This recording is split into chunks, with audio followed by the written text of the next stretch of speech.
What is up, Webhead Spartan here coming at you guys, and welcome everybody back to doing videos. I know, it's been a while.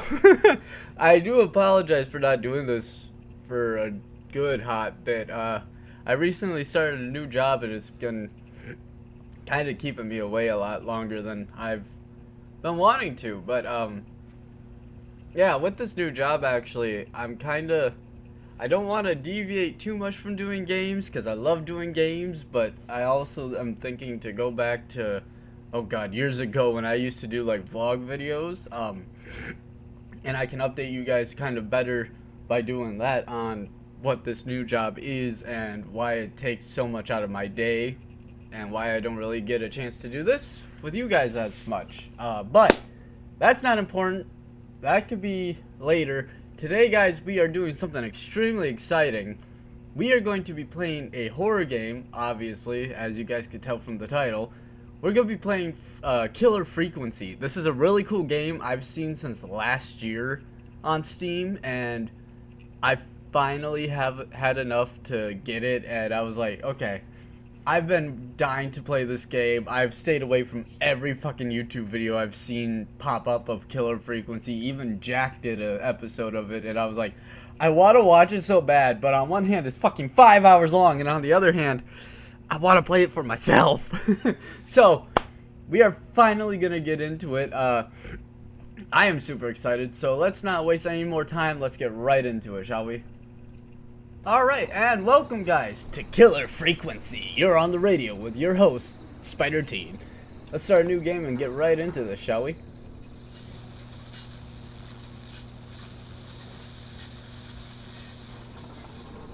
Ooh.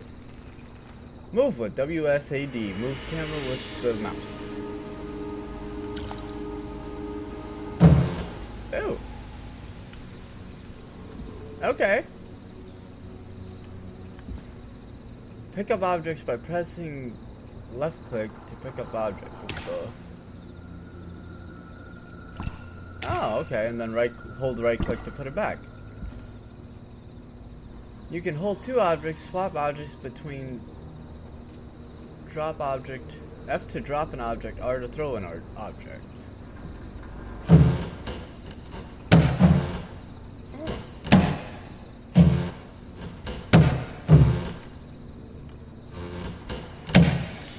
Cool.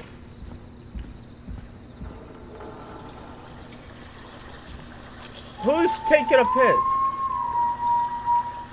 And whistling. Hello? Whistling McGee? Why are you whispering, fool?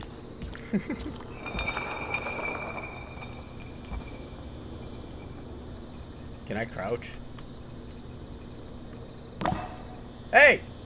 You dropped your piss bottle! Oh, it didn't break. Is there gonna be a dead body in one of these?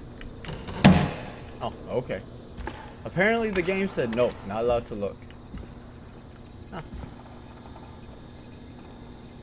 Inspecting objects. Press E to begin inspecting. Hold left click to move around to rotate while inspecting. Press E to exit.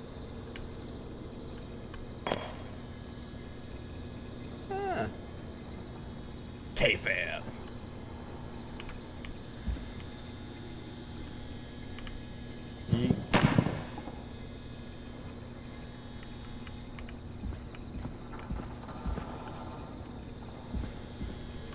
Okay.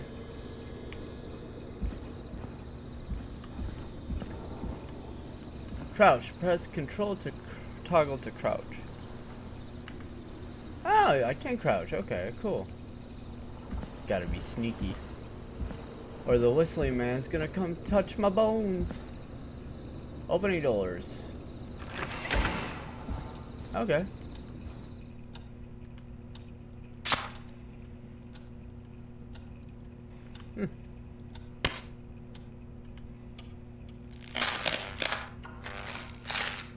Oh.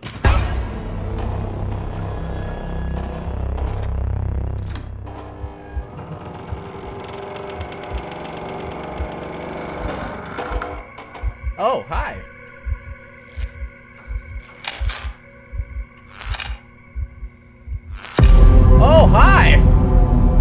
You're cool looking.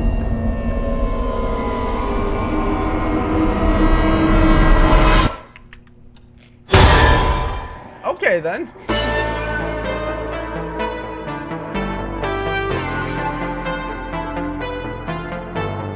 So, with this version I got of Killer Frequency as well, I got the version with the soundtrack, and the soundtrack is fucking awesome. And I'm not usually one for sound production or anything like that, but it was really cool. You hear something, Peggy?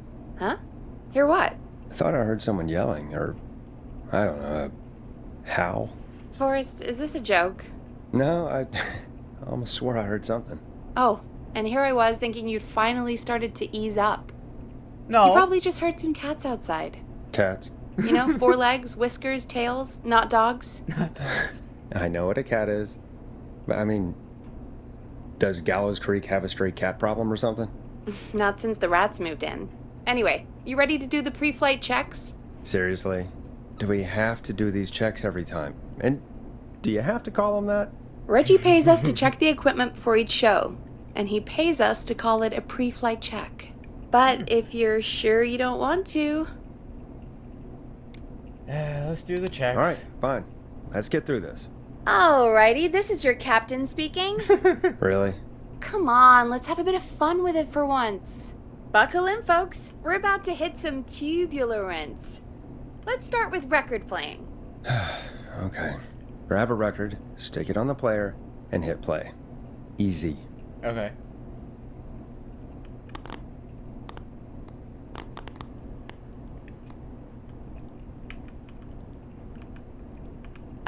Forrest, you need to grab a record and stick it on the turntable.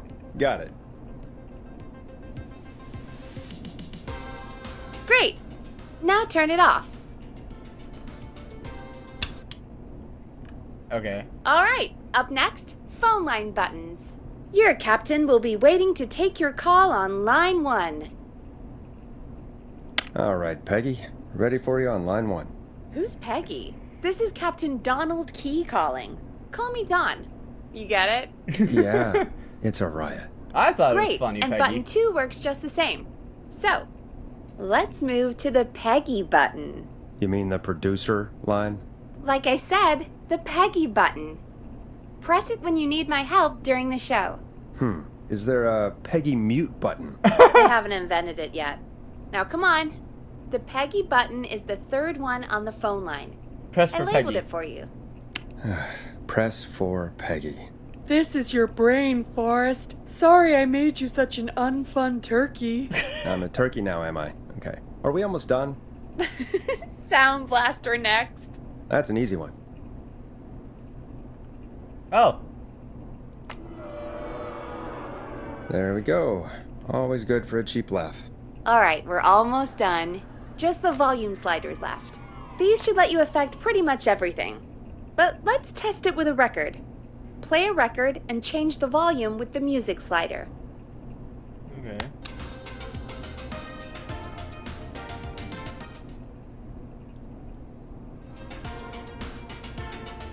All right. Seems to be all working. We done, Captain? We sure are. Coming in for landing. Local time? Should not encourage you. I knew you had a fun side. It's my fun side that gets me in trouble. Now, let's get the show started. After your introduction, our first segment is Guess That Scream. I thought that was a joke. Nope, and don't blame me for this one. It's Reggie all the way, and he demands we do it tonight. Huh? Okay, Forrest, shut the music off. Okay, you're live in 3, 2... 189. What's up, Webheads? 16. Good evening, Gallows Creek. This is your host, Forrest Nash, and you're listening to 189.16, The Scream. Before we start taking your calls tonight on Gallows Creek's only late-night phone-in talk show, I need to let you know about a special competition we have for you this evening. Guess That Scream. This is actually one of the station manager's better ideas. Here's how it works. I'm gonna play you a scream, then you call and guess that scream. We need you to guess why they're screaming. Did they stub their toe, saw off a finger, or discover the corpse of a loved one? That's good. Now, Forrest, hit them with the tape. We'll play that scream in just a second. Listen close, and then call in to guess that scream. Peggy, what do you mean, play the tape? Yeah. I used to have a tape guy do that for me. You're not in Chicago anymore, Forrest.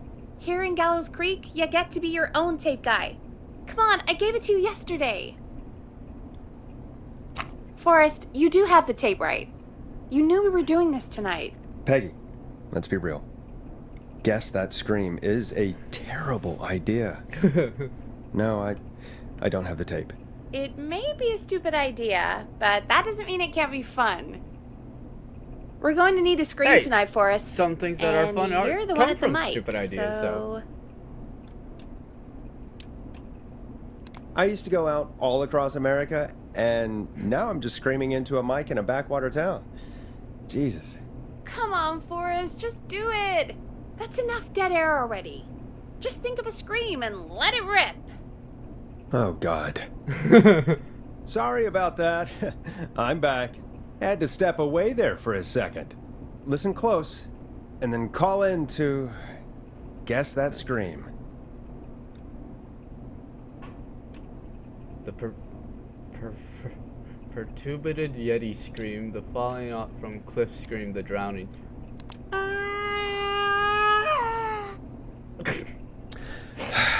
Well, folks, there you have it. Call in with your guesses, and if you get it right, you could win 2 tickets to the amazing Maze Maze and 1 free fried dough. Fried dough? Just call in at 555-239-KFAM with your guess. Now, here's some music while you get dialing. Now it's time to go with The Flow. And this is their hit, Crying for Help. Oh, God, Forrest, that was amazing. Thanks. I can't wait to hear what people think that was. How the hell did I get into this mess? Lighten up, Forrest. That's gonna be the highlight of my week. A good song. Oh, Forrest, there's a call coming in. Time to turn the music off.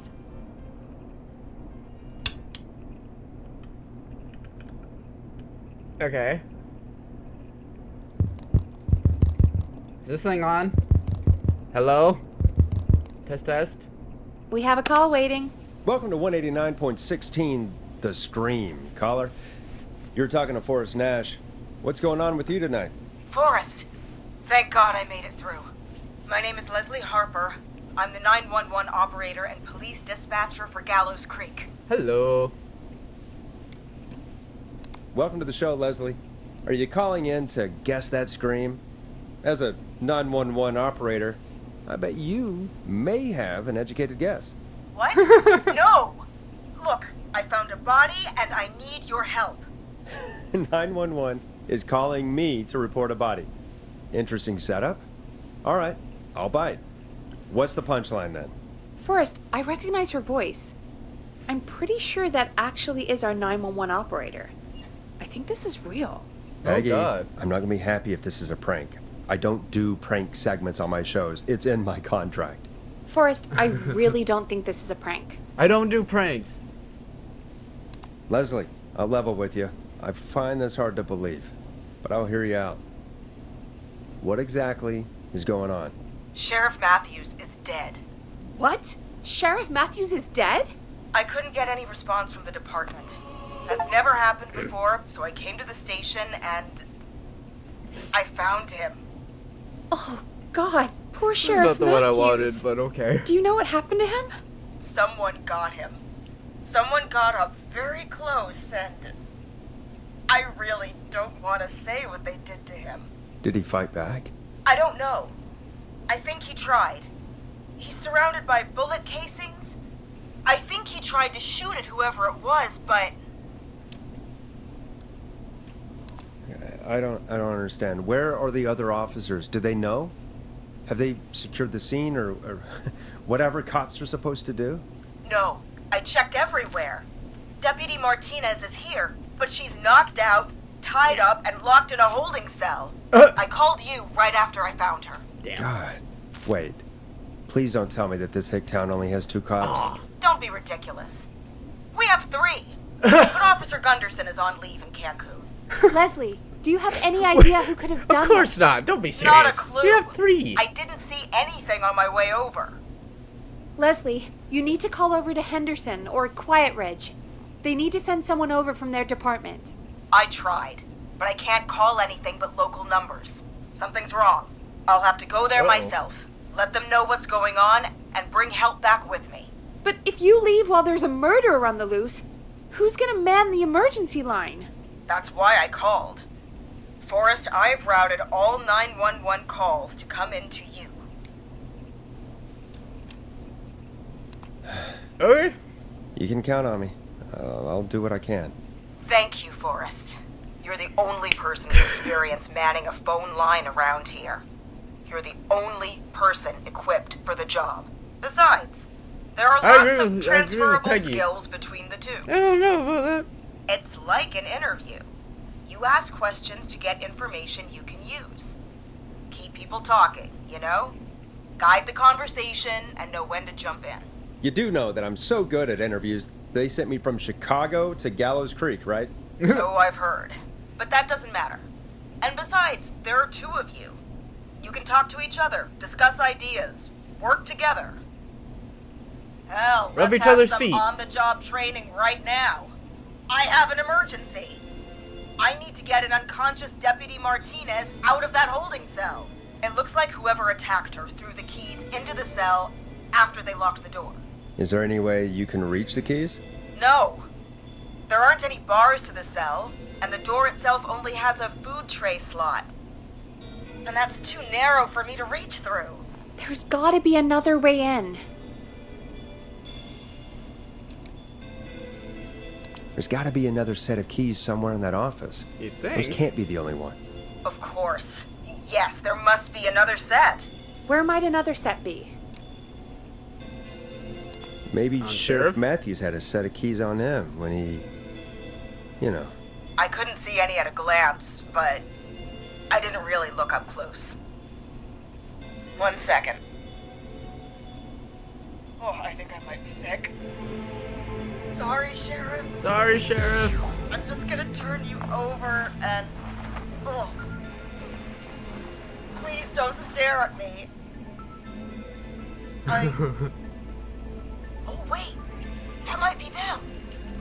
I think I got the cell keys. Woohoo! Looks like Sheriff Matthews might have saved his deputy. Do the keys work? They do. Give me a minute to untie Deputy Martinez. I'll be right back. So far, so good, I suppose. How are you feeling, Forrest? You know, got a call from the sheriff, got told that, or from the 911 operator, got told the sheriff's dead, got told now I have to be basically the 911 operator. It's a lot, but you know, we're handling it. I think we can Yeah. handle this. That seemed to go okay. Maybe Leslie was right. Maybe we can handle this 911 business. Hopefully. That's the spirit, Forrest. I think you're right. Though, I have to say, I really hope this is the only call like this we get. Same. Come on, Martinez. There we go. Just gonna sit you in your office chair. I'll head to my car in a minute. I'm back. Deputy Martinez is still out cold. I'm taking her in the car with me to get help in Henderson. If the killer came back now, Martinez would be a sitting duck.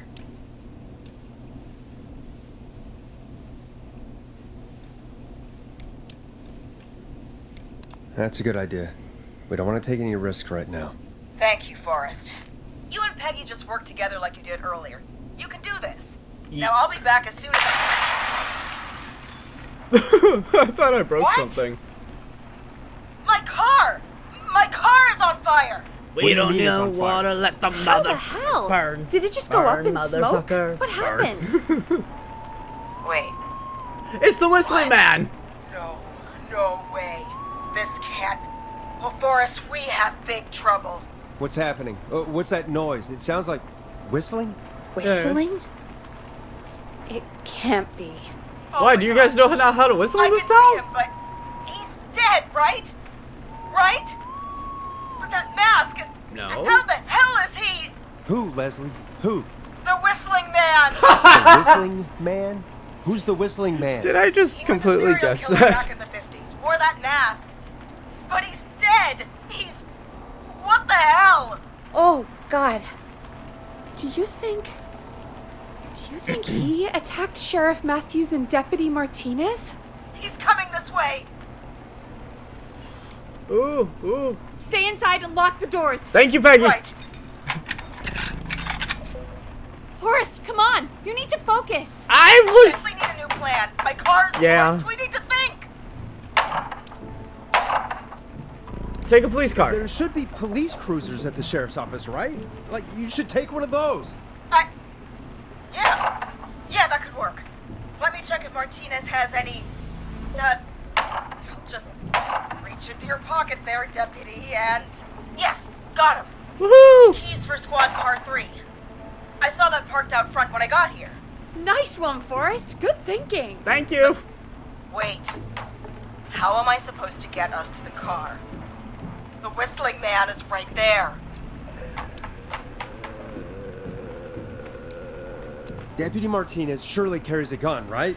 Could you use that? And the Deputy sheriff. Martinez's gun is missing.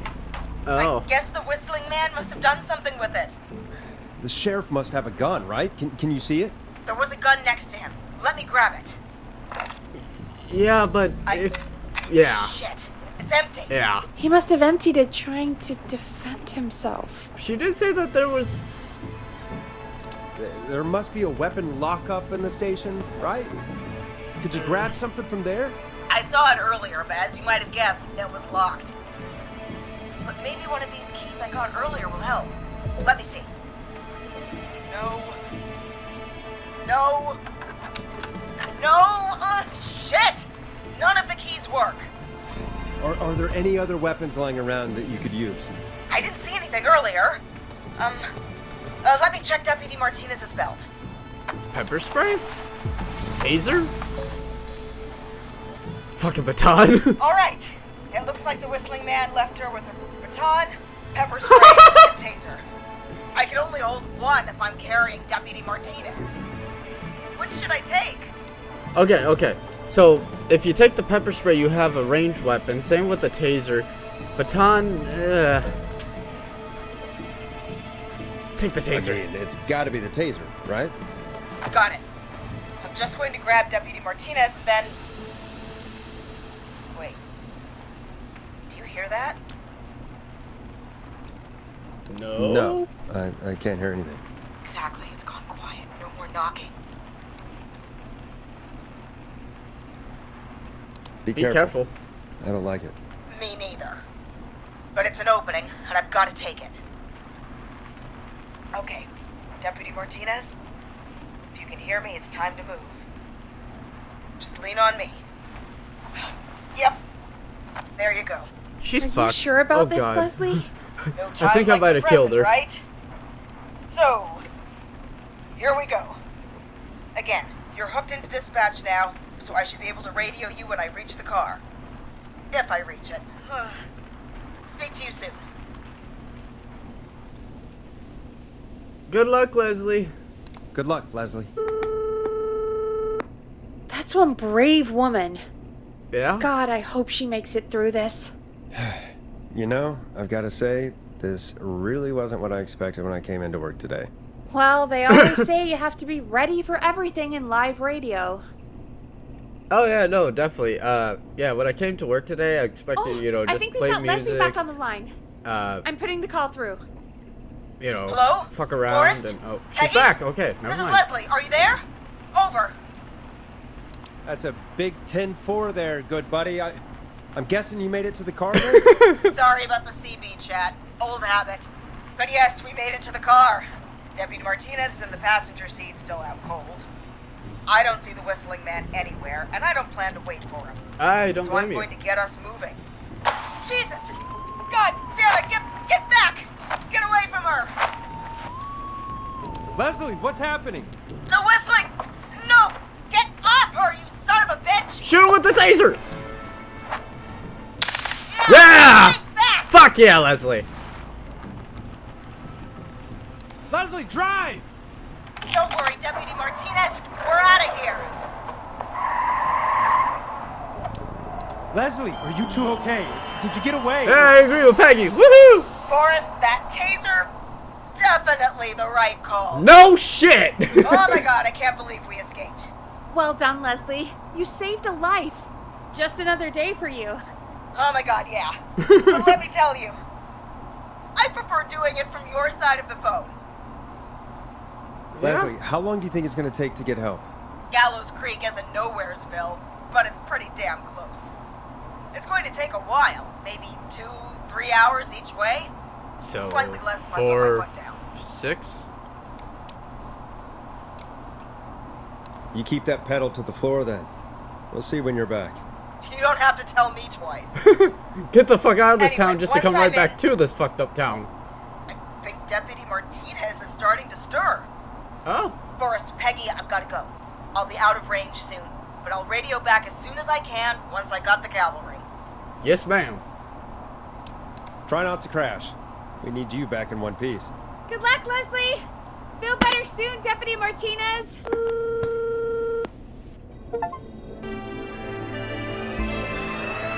Folks, you heard it here. We've got a killer on the streets of Gallows Creek tonight. Oh boy. Please make sure to stay safe. And Leslie, we're counting on you. We're going to get back to the show meanwhile.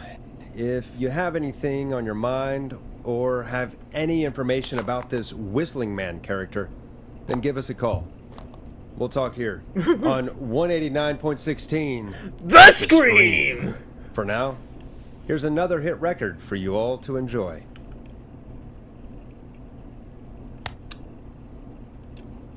Time to go on the journey that is Blast Processor with their hit song 1980X.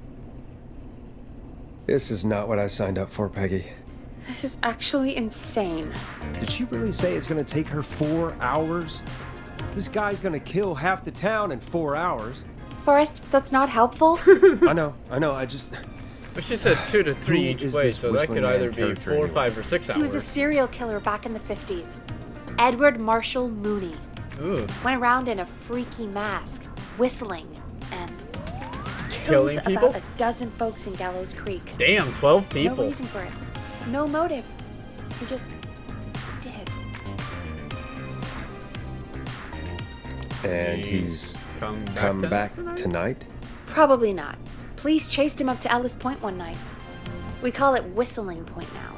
And it was, well, it was on this night actually. Oh. The police damn. cornered him and he jumped into the river. His body was never found. So is he alive? Dead? I mean, what's the story? Story is he's biding his time, waiting to take revenge on the town. All right, that's the story. What's the truth? Other than we have a whistling killer on our hands tonight, I don't know. So we're screwed, because it sounds like we're screwed.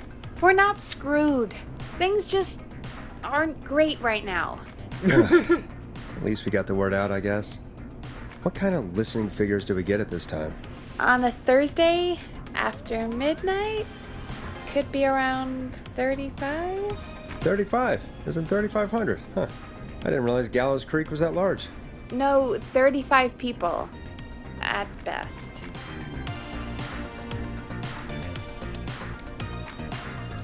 Are you serious? We only have 35 listeners? 35, yeah.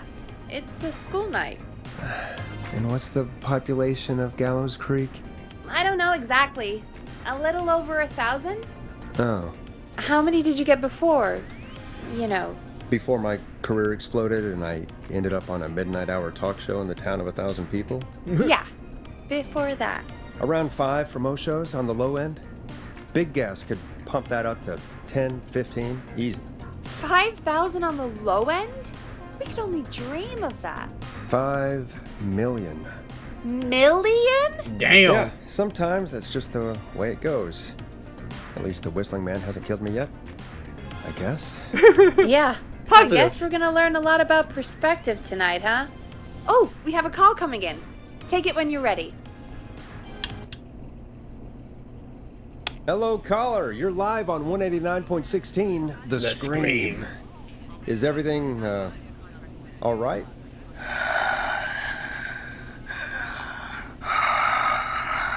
Sir, I can smell your breath from here. Please take a Who is fucking this? mint. Are you, hello? Hello?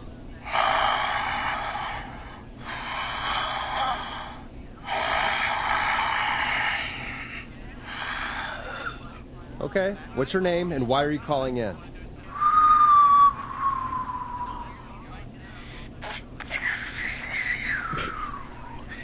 You know Is this a fucking my prank call? name. I've come back from the dead to kill again. No one's safe. Do you accept Do requests? you accept requests? I've got a list of names I'd love to see in the obituaries. Maybe you must make a sacrifice to us. A sacrifice? To us? I mean, me. We want cheese-dusted pretzels. I mean, I want cheese-dusted pretzels. Or I'll cut your face off. Goddamn kids. I'm cutting them off. Not yet. I want to deal with them.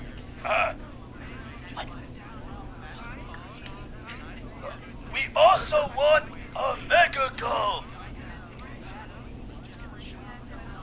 Okay.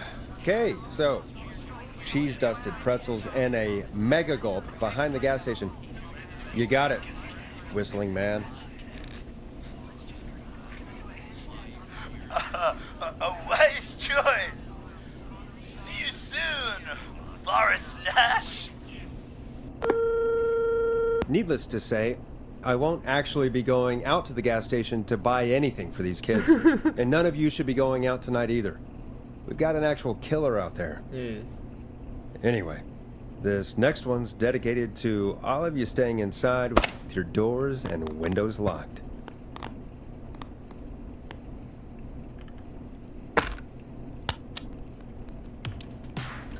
Hope you enjoy this one as much as I do. Peggy, the hell was that? Kids pretending to be a killer who right now is stalking the town? It's a thing. A thing? Oh, kids around here. They pull pranks pretending to be him. By Ugh. pretending to be this Whistling Man character? They think it's funny, but it's not. It's not funny at all. Well, no And shit. There's no an actual chance that our serial killer Whistling out Man there. was just a prank. That Leslie... No, that's real. Damn. Christ. Let's stay positive. We still have a show to do. That's we already true. have another caller on the line. All right. Let's do this. Hello, caller. You're live on the Scream with me, Forrest Nash. Nash. Nash. I dialed 911. I need the sheriff right away. Well, too Okay, bad. right. Well, I'm filling in for 911 tonight. What's your name and what's your trouble? My name is Sandra Sharp, and I need the cops now. I'm sorry, Sandra, but the sheriff is dead. We're trying to get help in from Henderson now. What? God. Listen, you've got to help me then. I drove to the edge of town for a jazz run, and now some psycho dressed like the Whistling Man is after me, knife in hand. Oh god. It's actually happening. Where are you now? Did you escape to somewhere safe? Oh, I did, baby. I jazz ran all the way to my car and nothing flat. But I Nice. dropped my keys somewhere along the way. I never locked the door at least, so I've got a place to hide, but I can't get moving.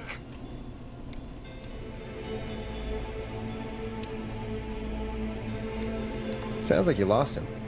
I think you'll be fine. Oh, shoot. Oh, he's back. Look, I don't know a thing about cars, but I gotta start this engine without the keys. Can we And you're gonna hotwire it? have to help me. Wait, I don't... If it helps, I've got a toolkit buried beneath my spare sweatbands. I'll call you back when I find it. You're listening to 189.16, The Scream. Hosted by me, Forrest Nash, your friendly neighborhood radio host, mechanic, and savior. I am now Sit tight Jesus. while the record spins, folks. This one goes out to you, Sandra. You're gonna love this next track. Doesn't the station have a show about cars? The Tamora twins or something? Timberline Twins Talk Motors. Yeah. You know they're not even brothers. Really? They look the same, though. I know, but they're not even related. It's weird. Damn. I asked them about it once, and they got really sweaty and defensive. Anyway, go see what you can find. The offices are out the door and down the hall. Out the door, down the hall.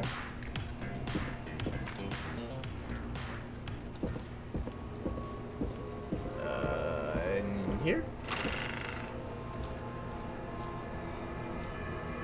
Oh God, okay. Car book.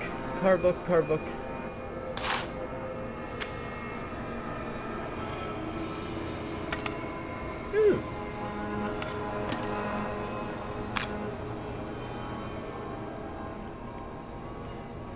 New record.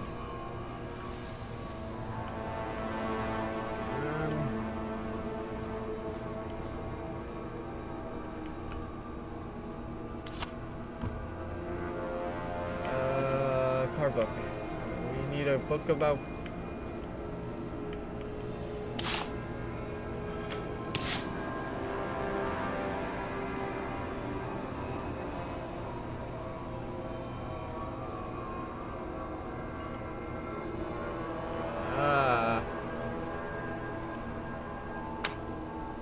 Now this has to be important. Oh shit. Twins, I borrowed your car theft magazine. Those hooveries, entries aren't sitting right. Gonna need something to read. Pray for me. Okay, so bathroom.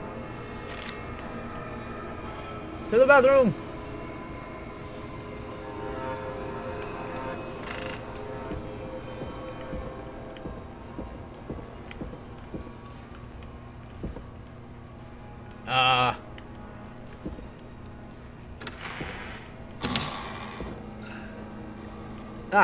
This looks useful.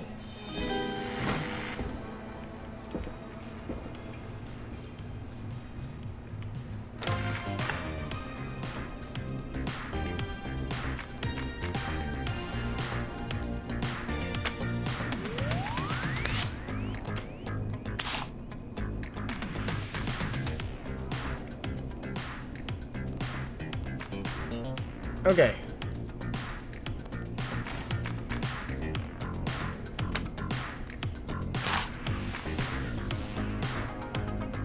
Use screwdriver as the key. If that fails, remove the steering column cover. Check the serial number, then strip the twist of the following wires together. If there's a 4 before a 3 and no 7 on the number red and blue. If there's a 6 anywhere that doesn't start with a 5, green and brown. If there's a 0 at the end and a 3 doesn't come before a 6, red and yellow. Oh my god. Okay, Did you Peggy. find anything? Yeah, I found a magazine about hot wiring cars. Well, that sounds perfect. Hopefully. Okay, Forrest, shut the music off. Caller on line 1. Thanks, Peggy. We're back with 189.16, The Scream. How are you holding up, Sandra? The creep's looking through the parking lot trying to find me. But I've got my tools, and I'm ready to get this hunk of junk moving. How do we start this baby? Put the screwdriver in the ignition and twist clockwise. Here goes, baby. Screwdriver's too fat to fit. What next? Unscrew the steering column. All right. Just turn.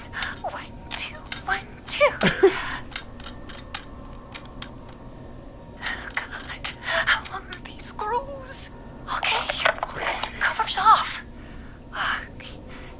bunch of wires down here all paired up and... Oh God, my heart is pumping.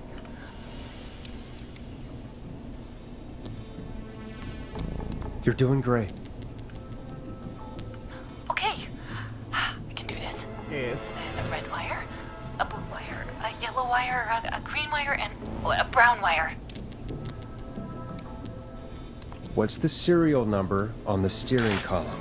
The number is 576-894-320.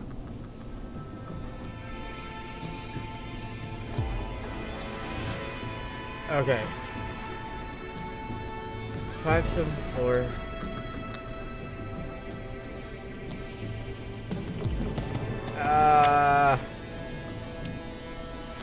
Red and yellow. Strip and twist together the red and yellow wires. I think. All right.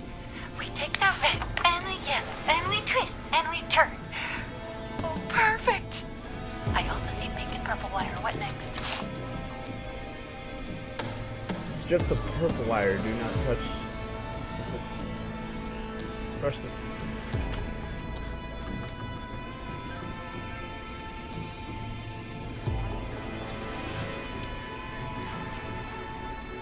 Strip the purple wire and brush against the twisted wires. Okay. We strip and we brush and... Yes! Energize that body! Fantastic work, baby! Thank you. Anytime you want to come down to the jazz studio, you get in for free! Oh, you're too fun. It's too sweet. I almost can't believe it, but We did it. Hell yeah. Nice work, Forrest. Thank you, Peg. I bet Sandra is positively jazzed that you answered her call. You bet I am! Damn it, baby. Peg. She fucking out of there. We did it, Forrest! We sure did. here comes another hit track that we're excited to share with you. And remember, if you're also having car troubles, then tune in to Timberline Twins Talk Motors here on 189.16, Monday to Friday at 5. Take it away, Forrest. Here comes one of my favorites. I still can't believe this is happening. Right. Right? Like Gallows Creek didn't already have enough to worry about? What do you mean? Gallows Creek is a miserable place to live. Really? Miserable?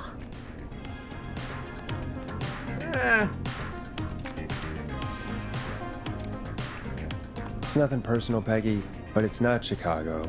Or, hell, it's not really anywhere. Well, I like it here. People are polite and, friendly, usually, if you get to know them. Come on, there must be something you like about this place.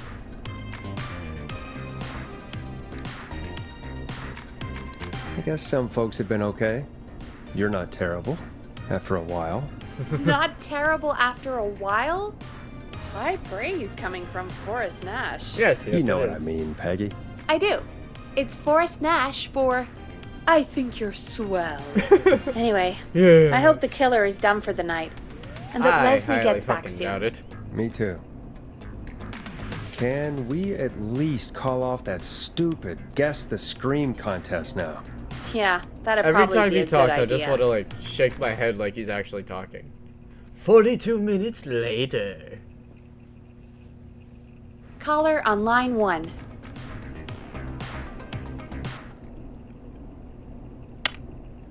When you're ready, shut the music off. Oh yeah. Evening, caller. This is Forrest Nash, host of 189.16 The Scream! and tonight's 911 stand-in. Hey, Forrest. My name Hi, is Ponty. Brian Brian. Ponty. Brian Ponty of Ponty's Pizza. Hello, Brian. Hello, Brian Ponty of Ponty's Pizza. What have you got to say about what's happening? I'm so happy that Deputy Martinez survived. Me too. I've seen her a lot over the years down here at Ponty's Pizza. Oh, you did a really great job. And as a thanks for all you did there, I just wanted to tell you that I'm sending you some coupons for free pizza here at Ponte's Pizza. Wow, Brian. That's really good of you. But you really don't have to, though. Oh, it's the least I can do. And if you like it, well, you're in luck, because we're always running great deals that'll have you Is he using this to eating stage his own like ready. promotional thing? Sounds great, bro. And let me tell you, the pizza we have is to die for. No. Poor choice of words tonight, I guess.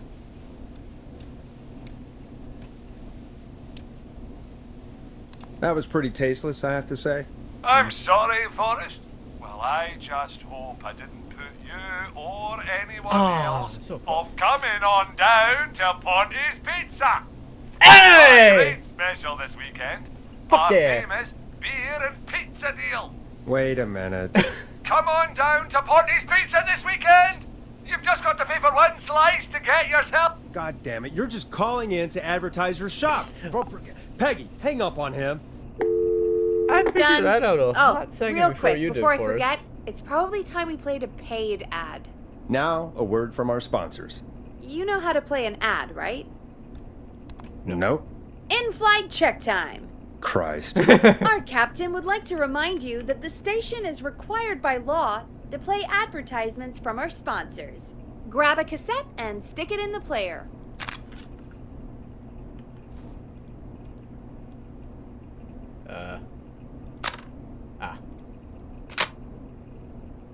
The cassette player is on the desk in front of you, just above the sound blaster. There should be a cassette in the dock nearby. Done.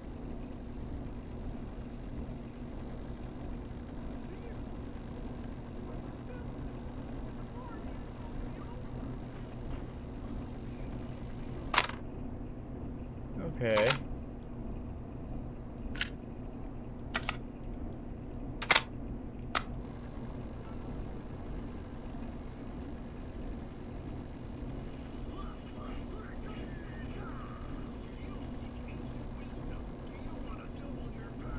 Are you ready to unlock your inner warrior for There it only is. $24.99?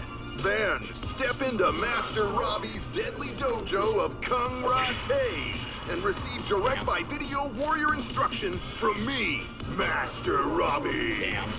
You will learn the 4 qualities of an ultimate conqueror. Damn. The power of the alligator, the discipline of the tarantula, the speed of the tuna, Hell yeah. the poise of the scorpion, Just and fucking the around while wisdom the of the bullfrog. Using classified techniques, I'll unlock your inner chi after only 5 30-minute video sessions. Ultimate power and wisdom can be yours now for the low price of only $24.99. Just call 555-7861 USA to take your first step to becoming a champion. Master Robbie. Let's get physical. Never forget the element of surprise! If you buy today, you'll receive 2 additional VHS tapes. The Tornado Technique and Karate Lovemaking. Call today! Do people really buy this kind of thing? Don't pretend like you're not interested. I mean, I wouldn't buy them, but I might watch them, I guess. Yeah, I bet karate lovemaking sure is something. Is Forrest Nash at a loss for words? Let's just get to the show. Yes, please. Wow, what a deal. Only $24.99. And I'm not just saying that because they're paying for the airtime. But unless they pay us more, then it's time to get the show moving along with our next caller. Finally. Welcome to the Scream with me, Forrest Nash. Yeah, Leslie. This is Maurice Russell from the Gallows Reporter. I'm at the office. This guy just broke in downstairs and... Wait. Forrest Nash? I want to speak to 911. Put Leslie on. What? God, another one? I'm guessing you've not been tuned in to our show tonight. Damn it, son. What does that have to do with anything? Just put me on with Sheriff Matthews. Sheriff Matthews is dead. Dead? What happened? Did you witness the incident? Are you willing to do an interview for the reporter? I can cite you as an anonymous source, if that's a concern. We're live on the air. Anything we say can and will be broadcast. Live on... Damn it. All right. There's obviously a lot more going on than I know. Yeah, there's a lot happening tonight. You said someone broke in. That's nothing to get worked up about. Some idiot kid just broke in, dressed as the Whistling Man. Teens. They get worse every year. This punk wasn't even a disappointing twinkle in his daddy's eye when Edward Marshall Mooney stalked the town. But I was there. I covered it. I was there back then, and now I'm back. Maurice, I don't know what's going on, but he's back. The Whistling Man is back. Don't be an ass, Nash. Every year this happens. They think it's funny. Not a big deal, old man. But they didn't live through the terror 30 years ago. Anyway, I know for a fact Edward Marshall Mooney is dead. I don't know who I'm looking at on the security monitor. But if he killed Sheriff Matthews... Where are you now? I'm in the boardroom, upstairs. We got security cameras all around the building. Oh boy. You can watch them on any TV set here. And there's a set in the boardroom. Think you might be up for fighting the Whistling Man? Son, I am 55 years old. If this freak killed Sheriff Matthews, I don't like my chances. Maurice, is there any way you can get out of there? I sure as shit hope so, kid. But I'm not sure how I'm going to do it. That crash you heard was him tipping over my filing cabinets. He's blocking the stairs. I'm guessing the stairs are the only way out? That's right. Oh god. And it would take me a good few minutes to move those cabinets. We need to do something. But what? All we can do from here is... Forrest, I think I've got it. Why don't we call the killer? They'd have a bunch of phones set up across the office, right? In different rooms, with different extensions? So we call one of them. Draw the killer away. And by Marcus time? Maurice time. That could work. Exactly! It's worth a shot. That is true. I can hear you, you know. The son of a bitch hasn't killed me yet. Sorry, Maurice. Peggy and I were just trying to figure out... You realize how stupid that plan sounds, right? For that to be successful, you're gonna need every phone extension. Plus, a plan of the entire office floor. All delivered while the killer is en route. I've got it. And thank God I've always been cool under pressure. Don't go anywhere. Okay.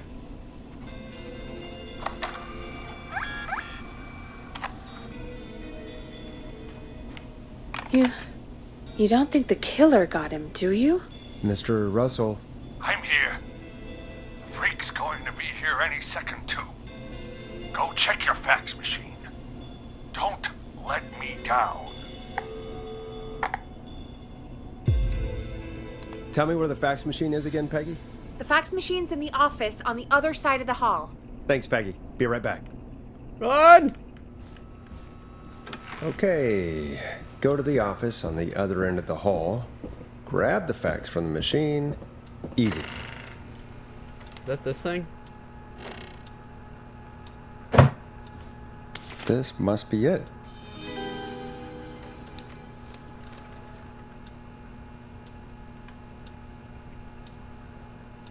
Server archives, editors. Archives extension 01. Or exit 01, sorry. Archives, exit 01, exit 04, boardroom, office space, cubicles, kitchen. Okay.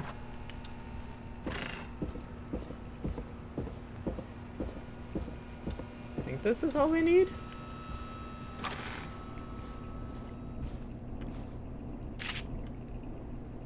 Hey, did you get the fax? Yep. Yes, I have. Mr. Russell, you still with us? I am. You get my fax? Yeah, I got it right here. Good. I knew you could at least manage that. Okay, folks. Now I'm just gonna we're go back throw it on away. the line with Maurice. Let's see if we can help him avoid the Whistling Man. Here's the situation. The Whistling Man searched every room in the hall leading up to the boardroom. Okay. And now, he's in the office next door. Okay. It's now or never. This plan of yours better work. I'm ready on my end, Forrest. Again, we want to draw the killer away by dialing an extension number, and then move Maurice somewhere safe.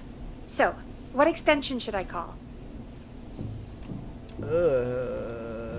Editor's Call office? the editor's office. The extension is 03. Got it. I'll put the call through when you're ready. All right, Nash. Where do I need to go?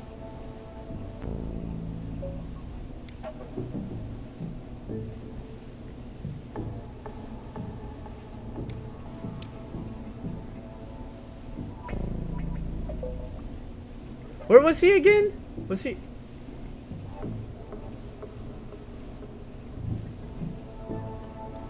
On second thought, let's dial another room. Let's dial another... Boy! We're wasting time! He's right, Forrest. I can get another number ready, but we probably won't get to change our minds again. Where do you want me to call? Okay. So, he's in the office space next to the boardroom. He's in the boardroom. So if we call the kitchen and send him up to the editor's office... Call the kitchen. The extension is 02. Got it. I'll put the call through when you're ready. All right, Nash. Where do I need to go? Oh!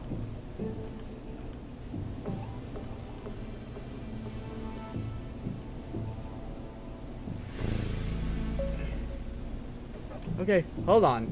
On second thought, let's dial another room. Forrest. I You're don't... trying to get me killed, aren't you? Hold on. I hope all your listeners realize that...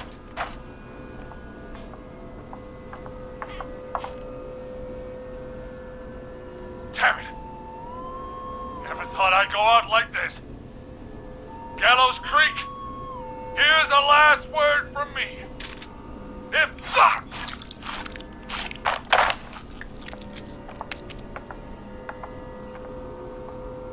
Oh no. I should have just stuck with my original idea. Forrest, just go take a break and come back. Let's just take a second and try to learn from this. We'll do better next time. Yeah. All right, Peggy. Damn it. I'm sorry, everyone. I just, I don't know. Poor guy. I mean, he was an ass, but that's no way to go. No.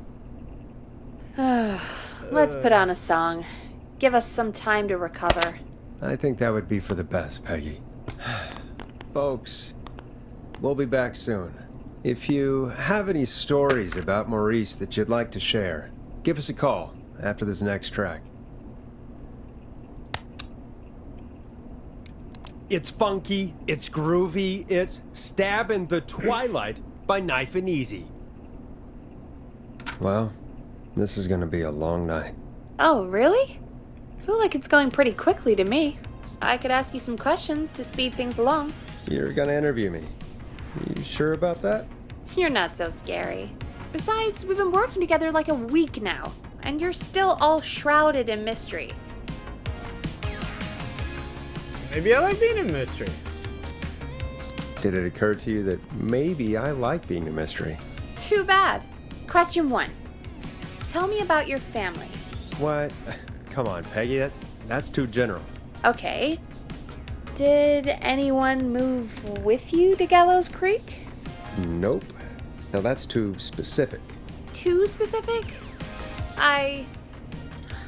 Do you have any siblings? I don't. I'm an only child, and my folks are dead. Oh, I'm sorry, Forrest. We're sorry. Why? Did you do it? Of course not. I only. I'm just messing with you. Anyway, what about you? Any siblings? Your mom and pop still around? I thought I was asking the questions. You are. I'm just making conversation now. Oh. Well, my folks went the same way as yours.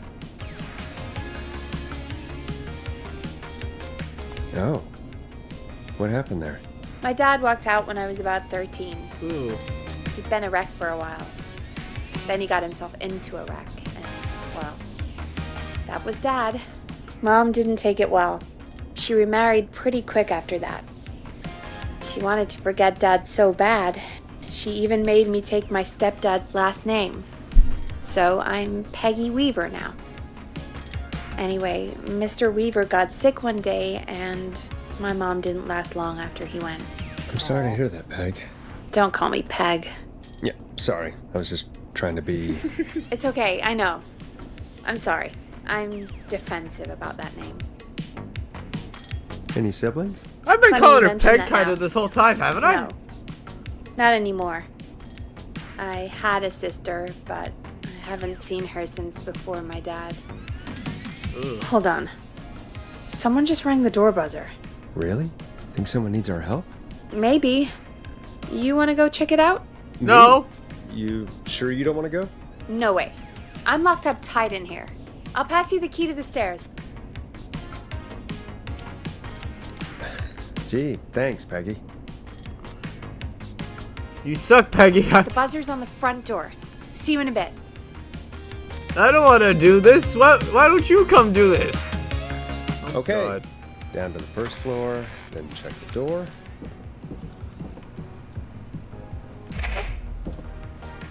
You found key. Second floor doorway.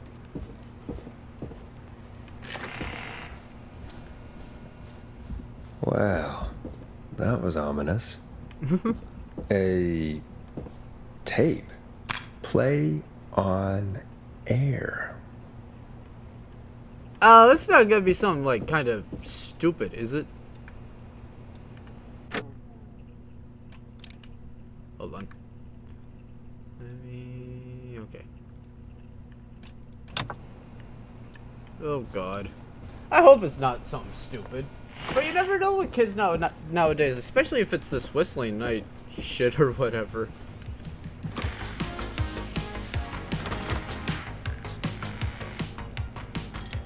I don't want to be murdered. I'd rather hear the door open. I can't believe that I got him fucking killed. I was like, hold on, okay, wait. He said that the killer's here, so he's here, so he needs to go here. No, wait, never mind. Don't send the killer there. Let's send the killer to the kitchen. And then it just gave me the archives or the other spot, and I was like, oh no. I think I fucked up, and I fucked up anyway by getting him killed. Ugh.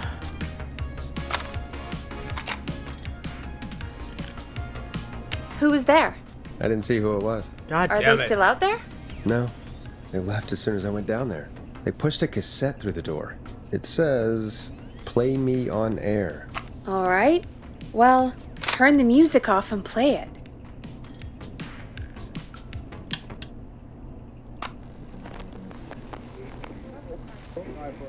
Hello, Gallows Creek. Time to Pay the price. Time to pay for lives. Time to sit there. I will punish you. I'm going to enjoy this.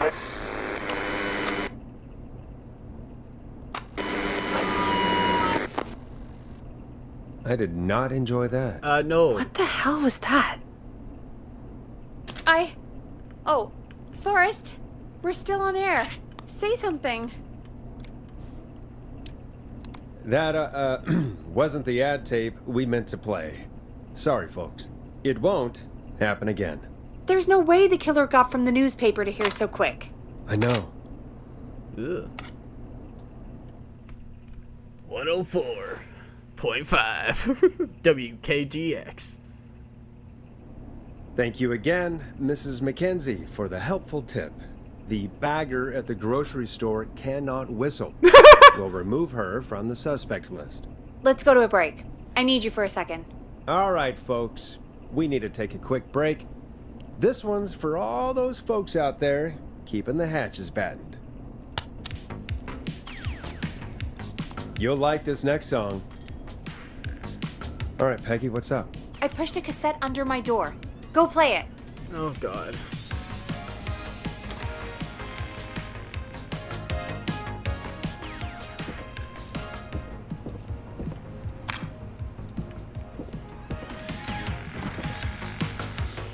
Didn't we just learn last time not to play random tapes on the air, Peggy? Sorry, Peggy.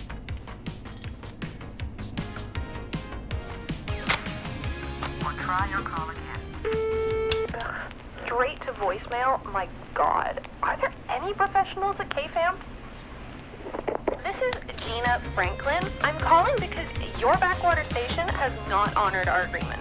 We gave you Mr. Snatcher's newest single, a kind of honor you never had and probably never will again. And we've still not received any information about when you're fitting it into your busy programming. I'll be frank, I didn't want you as part of this debut, but Mr. Snatcher, due to his prior friendship with Mr. Nash... Prior and current friendship, Gina. Forrest, mate, you alright? Don't worry about Gina, you know how she is. But yeah, can't wait for you to hear the new single, man. I think Final Breath is my best work yet. I really hope you and your listeners like it. And man, if you ever find your way this side of the pond, let me know. We'll have to catch up. If Final Breath isn't played on your airwaves by the end of Mr. Nash's show tonight, the next call will be much less friendly. Damn. That was Roddy Snatcher, Forrest. You know, Roddy Snatcher? Yeah, we're friends. Yeah, Roddy and I are old friends. I love Roddy. I Will Always Find You was my song. I wish we still had it in rotation. Oh my God, I can't believe you know Roddy Snatcher. And I can't believe you didn't tell me he sent you his new single. We have to play Final Breath. Where is it? I don't know. They mailed it to KFAM, not to me. Then it's gotta be downstairs at reception. Man, Oh, I God. can't believe Barbara didn't say anything. I mean, well, if that fiasco last Friday about the missing Knife and Easy track is any indication, folks at KFAM aren't against hoarding station music for personal use. I think we're still missing a few tracks, actually. Well, go get Roddy's song before Gina sues the pants off us. Okay. Now we gotta go back down fucking stairs. What's that? It's 1978? And people have cell phones? Okay. That don't sound accurate at all, but okay. Where's reception?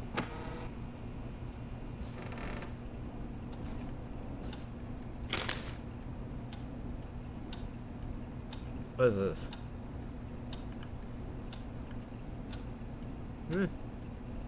Save it for later, I guess? I don't know. It could come in handy. Barb, I don't know how to say this, but I think we should see other people. I hope we can still be friends, though. Brad, P.S. You owe me $5 for festival tickets. Damn, fuck you, Brad.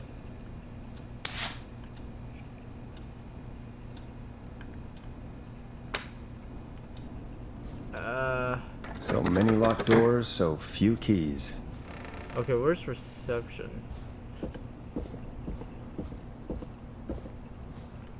Nope, that's something totally different. I can't open any of these.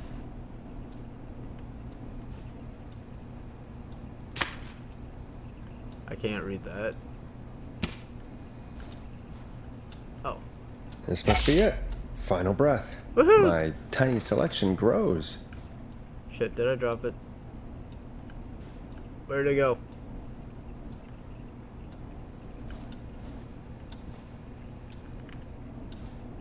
Uh-oh.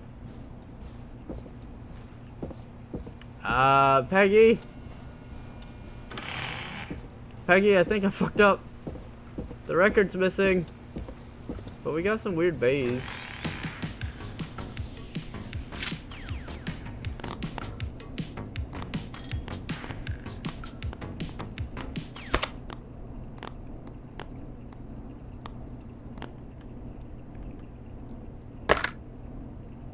Hey, did you get it?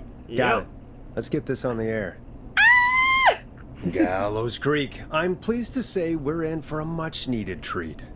Up next, courtesy of the British sensation himself, is a track you won't hear everywhere. Here's Final Breath by Roddy Snatcher.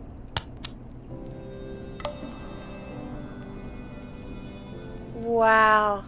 God, Roddy's the best. He is. And more importantly, we should be safe from the worst of Gina Franklin.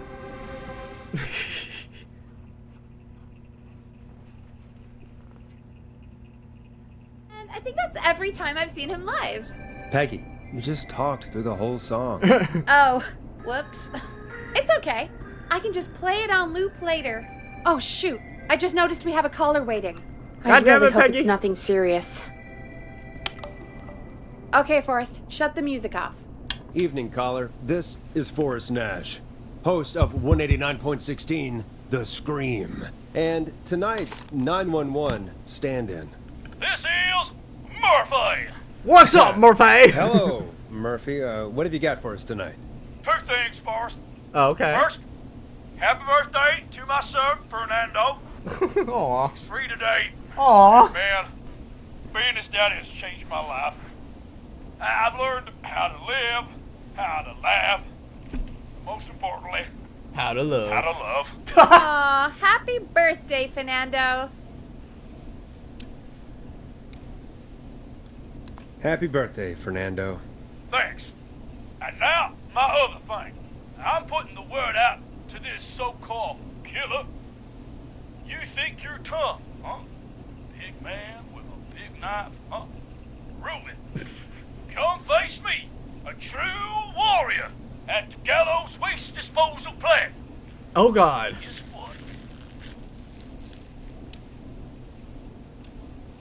Are you gonna kick his ass, Murphy? Goddamn right! I'm gonna kick his ass! Hell yeah! I got all the tapes in Master Robbie's Dojo series. So get ready, Whistling Man. You just let loose the junkyard dog. Oh, God, that's a bad idea. Oh, no. And there he he goes. goes. Ladies and gentlemen, keep your fingers crossed for Murphy as he tries to become our hometown hero. Although, having heard that Master Robbie ad earlier, well, don't get your hopes up too much. Anyway, we'll be right back after this commercial. You need to play a commercial cassette. Straight to voicemail, my... Damn it.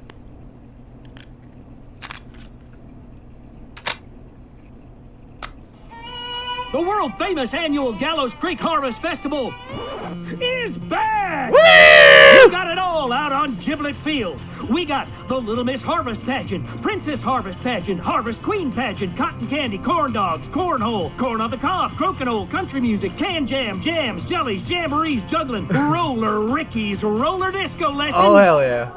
Praying. We got baby crawling, balloon popping, balloons for sale, beard contest, horseshoes, hayride, hay toss, hey you there, safe donkeys and ponies, apple bobbing, firearm, fireworks, funnel cakes, fried dough, seed spitting, sand licking, cracker cramming, and cat shop. And fake tattoo, face painting, puppets, petting zoo, amazing maze, square dancing, story swapping, spelling bee, quilting bee, and sewing circle, pie eating, lawnmower racing, hot dog eating contest, flower contest, and of course our famous gourd measure-off. The festival is brought to you by Mayor Linda Cartwright, sponsored by Gallows & Sons Factory, and dedicated to the memory of Garrett Miley, tragically taken from us last festival. I can see why it's world famous. It's a highlight around here, Forrest. Oh, I am sorry to hear that, Peggy. All right, folks, welcome back to the show. We The have a Scream. note from my producer. That's right. Come find me at the Harvest Festival tomorrow to grab your choice of a KFAM mug, sticker set, or poster. Let's see what our next caller would choose. We got a caller. You know what to do. Hello, caller. You're live on The Scream with me, Forrest Nash.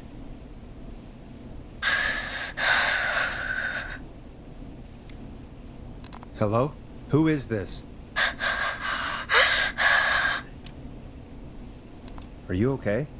Do you need help? Forrest? He called me? That horrible whistling down the phone. He's coming for me? Jesus. Okay, listen, Damn. caller. Don't panic. We've done this a few times now. We can help you. A few times already? So, you saved them, or? Well, Yeah. you know, we learned a lot. We saved one. God. We're gonna help you. Can you tell me your name, caller? I'm Dr. Sullivan. Virginia. Sorry. Take some deep breaths, Virginia. You're gonna be okay. Oh, God. Please don't let me die. I will won't. try my damn Just best calm not down. to. Tell me where you are right now. What's your address? Oh, God. Is there a neighbor you can call for help? No. Everyone's away tonight. There's just a fraternity down the street. You live by a frat house. Yes, they're having a party. That takeout coming in all night. One covered in beer cans. They're getting wasted. And I'm about to get... Oh, God. Virginia, what's the name of the frat? It's... Oh, God. I can't think. I can't. Any idea what the frat might be, Peggy? If I knew where she was, I might know, but... Wait, the takeout! If we can get takeout to the frat, we can get a message to them to go and help. That's Virginia, who did they order takeout from? I don't know. Oh. Don't worry. We'll figure it out. I can't do this. Well, folks, seems like our Virginia hung up. While we try to figure out what takeout to order, here's some music for your own midnight snacks. I know him. You love him. This is Roddy Snatcher with his new single, Final Breath. Peggy, what places do takeout in Gallows Creek?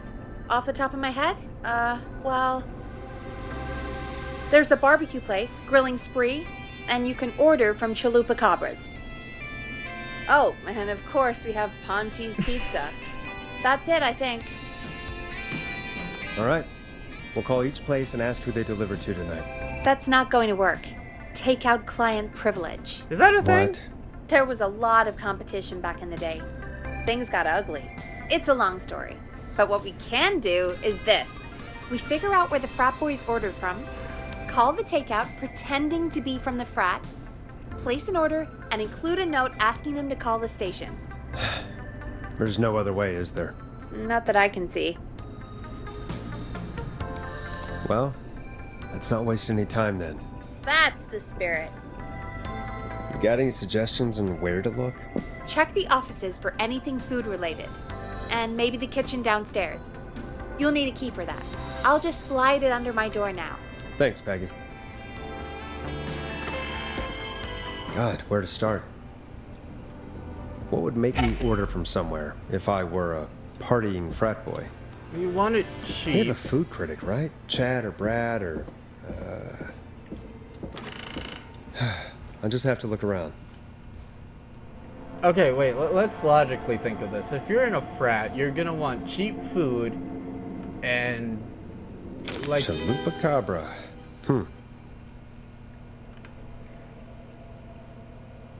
we can all agree that the flavor profiles of Chupacabra are the best in town, despite being a pricey option and offering no deals. The El Diablo burrito has the best mouthfeel, and those for the 100th time it's on audio medium. People won't get its egg in excellent, idiot.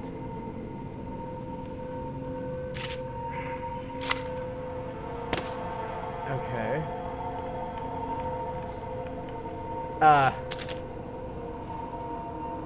Price slashers.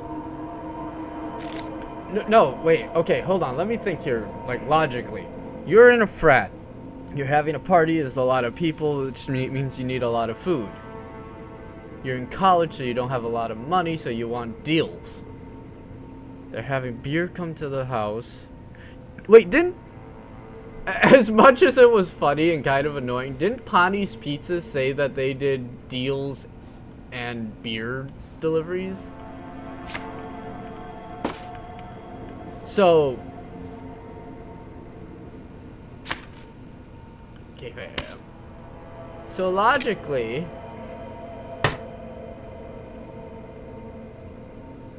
it's gotta be Ponti's, don't it? Or I could be wrong. I don't want to get anybody else killed, and that poor Virginia lady really sounded like she was freaking out, so I don't know.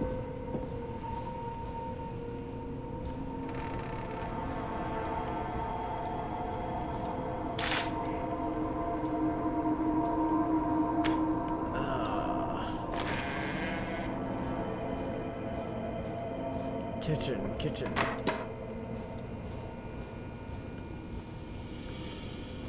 Do not disturb. I'm not getting in there tonight.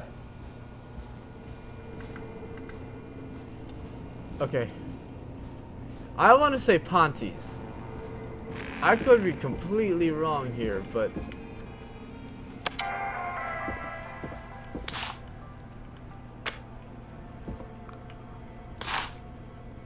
from below it came.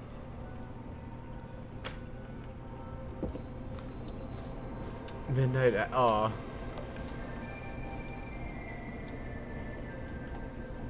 Go Gallows High, I guess.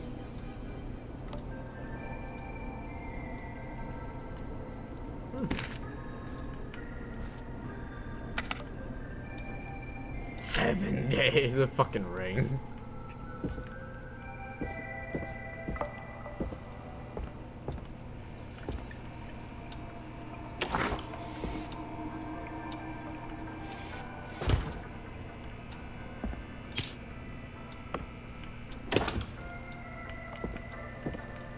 Nothing on the notes. Rooting through trash. This is a new low. For every Ooh. pint Interesting offer. point that Gallows High wins by Tuesday's big game with every order. Go team. Best pizza in town. $8.99. Call is 555. Okay, wait, hold on. So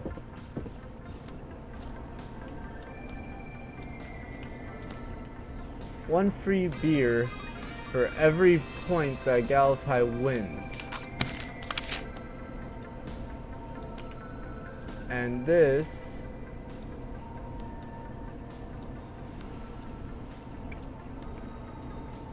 Gallows call it, yeah, Gallows High wins big game tonight. Is that Wednesday, not September 2nd, 1978. So that's recent, and this is correct. Yeah, I was possibly right with Polly's Pizza. Ponti's.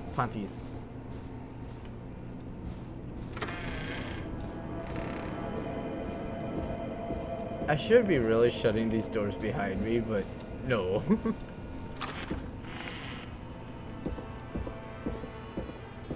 I'm hoping I'm right. I'm really hoping.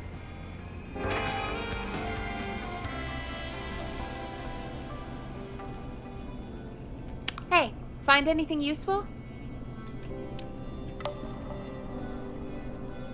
Yes, I have. That's great. Are you ready to get back on the line? Let's make the call. Time to turn the music off. Okay, Forrest, what'll it be? Call Ponti's Pizza. You got it. Ponti's Pizza is on the line. Ponti's Pizza. May I take your order? Hey, dude. What's going on? May I take your order? I need some garlic bread. Oh, I need the bread! I need the bread! Where do you want that delivered? Same place as before, you know. The frat house. Got it. And we'll have that over to you right Fuck away. yes! Oh, and one more thing. Can you add a note to the order that says to call K-Fam? K-Fam? Oh, consider it done. The folks at K-Fam are huge fans of Ponty's Pizza, you know. I should really call them and let them know. And now we wait. We should put a song on. Agreed. This one goes out to our delivery workers.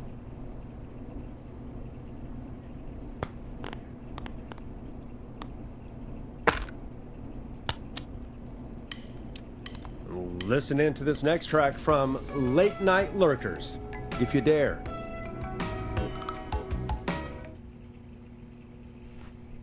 Please tell me I was right. I had to go Which of college the brain. takeout places would you order from? To save Virginia? No, where would you actually eat? Oh, I mean, they're all pretty equal.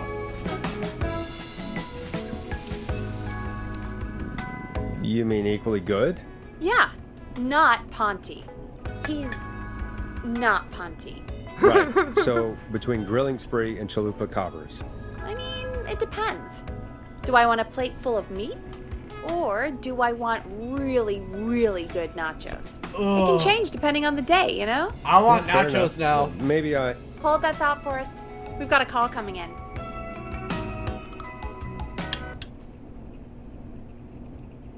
Hello, caller. You're live on the Scream. The Scream! with me, Forrest Nash. Hey, this is Fratman Plunker! Fratman Plunker! Calling, Brandon. A note to call this number. Yes! Hell Bunker, yeah. This is Forrest Nash from 189.16, The Scream. And Is this Goose? Oh, man. It's totally you, isn't it, Goose? This is such a Goose prank. Plunker, this is an emergency. Nice try, Goose. I may be drunk, but I'm no... No, come on, Plunker. Listen, I need you to... Goose, come get beer. Your brothers are waiting for you. I'm not Goose! How can I prove this to you? Oh, let me get a second opinion on this. Norman the Barbarian! What do you think? Great idea. Norman the Barbarian says only the Radio Man can control the tunes. So, play us the flow. Wait, really? What? The flow? Norman the Barbarian demands it. Okay. I'll play the damn song.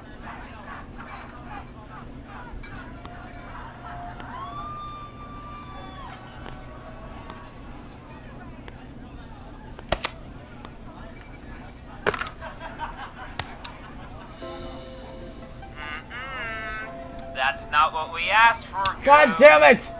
One more chance. Play the flow.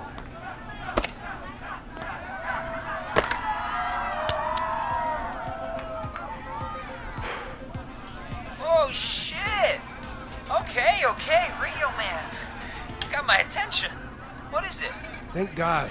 Listen, you've got to get over to your neighbor's house. All of you. Just... Say no more. Plunker's moving the house. Forrest, line 2. Hello, you're live on 189.16. Please tell me that worked. The Scream. Forrest, it's the killer. Oh, God. He's at the door. Grace. Oh my God, it's you, isn't it? God, I didn't talk, I promise. Yes! The party has arrived! Oh, thank God. He's gone and... Oh! Oh, is that you, Radio Man? Don't worry, we brought the beer. Good times are here. Fuck yeah, Plunker! I could use a drink. Thank you, Forrest. You're welcome, Virginia. And thank you to Plunker and his fraternity brothers. Some heroes wear capes, some wear sheets as togas. Hell yeah. Hey, Forrest, did you hear what Virginia said earlier? What was that all about? Clive, I didn't talk. Do you know what she meant? There's a janitor here at the station named Clive, but Your guess is as good as mine. All right, folks. Seems we may have a lead. If any of you know a suspicious Clive, then please call in. It could save lives. In the meantime, looks like we have another caller. Oh, God. Hello, caller. You're live on the Scream with me, Forrest Nash. It's great to speak with you, Forrest. As a local small business owner, I find this all horrifying. A I killer agree. roaming the streets of our fair town? Ooh, terrible. I hear you there. It's a scary time for everyone in Gallows Creek. How are you holding up? You somewhere safe tonight? Yes, Forrest, I am. I'm here at work in my small business. It's a safe, family-friendly place. That's nice. Good for you, friend. I'm glad you're keeping safe and busy. Thank you. I'm really living the American dream. Kid in my business.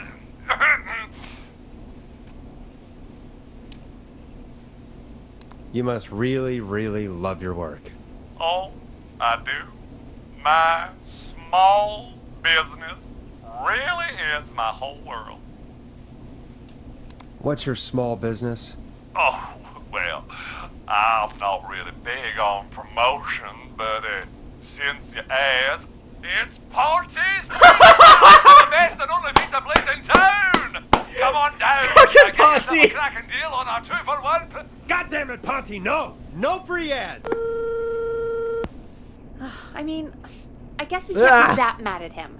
Calling Ponty's did save Virginia. I can be mad, Peggy. That sort of thing just... I can be mad. Look, he's gone now. We already have somebody else on the line. Just take a deep breath and let's keep going.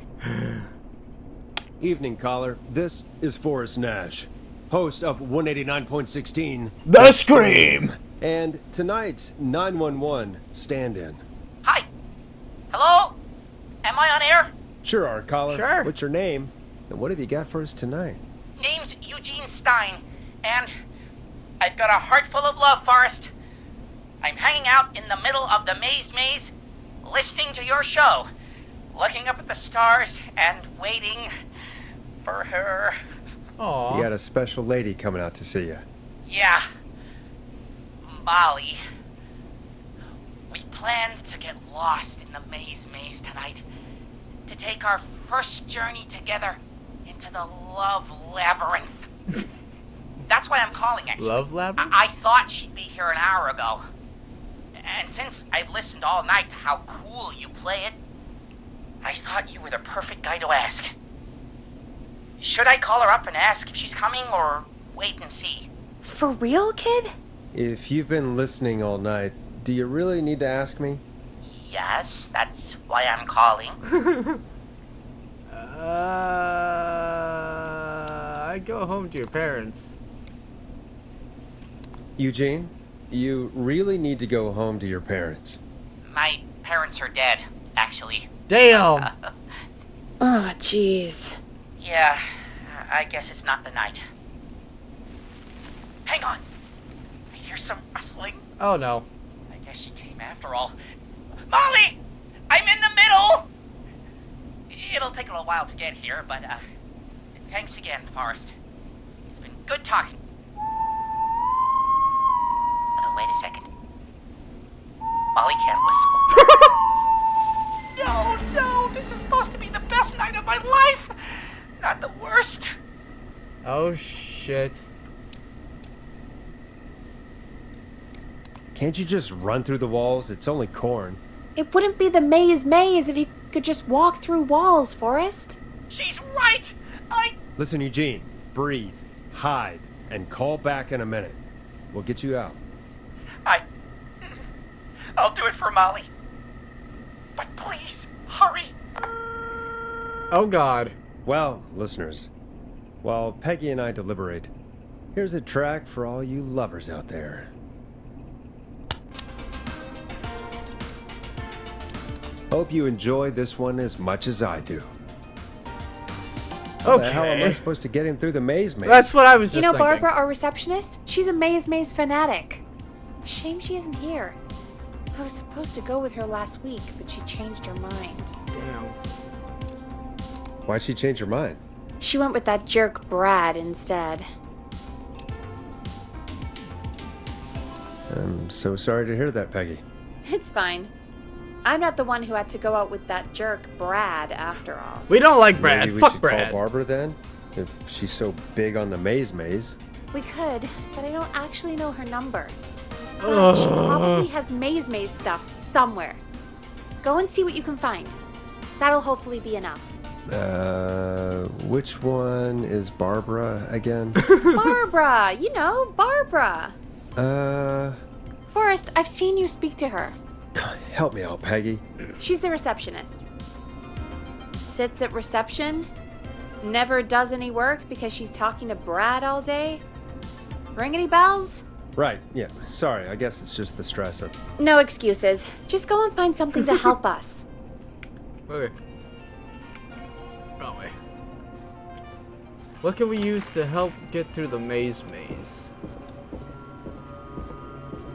That is ominous as fuck. Maze. Reception, okay. Barbara!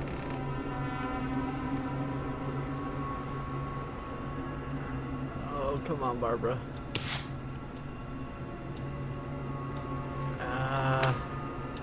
No. No. Looks like Brad broke her heart. Wonder what she'd have done with all that maze stuff. That's a good fucking question. Is it hidden in a book? No.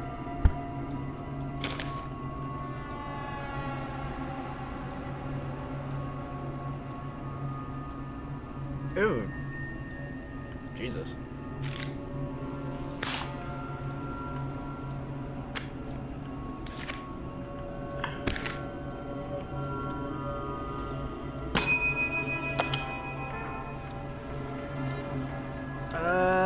I don't know. I don't know. Wait. Hold on.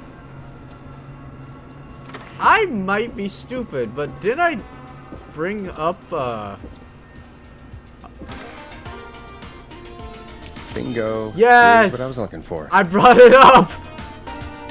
I just thought it looked interesting, so I was like, I'm gonna put it in the... Okay, so if he's in the middle... Exit... 10...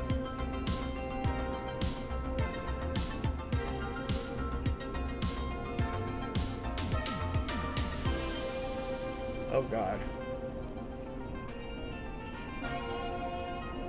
Okay, so legend, tractor statue, hidden hay bales, pig statue, realistic horse statue, pitchfork statue, scarecrow, farmer hat, mini barn, corn silo, and beehives.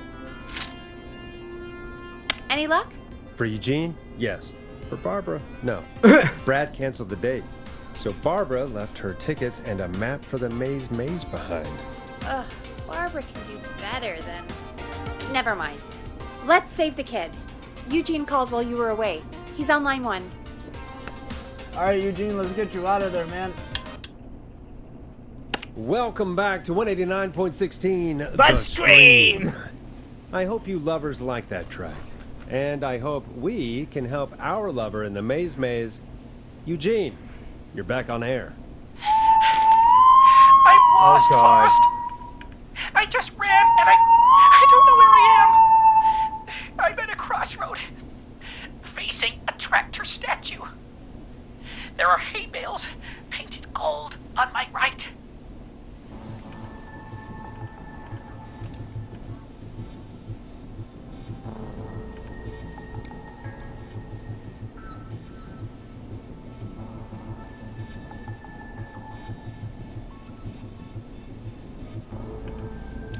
Go left.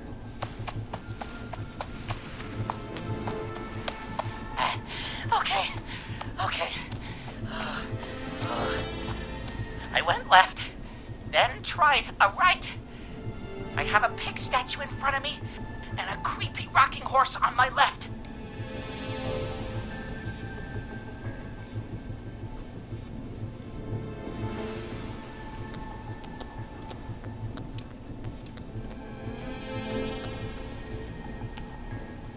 He has a pig statue in front and rocking horse on his left.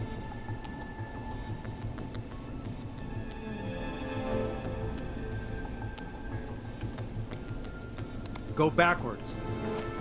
Oh, God. Why didn't I just invite her over? I'm at a crossroads. There's a pitchfork statue up ahead. Which way? Go left. Oh, this wasn't how tonight was meant to go. Oh God, I really hope I know what I'm looking at. I just wanted some love. Oh, Eugene! There's a tiny barn in front of me and a scarecrow behind me. Nothing to my sides. Tiny barn ahead of him, scarecrow behind him, nothing to his side. Scarecrow in front. No, scarecrow behind him.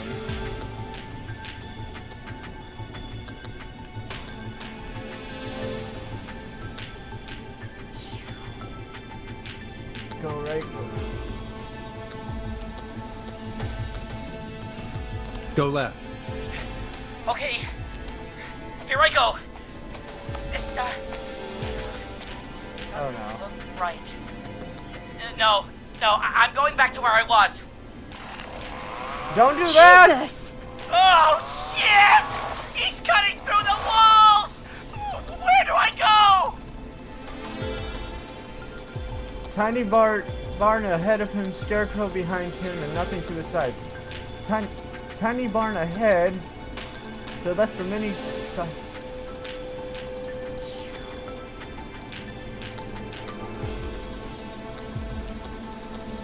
Go right.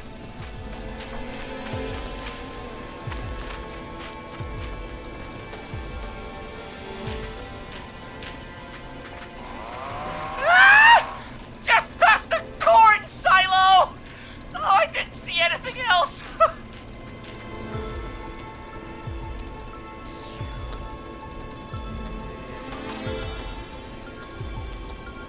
Go forward. Okay! I'm going! Please! No! You don't have to do this! Ah! Damn it! I think I'm gonna be sick.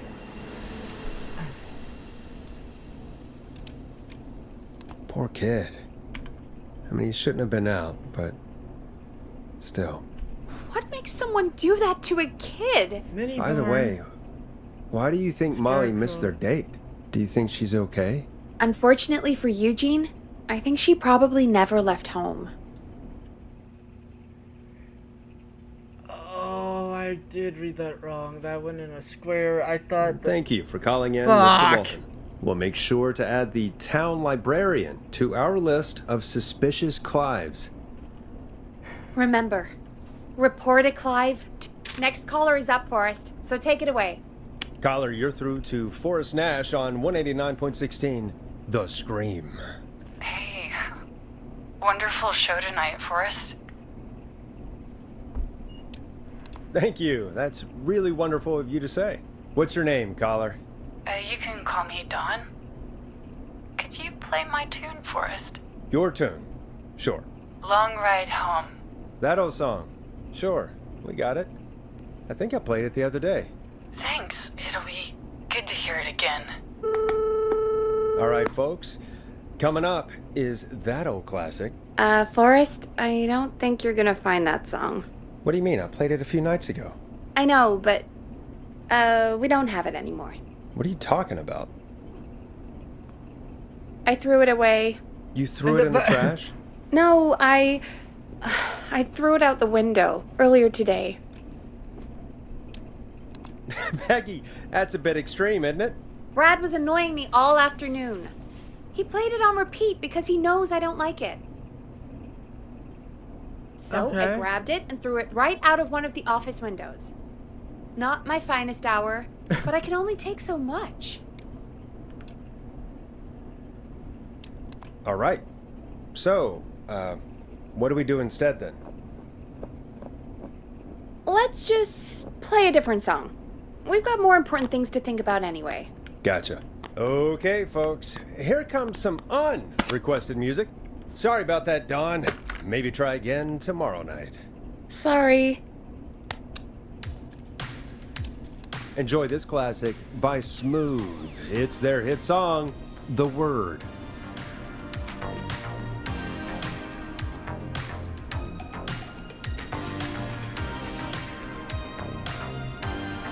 Of all the songs to request, why'd it have to be that one? Gee, Peggy, what did the barn finds ever do to you? Wrote that song, for one. It gets real old when you're forced to listen to it on repeat for years. Why couldn't they just request Roddy? Oh, Forrest, scrap the song. We have another caller. Oh god. I'm getting everybody killed tonight. You don't want to call me. Sorry to cut the music short, folks. Callers take priority tonight. Welcome to 189.16 The Scream. This is Forrest Nat. Murphy! Forrest! Oh, thank God. It's me again. Murphy! Oh no. Talk to me, Murphy. What's wrong? Oh, the killer got me, man. Why did I ever trust a guy named Master Robin? Oh, that's Murphy. not important right now. Just tell me what happened. Goddamn piece of... He came to the Gallows Waste Disposal plant. Beat on me, man. Carried me inside and locked me in a dumpster. I got a flashlight. Oh, goddamn. I smell smoke. I think he started a fire. Hold on, Murphy. We'll call for help right now. Oh, God. You gotta hurry, man. I need someone here now or I'm gonna die. Peggy, get the fire department on the line. On it. All right. Now just... Come on, pick up. Hi. Yes, I'd like to report a fire over at the Gallows Waste Disposal Plant. It's an emergency. What do you mean it's not operational? Why is there no backup vehicle? What? Oh, god damn it! Forrest, that evil son of a bitch slashed the tires on the town's only fire engine. They can't do anything. But I have a few friends who live nearby. Maybe one of them can save Murphy. Where do they live? My friend Alex lives on the corner of Haddonfield and Romero Street, and Catherine lives on the west end of Myers Lane. And there's Jericho on the east end of Myers Lane. But he's old. Really old. Okay, I'll check the map, see who would be best to do this.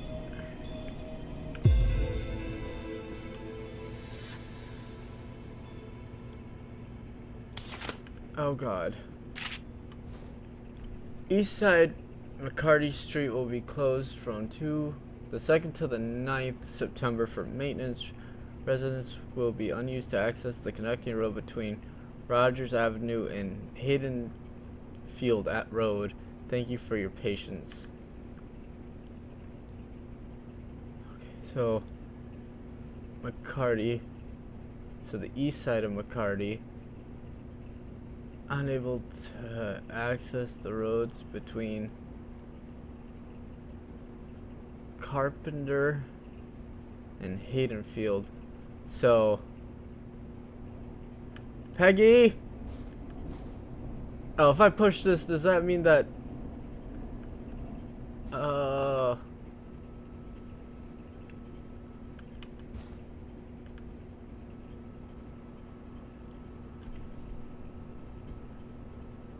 Okay.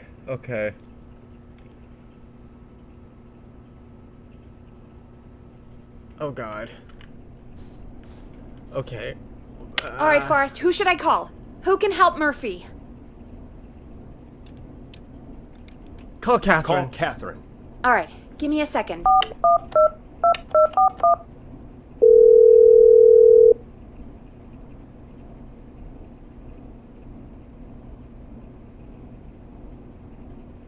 They're on the way. Yes. They'll call from the plant. You can direct them from there. Well, let's hope they get there in time. My fingers are fucking crossed.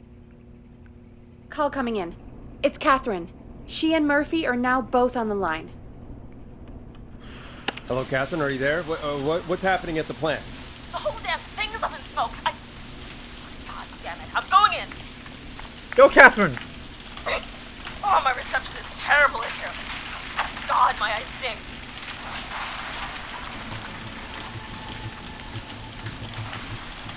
Murphy, can you see anything at all?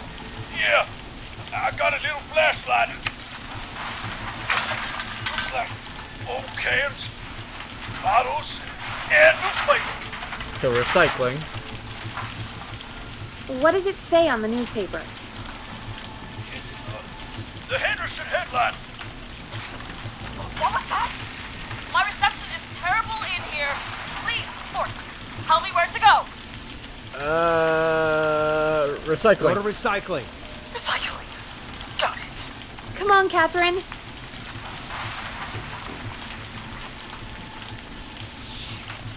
The plant's messed up again. I can go shredding or crushing. Which way? Murphy, do you know what part of the plant you're in? I'm in a dumpster, man. What do you want from me? Do you hear anything, Murphy? I hear my heart about to pound out of my chest. Put the receiver up to the lid. Put it up. Sounds like a crusher. Catherine, go to the crusher. Because it sounds like a like cars getting crushed instead of like a. Okay, it's super loud. We're almost out of time. There are 3 dumpsters here. One for Gallows Creek Council, Henderson Disposal, and Wyatt Ridge Municipal. Oh, Henderson. Open the Henderson container. Because he said Henderson headline. The lock is Yes! I found him! Thank God. Let's haul ass. Hell yeah! Coming down! Oh shit! God damn it, CJ! Stay on the train! Oh, please tell me they made it. Please.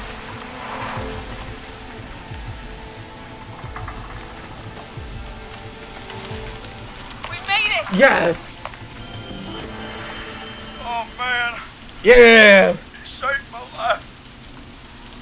Thank you. Thank you. And I swear to you, now, I'm gonna race Fernando like you. I'm getting my money back from Mr. Robbie. Fuck yeah, Murphy. Hey, you just get home to your son, okay? Will do, Forrest. Well, folks, Gallows Creek has 2 folk heroes tonight, Murphy and Catherine. I'm sure their deeds won't soon be forgotten. Great job, Forrest. No time to celebrate, though. We got a caller. You know what to do. All right, folks. Another of our good citizens is on the line. Let's see what they have to say.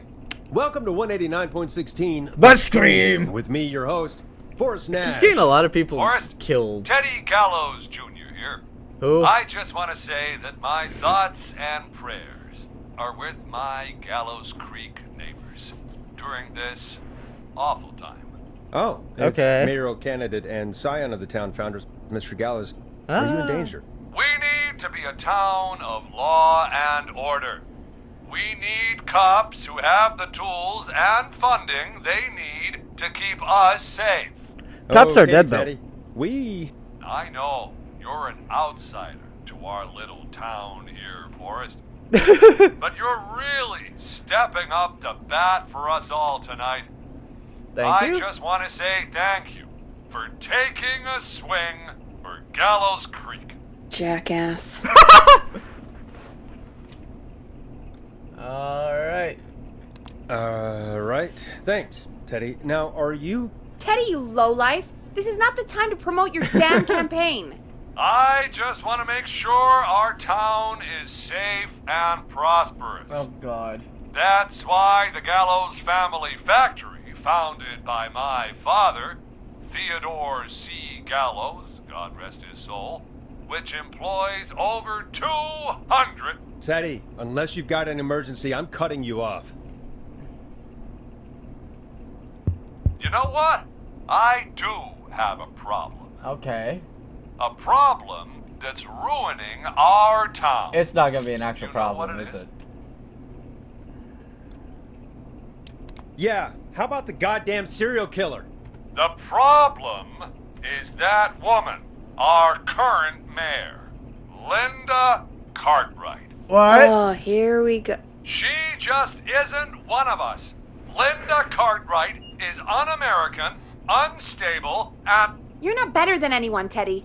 Just because you inherited half the town. Your producer sounds a little unstable, too. Don't you dare speak to me that way. Yeah, Cut him off, Peggy. Fuck you, I can Teddy. guarantee this kind of thing will not happen when I take office. The moral decay of... Good job. And that's enough of Teddy Gallows Jr. for one lifetime. I always feel disgusting after hearing him talk. Just play an ad, Forrest. I need a minute. We'll be right back after these messages.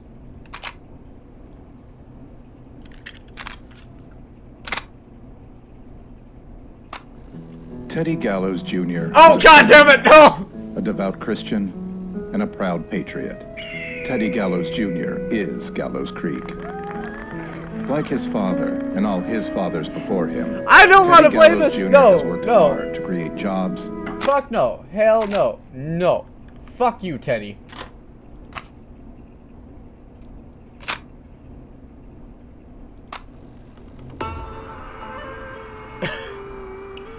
I'd rather listen to Master Robbie and his bullshit than the fucking Teddy fucking no. Wisdom? Do you want to Hell double no. your Where did I power? go? Are you ready to unlock your inner warrior for only $24.99?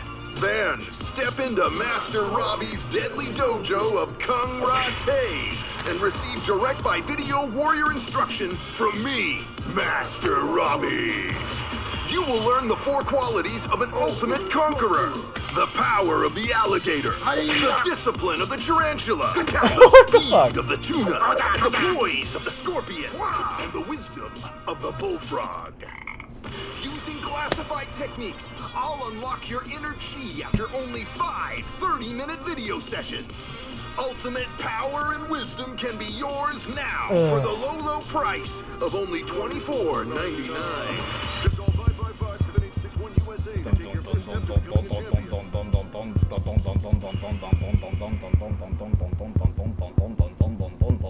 Never forget the element of surprise. If you buy today, you'll receive 2 additional VHS tapes, the tornado technique, and karate lovemaking. Call today. Caller on line 1. Hello, caller. You're live on the screen. The screen. Hey, Forrest Nash.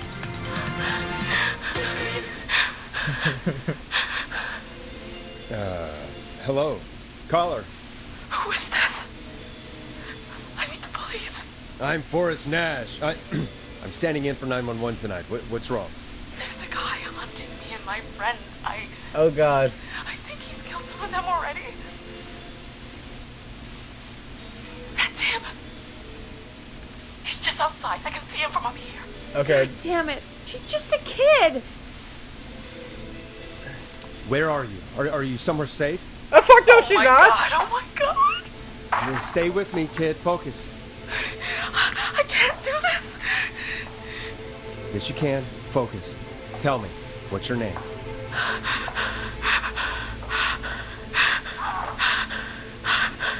Sweetie, you can do it. What's your name? Carrie. Hi, Carrie. Good. Carrie, listen to me. We're gonna get you out of there. All right? Now, where are you? The old murder house. Upstairs. I'm at the end of a hall. There's a bathroom, a couple bedrooms, a closet. Oh, he's coming. Where should I go? bedroom. Go to the bedroom. Okay, I'll...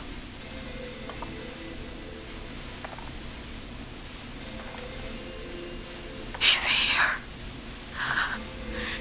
He's here. He's gonna kill me. Forrest, I don't think we can... Run! Fucking run!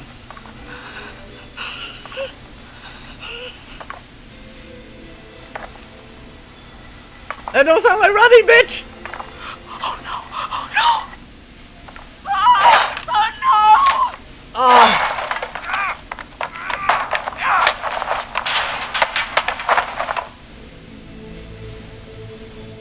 Forrest! Oh, fuck you! What? What? What? What? Are you kidding me? Okay, what the hell is going on here? A stupid prank. Who's on the phone, Carrie? The cops? It's just a joke, jeez. Wait, isn't that... Jimmy, that wasn't funny, you sicko! Of course I called the cops, but some guy just answered instead. What guy? Forrest Nash. What the hell are you all doing? It's prank night, old man. We're just having fun. That's the kid! The kid who called in earlier pretending to be the whistling man. That's it. I'm out of here. Jimmy, this is a pretty sick thing to do. Fuck yeah, it is. It's whistling night. That little idiot. Whistling night? It's a stupid tradition. Especially stupid since that one kid died back in... Would you take off that stupid mask if it's hard to breathe? Who's under there anyway? Is that you, Seth? Idiot. Seth is right next to you. That's, Stupid fucking wait. kids. Oh no. Who are you? Oh no, man. Oh god.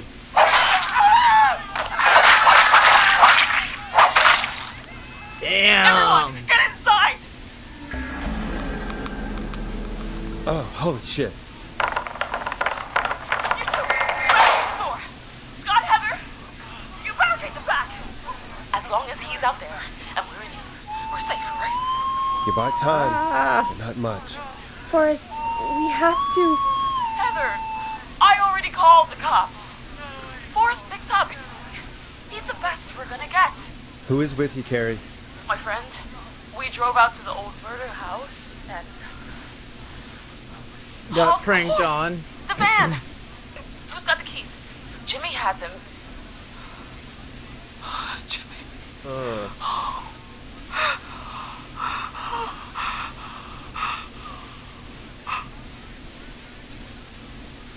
I'm sorry about Jimmy. Thank you. This is crazy, Forrest. We'll figure something No out. shit. Between all of you, there's got to be a way to beat this. Just sit tight, okay? Heather, shut up. If we do that, we're gonna get killed. If only Jeannie were here. Jeannie? Jeannie McPherson? Our intern Jeannie? Yes. She's my best friend and the smartest one out of all of us. She stayed in tonight. Forrest, listen. Smart girl. We'll see what we can come up with, and, What? Scott, you're not any good at... And, no, Chad. Out of all of us, you're not the one to... Everything okay? No. We're figuring out a plan. Oh god. Everyone's volunteering to do things they're just bad at. I think we can figure out what to do, but I don't think we can agree on who should do what. I think you'll have to be the tiebreaker, or else these idiots are gonna get us killed. But I... Shut up, you... Ugh. Forrest, I'll call you back. But I don't know anything about your friends. Oh god. These damn kids never learn. No, the fuck they don't.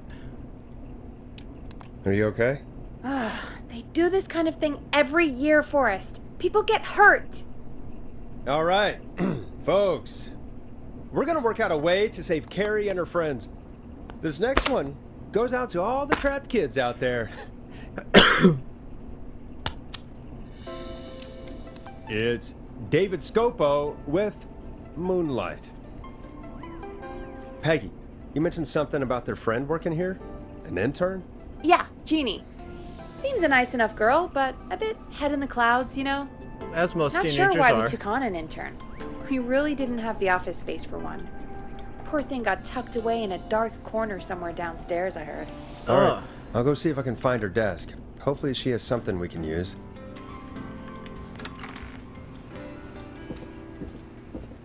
Peggy said her desk is downstairs.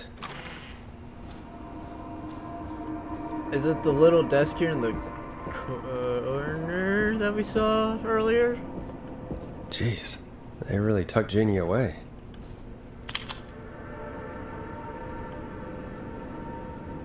Aw. Jeannie, good luck! I'm so proud of you. Make lots of friends and work hard. Lots of love, Mom. Axe me again.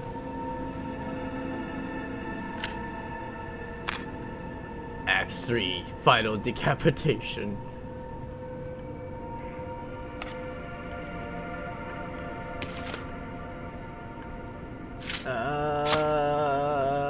Gals for life. Friendship quiz. This might work. Hello? Anybody else hear the giant cracking sound? Most likely to peak Mount Everest. Hot David, Kyle, Heather. Most likely to win the award for worst poker face. Kathleen, Scott, Chad, Tammy. Most likely to end up in prison. Seth, Jennifer, Lisa. Most likely to escape prison. Jennifer, Scott, Kathleen, Seth. Most likely to become an Olympic athlete. Hot David, Heather, Seth, PTO. Part 2. Most likely to pass their driver's test without any errors. Jimmy. Most likely to win an Oscar. Lisa, Tammy, Scott. Most likely to beat everyone at go-karting. Chad, Tammy, Hot David, Scott. Most likely to trip while running in a horror movie. Heather, Scott, Jimmy, Seth. Most likely to end up in a car crash. Tammy, Scott, Kathleen, Jennifer. Oh God.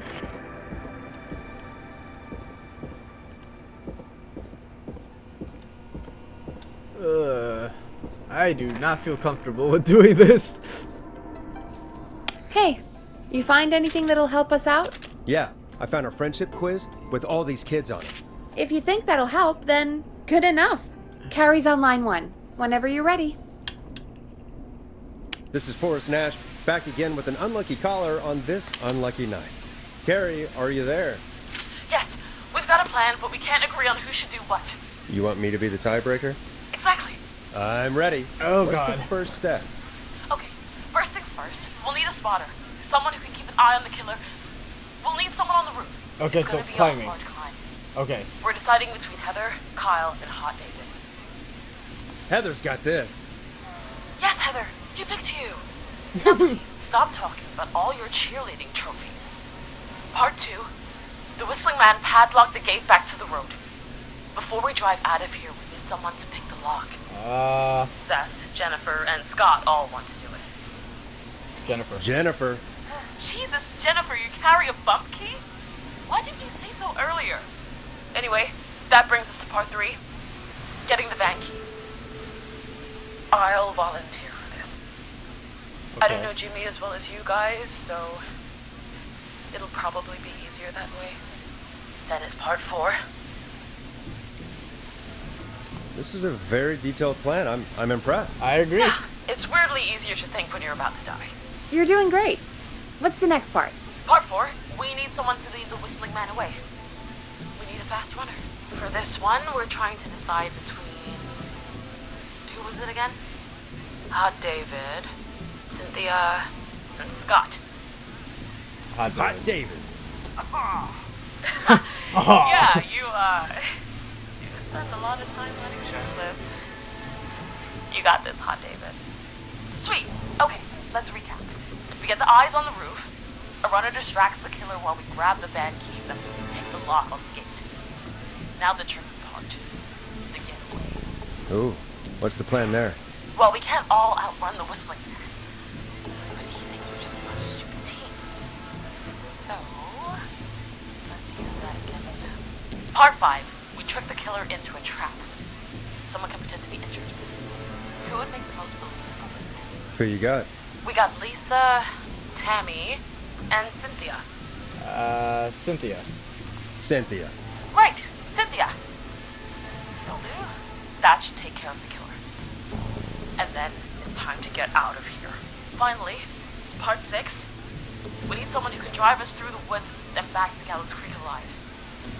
Who's our getaway driver? Should it be... Who have we got? Chad, Scott, Tammy, whatever. Forrest, you know what to do. Scott? Scott. I know we all love watching American Skid. Yes, yeah. Just do what they did in the movie. Thanks, Forrest. We'll just take a few seconds for ourselves, and then it's go time. Sounds good. Talk to you in a sec. Oh, did I Good luck, fuck up? Harry. Oh, I hope I didn't fuck up. I'm so tired That of getting actually people sounded like a killed. pretty good plan. I hope so. I hope you're right. Yeah, let's hope.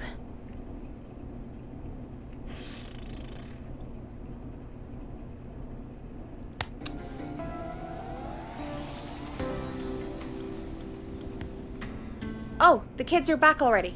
Line 1 again. If you're just tuning in, we're coming to you live with a bunch of teens Had to play a little about to flee a madman. calming down music. Listener discretion is advised. Are you ready, Carrie? We're good to go, Forrest. Alrighty then. Hit it! You got this. Here we go, everyone. Spotter, to the roof. Go, Heather. She's off and away. All right, Renner. Get ready. Wait for the spotter's signal. Spotter says go. Oh, God.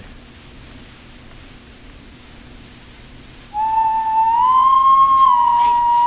Lockpicker, go. I'll get the keys off Jimmy. Oh, God. Oh, Jimmy.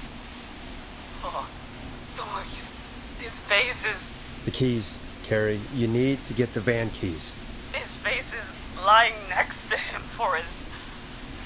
He got caught. Ugh. Oh, God. Focus. Breathe. Right. The van keys. There's times you can be, like, sweet, and other times you gotta be stern. Motherfucker, we gotta go. Jennifer got the gate unlocked. Nice, Jennifer. And Hot David should be back any second. Aha! Working. I can't believe it's actually working. You're doing great. Focus. You got this. We got this. Next step, trap the killer. Oh, All come right. on, Christy. Wait. Get into position. Everybody Catherine. else, hide.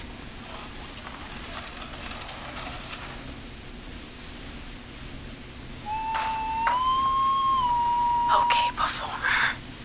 Now, act like your life depends on it. Oh. There he is. He's buying it. Oh no. He knows. Oh, no. Damn it. Now, push the bookshelf over.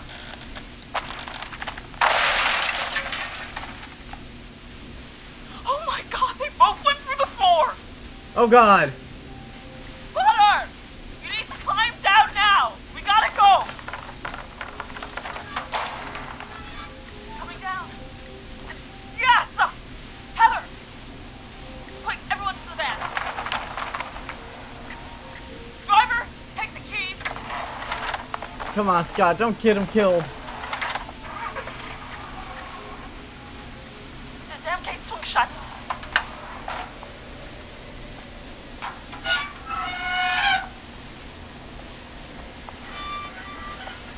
Huh? What? It won't stay open. I'll hold it. You drive through. Carrie! What was that? It's a whistling man. Oh god, oh god, oh god.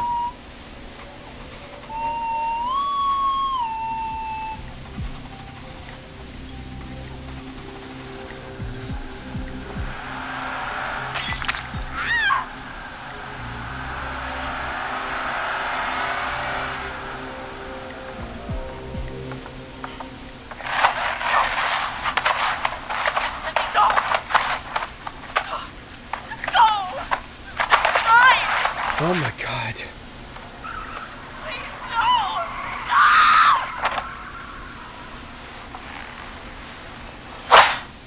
Oh. Carrie?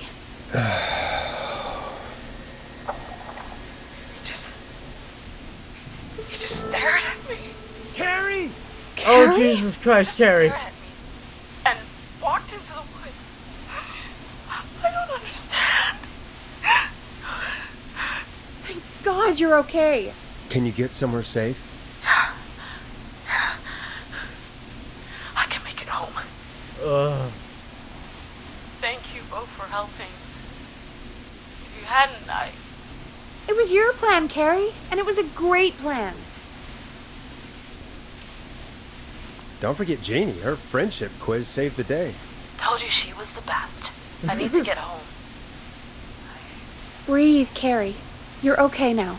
I'll call you when I'm somewhere safe. Talk to you then. Folks, that was a lot. Our thoughts go out to the parents whose kids won't make it home tonight. For any kids listening in, please stay inside and stay safe. And parents, hug your kids extra tight tonight. Here's a song for the girl walking home in the dark.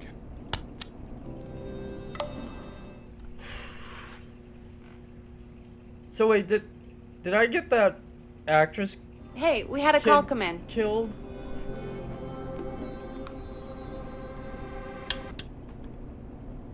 Forrest Nash here. Listeners, we've got another caller live on 189.16. The Scream! What's on your mind, caller? Hey, Forrest. I just wanted to phone in and say that I think I speak for everyone when I say that you're providing a real service for Gallows Creek tonight. Aw. It's cool what you're doing, man. Well, I'm just doing my job, friend. Anyway, tell me about yourself. What's your name? Are you keeping safe tonight? Yeah, man, I'm good, thanks. I'm at my roller rink, trying to get everything that's ready Roller for the Rink. Harvest Festival tomorrow. I had a guy from Starling Security here earlier installing the Starling 4000 system, so I'm a little behind. As for my name, my friends call me Roller Ricky, and I now consider you a friend, my man. Oh yeah. We're friends now, huh? Well, that's kind of you to say. Thanks. Yeah, man. Sounds like roller skating is more than just a job to you. So is this vocational? I wasn't always Roller Ricky. Once upon a time, believe it or not, I used to go by just Ricky.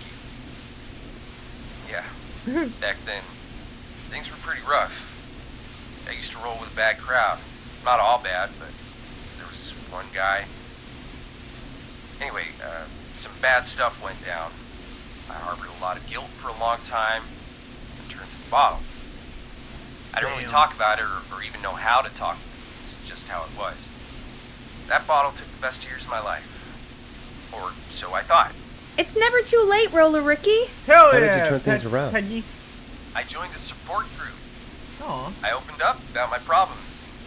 Sharing that burden just took so much weight off. It's a long story from there, but I found roller disco. I learned how to have fun again, cutting loose and making shapes. Now whenever I get down, I get down. I'm finally free from it all, man. It's important just to talk to somebody. That's the first step. Ain't that right, Max?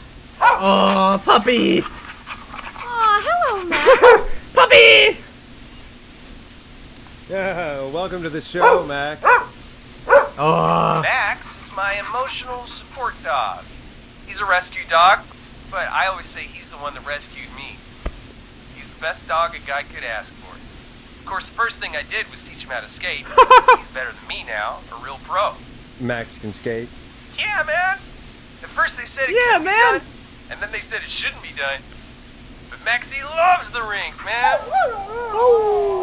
Is that another train, Maxie? Maxie loves trains, man. He's even got that special how to greet them. It sounds like you two make a great pair. Hell yeah. Maxie appreciates all the positivity you're throwing out, my man. You know, I'm actually hosting free skating lessons tomorrow at the festival. I think it's a great opportunity to give back to the community. Man, all this talk of skating's got me itching for a boogie. Before I switch my radio off for the night, could I request a song for us? Something I can groove to, you know, something funky. It'll be me and Maxie's final boogie breakdown tonight. I got just the one for you, my man. I can do that. Thanks again for calling. You and Max, be safe now, okay? Ooh. Bye, Maxie. You got it, man. Peace. Well, folks, this next one goes out to Roller Ricky and Max. Enjoy. I really needed that call, you know, after everything. Yeah, I get that. He talked a bit much for my taste, but it is inspiring to hear somebody come back from the brink like that. Hell yeah. Yeah, that's what I meant. You were thinking about Max on skates, weren't you? Would you look at that? Another caller on the line. What are the odds? Better take it. Okay, Forrest, shut the music off. Welcome back to 189.16 The Scream. This is Forrest Nash. How are you tonight, caller? I'm doing okay. Carrie! I made it home safe. Carrie! Woohoo! Hey, I just wanted to thank you for doing what you could earlier. You know, even though not everybody made it, and, yeah. I don't know. Hey, it's okay. You were so brave earlier. You're safe now. I wanted to ask you why. Why he didn't. Oh, God. Why am I... Why what, Carrie?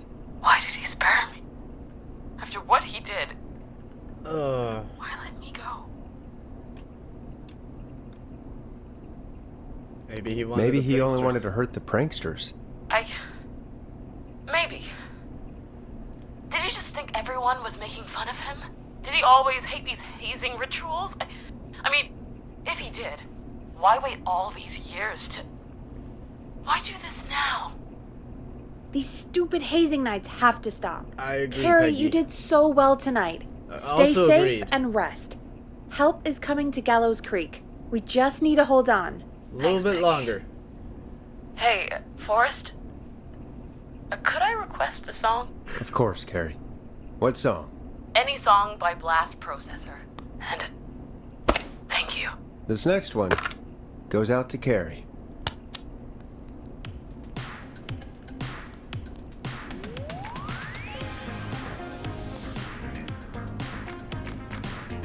You know, what Carrie just said has really got me thinking. About what? The whistling man left her alone. Why? There must be a reason. When it comes to masked whistling killers, I don't think a reason is a key part of their process. Well, it's something to consider. She's not wrong. Most I need serial... to take a break. If you want to stretch your legs, now's the time. Just hit the Peggy button when you want to get back on air. Cause, well, I'm thinking, right? Like, most serial killers just, you know, go for as many victims that meet their criteria, or like their list of, you know, who the victim reminds them of, why, you know, that specific victim. Yeah, I took forensics in high school, God, years ago, but no, that part's always kind of like the serial killers, how to catch them, you know, their motifs, their signatures, all that's always interested me. But in this case, letting a victim go when you had him like point blank, I want to almost say, like, if this is the original killer, I don't think he would have cared. But if this is like a copycat killer, like Scream 2, a lot of people have probably seen Scream 2 at this point, but like, if it could be like a copycat killer killing people for like a specific reason, it almost seems like maybe there's a sense of like familiarity in Carrie's position, and going after the prankster See, I almost want to say, like, it seems like the killer's maybe targeting specific people, but at the same time, it doesn't seem like they are. She, he, they, you know, Whistling Man, he is. But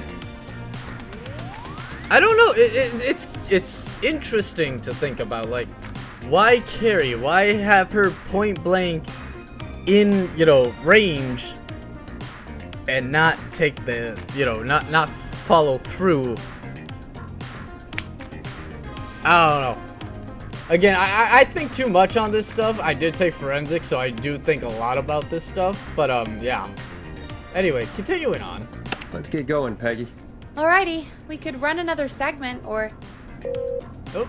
Scratch that, Forrest. We have a caller. You're through to 189.16. The Scream. What's your emergency? Hello again, Forrest. Dawn! Oh, that call with the teens was awful. Those poor kids. I think that's Dawn. Still, I'm glad the girl didn't get hurt. Thanks for your concern. Are you in It sounds trouble? like Dawn's voice. What's on your mind?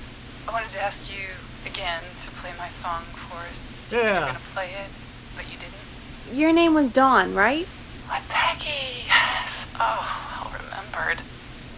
My name is Dawn, and I wanted to ask you again to play my tune, Forrest. Long Ride Home. You know, the one that Peggy said she threw outside the window? You must really love that song. If you're calling up to ask for it when you know we don't have it.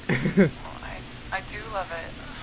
And I don't want to argue, but you do have it. It's just outside the window. There's a serial killer on the loose.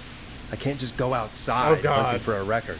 I'm really sorry, Dawn, but we just can't get it right now. But wasn't the Whistling Man just at the old murder house? It's miles from the station. It won't take you a second to grab it.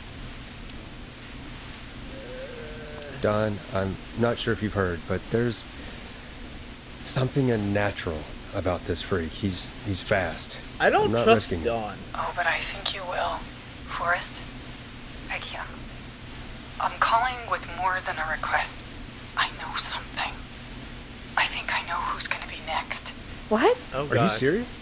Play my song, Forrest, and you'll find out. Well, folks, here's some music for you while I think things over.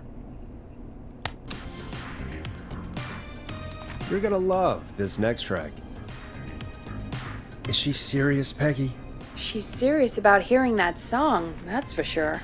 Peggy, I mean, is she serious about... I don't know, Forrest, but we don't really have a choice, do we? No, not If she's really. telling the truth.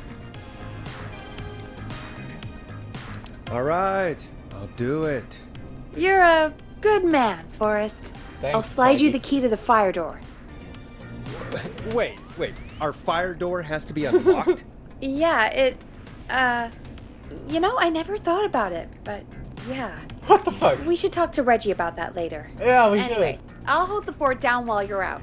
Okay. Maybe I'll even get a caller. That could be exciting. Yeah? 189.16, The Scream. With me, Peggy. So, okay.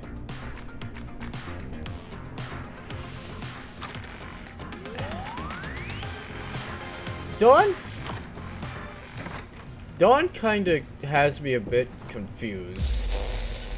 Cool.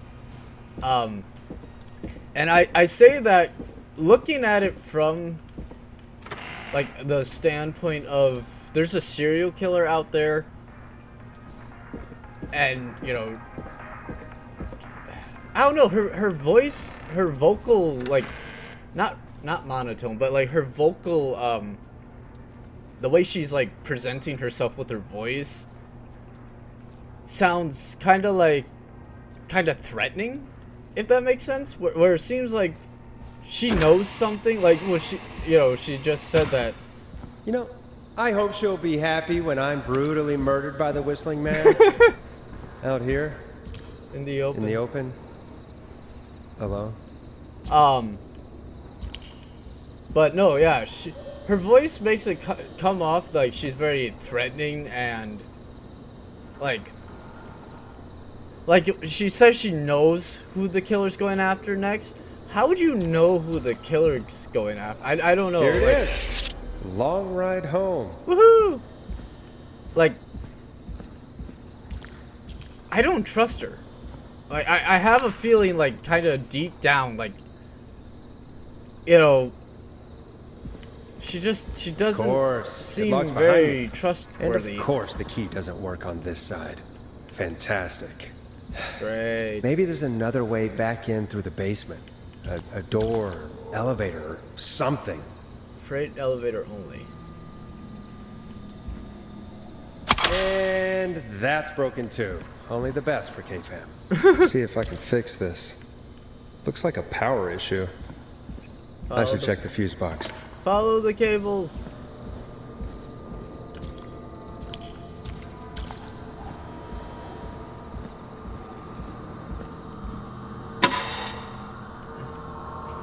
Looks like I'm gonna have to hunt around for some new fuses.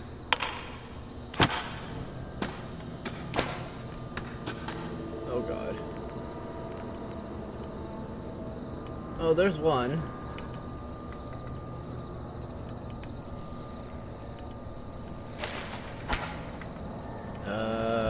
Could I kind of just put this anywhere, or?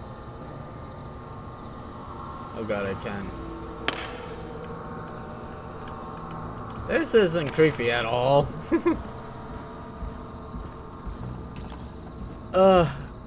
I do apologize. We are going to fucking die out here. Oh, another one. Cool. I really don't have any excuse either for getting as many people killed as I have. I could have sworn with Eugene I was looking at the map right, but I guess I wasn't, and it got him killed, and I feel fucking horrible for that. Like, I know he's just a video game character, but you know, you want to throw your mind into like the mentality of like the characters you play as, or at least I kind of like to do that because it gets me more into the game. And we got the we got the reporter killed, we got Eugene killed, we got one of the college kids or party kids killed, and it's just like, oh my god. Nah, that's not right. Do the fuses add up properly? 70, 30, 60, oh, 90, no.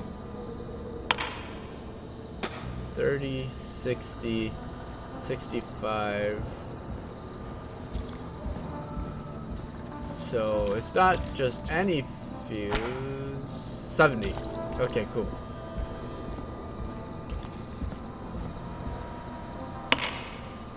Bingo! Oh god. That is fucking loud. But yeah, no. I could probably survive that fall. Oh god. Ah, I died from a foot and a half of a fall. Looks like the janitor's closet. What did Peggy say his name was? Clive? Oh god.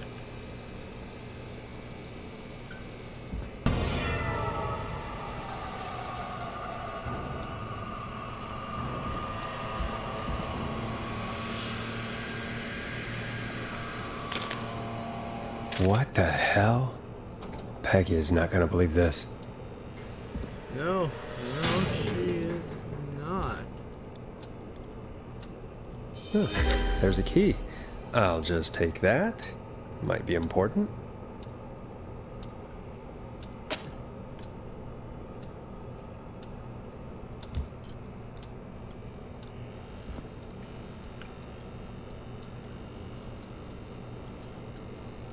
Random pictures of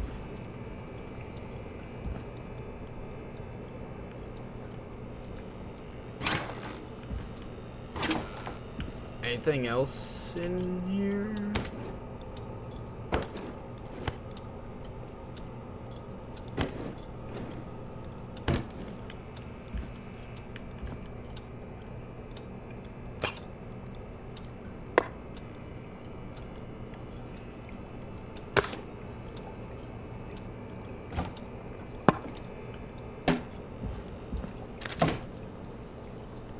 Call for donations to help Chuck Brody. Former Gallows football captain Chuck Brody suffers from a career-ending injury as a victim of a festival disaster late last year. To help him on his road to recovery, we are buying him some lottery tickets. Hopefully he gets lucky and can get back on his feet. Pun not intended. Drop tickets in the bucket below. Thanks. Justice for festival victims. The 2-year investigation into festival accidents concluded. Investigators blame 2 engineers that were contracted in from the local power station. Lead engineer Ant Williams and junior engineer Sean Everett were distracted talking about horror movies while assembling the big wheel, which led to various construction mistakes. They have been ordered to do community service for a total.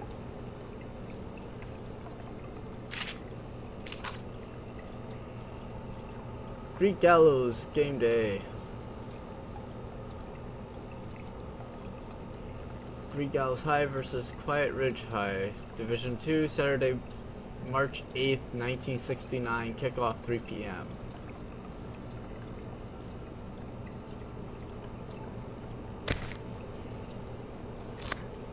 Trailer park. Okay. Peggy! You ain't gonna believe this shit.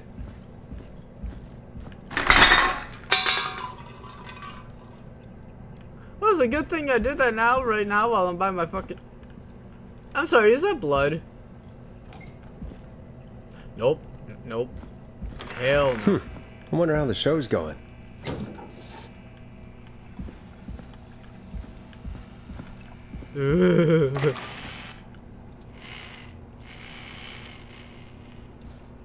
Nope, nope, nope, nope, nope, nope, nope. Fuck no. Hell no. Nope, we're out. Nope.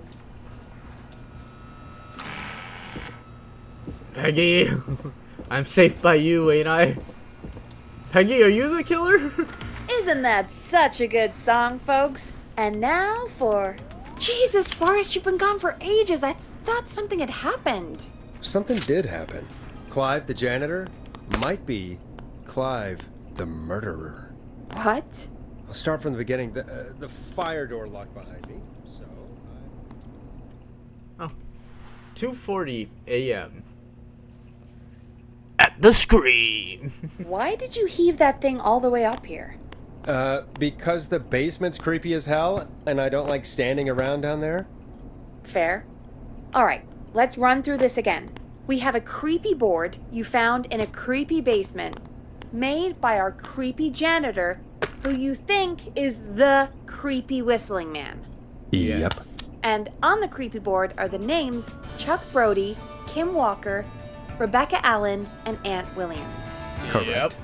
And you think one of these people will be the whistling man's, Clive's, next target.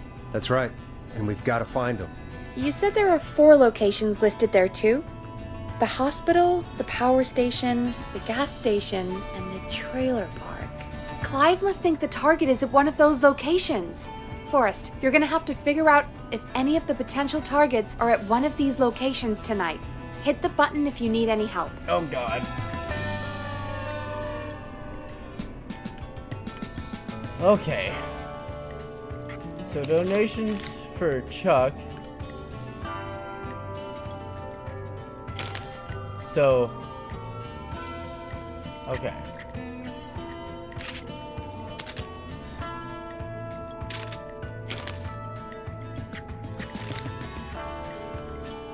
Big wheel brakes, free 15. Yeah, so festival disaster, festival victims. Cody Bradley was the festival person.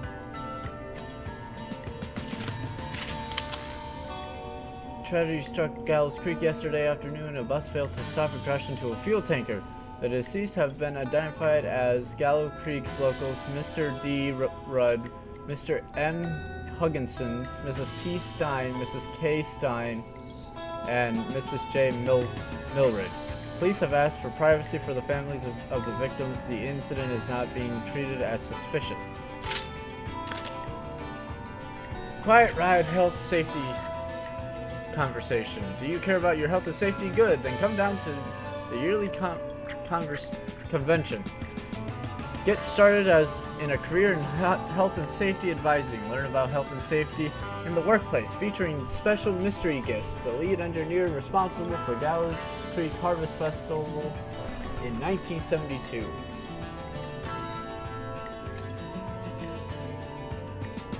Okay. Sheriff Matthews warns citizens to look out for suspicious behavior after multiple car thefts. The crime wave of 70 will be stopped, I can assure you. We must work together, bring down this criminal organization, probably protect the peace and others, and blah blah blah.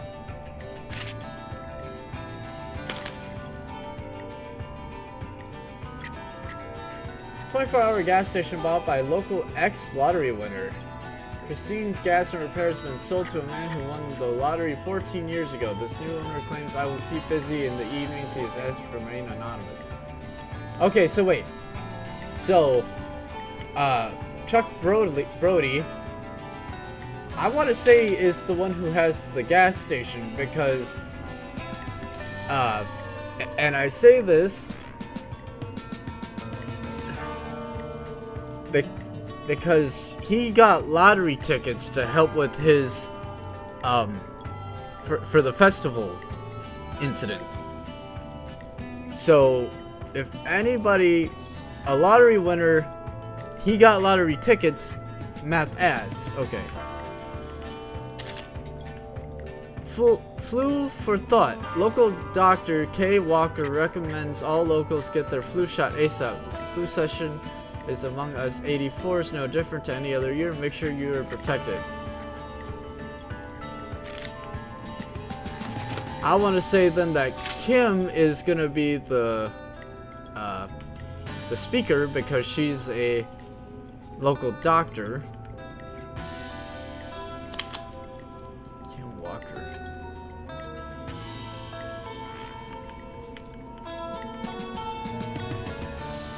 Aunt Williams. Yeah. And Williams works at the power station. Rebecca Allen. There's nothing on Rebecca Allen.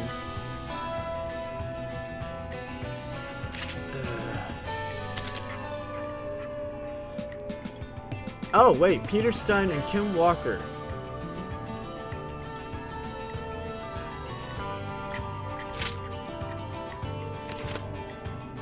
Yeah, Peter Walker. No, Peter Stein and Kim Walker. So, Kim. Wait, what year is it? 1987. The deceased have been identified as Gallows Creek's locals Mr. D. Rudd, Mr. M. Hewinson, Mr. P. Stein, Mrs. K. Stein, and Mrs. J. Milred.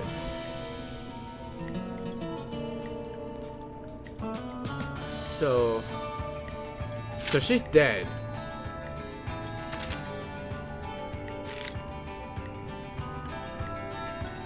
Rebecca Allen and Aunt Williams.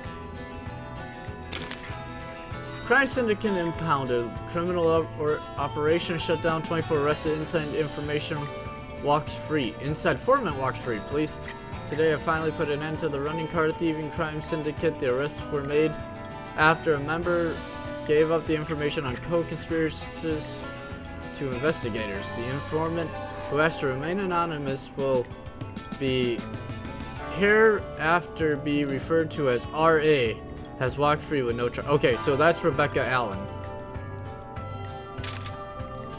So,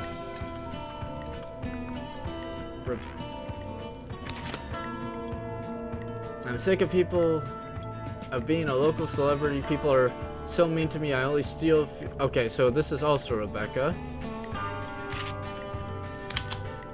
Local legend takes to Manhattan. Infamous author. Okay. So she's in Manhattan.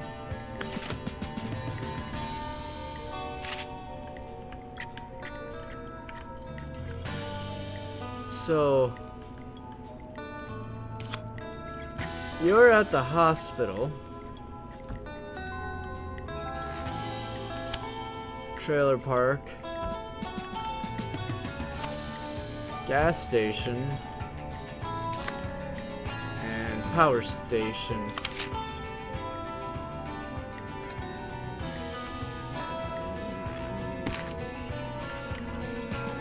I want to say we called Chuck Brody. How's it going? I'm ready, Peggy. Are you sure? We've only got one shot at this. Yeah. Because if she's the one girl's I'm sure. dead. Let's do this.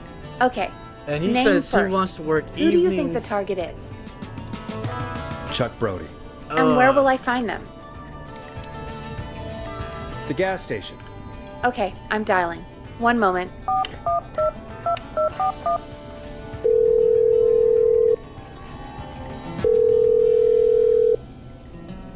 Hello? Chuck Brody! Listen, I know this sounds crazy, but we have reason to believe the Whistling Man is coming for you. You need to get yourself and everyone else out right now. The Whistling Man? What the hell are you?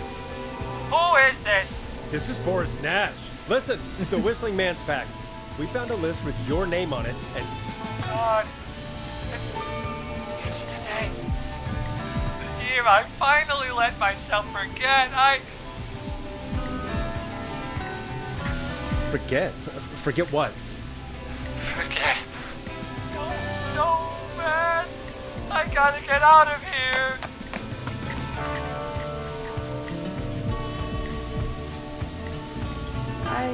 I think he ran off. Well, fingers crossed that Chuck... Oh, God. It sounds like something blew up. He's using bombs now? Is Chuck? I don't know. Hang on. We're getting a call. Hello? Oh, thank Chuck? God. Chuck! Worse. The whole goddamn gas station's gone up. Jesus. Is anyone hurt? I don't think so. I got everyone to follow me out. The town's only ambulance was blown to hell, though. Oh, no. Yeah. Damn it, that fireball threw me. I've got to get to the hospital. I'm not feeling great. Forrest, man. I can't thank you enough, but... Yeah. I gotta go. I don't blame you. Damn it. We lost it. What was that about today? Oh, Forrest, the call board is lighting up. Get us into some music while I deal with this. Here's some music while we regroup here on KFAM 189.16, The Stream. The Stream! Oh, God. Okay, so... what happened today, however many years ago, that made Chuck, like, always want to remember it? There's gotta be more in the basement to show us who Clive is targeting. And if that's the case, we can get ahead of him. That's true. Stop the killings before they can happen. Forrest, we need to go back down. By we, you mean me, right? Of course! Yeah. Like I said, I need to handle all these calls. Maybe start with that creepy mannequin room you mentioned before. I still have a lot of questions about those, by the way. Me too.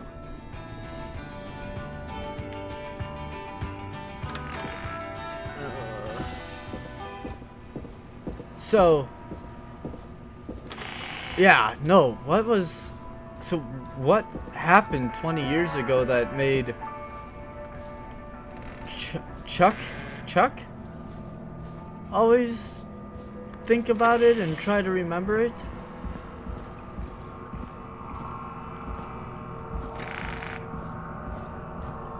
Oh God, something bad is gonna happen in this fucking basement.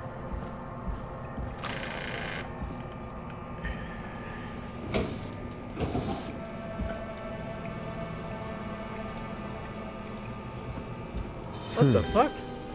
The key? Was this always here? I must have missed it when I brought everything upstairs. Oh, because it was behind the billboard. Okay.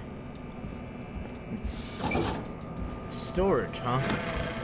Is that what that room across the hall here is?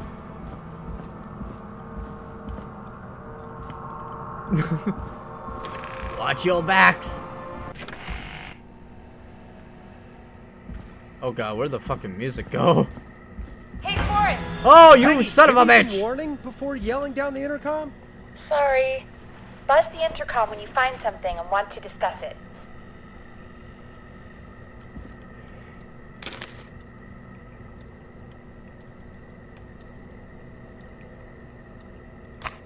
Peggy, I've found a tape and a map down here. A map of what?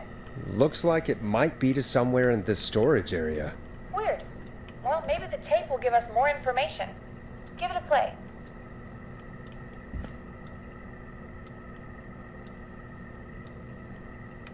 Oh, yeah.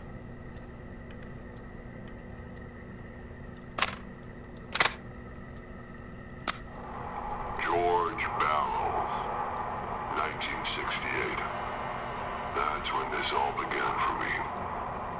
Follow the maps, find the tapes. I'll be waiting. Wait, George Barrow? We all heard that he drowned after a night out drinking. Was it actually Clive? Has Could have Clive really been the whistling man for that long? He says I need to follow the maps and find the tapes. I guess that's what this map is about. I think we need to see what else is hidden down here. Be careful, Forrest. Keep looking. Buzz the intercom when you found something. Will do. I'm just checking around all over.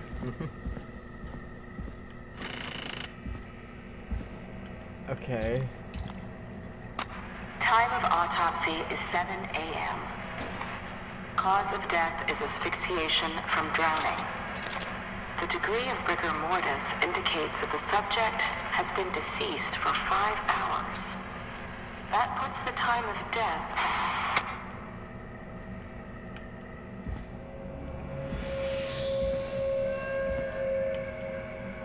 Is this it?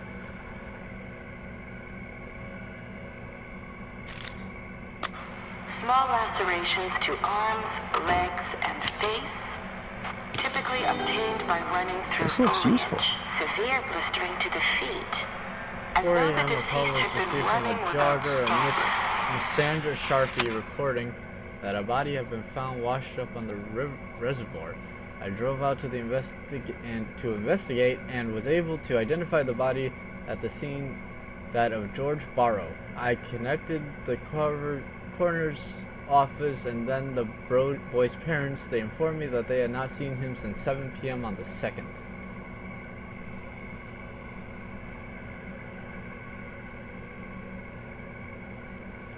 Oh god.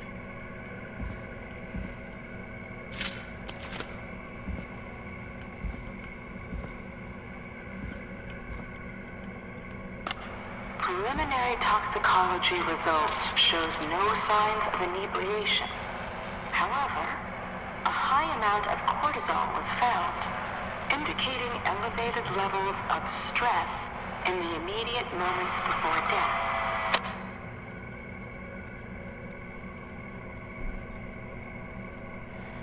So he was freaked out before he died.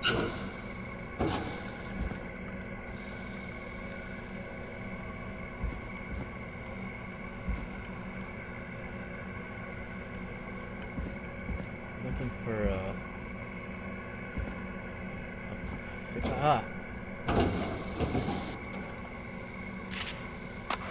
Additionally, there appears to be a post-mortem injury to the arm.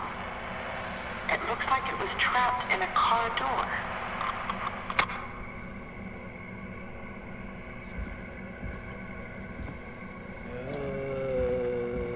in here, maybe? Oh god, that's a power box.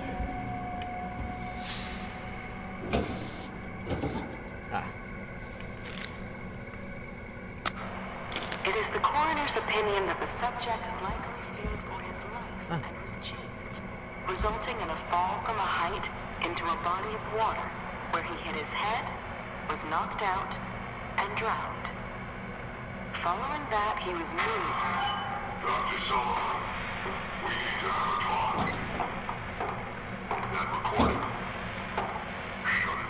I love how the doors were slowly closing. Okay.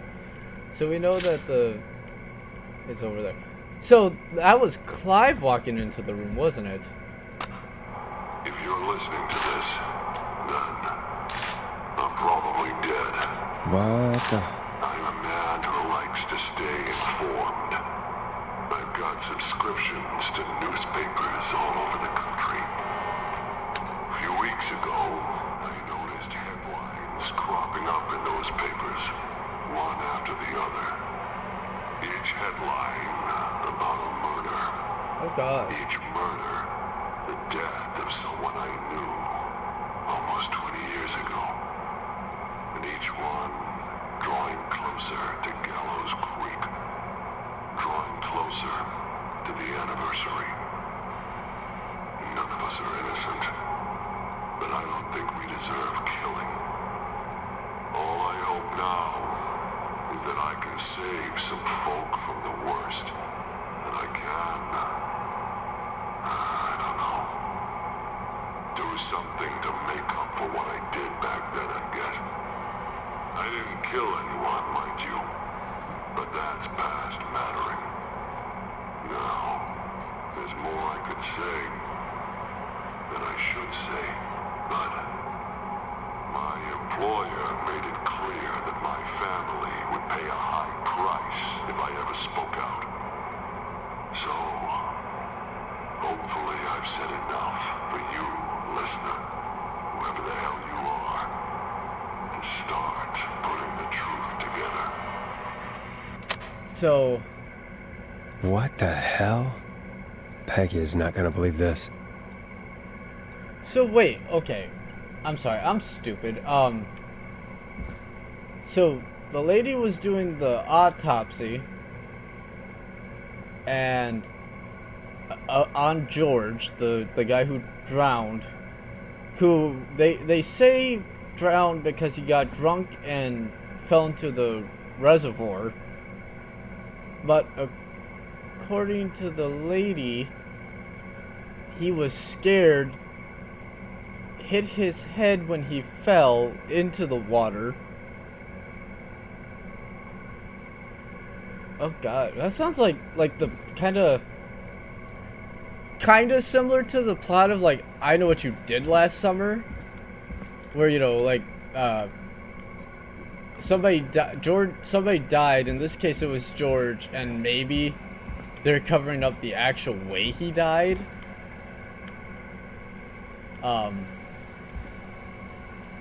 Because at least it seems to me that, yeah, they're covering up George's murder, and Clive was like, oh, maybe the person who had to tell everybody to shush, keep quiet on it, or else bad things will happen to maybe their families, or who knows. And Clive's family, like he just said, would have to pay a high risk if he didn't do what he said. So it has to be somebody like with a lot of money or a lot of power in this town.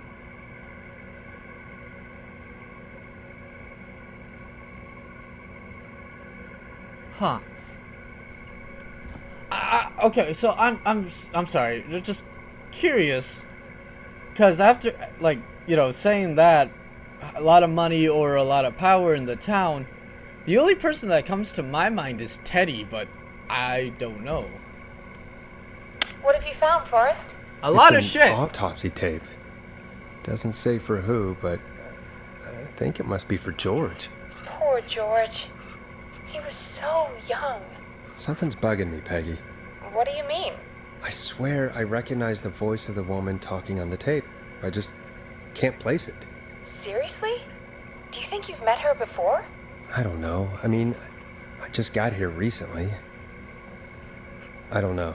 Maybe she tuned into the Found show. another tape. It talks more about how George died. What did it say?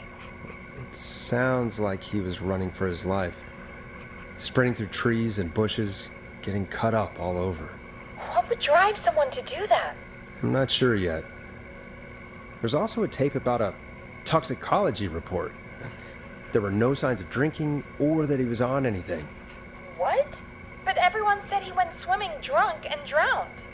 It was in the newspaper and everything.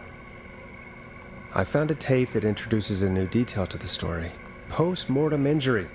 Apparently, his arm got caught in a car door. A car door? Shit, so he could have got moved. After he died. How do you suppose they can tell? How can they tell? I'm a radio producer, not a coroner. Rigor mortis. The written report I found doesn't mention it at all. How did his arm get trapped in a car door after he died? Unless he got it when the police collected his body, I guess someone else must have moved him after he was dead to where he was eventually found. But the report, what is going on here? Maybe Clive. I found a police report. Mentions a friend from earlier, Sandra Sharp. Sandra. Oh, yeah. The jazz runner? Yeah. That's right. She found George's body washed up at the reservoir. The reservoir?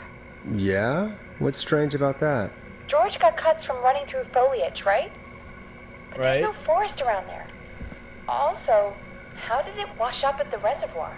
What do you mean? Reservoirs don't have tides. But that's what the police report said. It's not possible, though. Oh, I did so a the school sheriff project could have on lied reservoirs about and got an A. But yeah, not important right now. The sheriff could have The lied important about, thing is that it that doesn't too. make sense. What are you suggesting then? That the body was originally found somewhere other than what the report suggests? That the sheriff tried to cover it up, but accidentally let something slip? Something like that. I think. Well, Sheriff Matthews wrote the report. If he hadn't been eviscerated, we could have asked him. True. But Sandra is still alive? That's true. Once we're done down here, we should give her a call. In another tape, the coroner comes to the same conclusion as I did. George was running from something. Maybe an animal? Maybe, but then there's this next bit, where the coroner thinks he was moved post-death. So she agrees with us. At the end of the tape, someone burst in and demanded the doctor, Dr. Sullivan, to stop recording. Dr. Sullivan. Wait, Virginia Sullivan? She was her caller from earlier.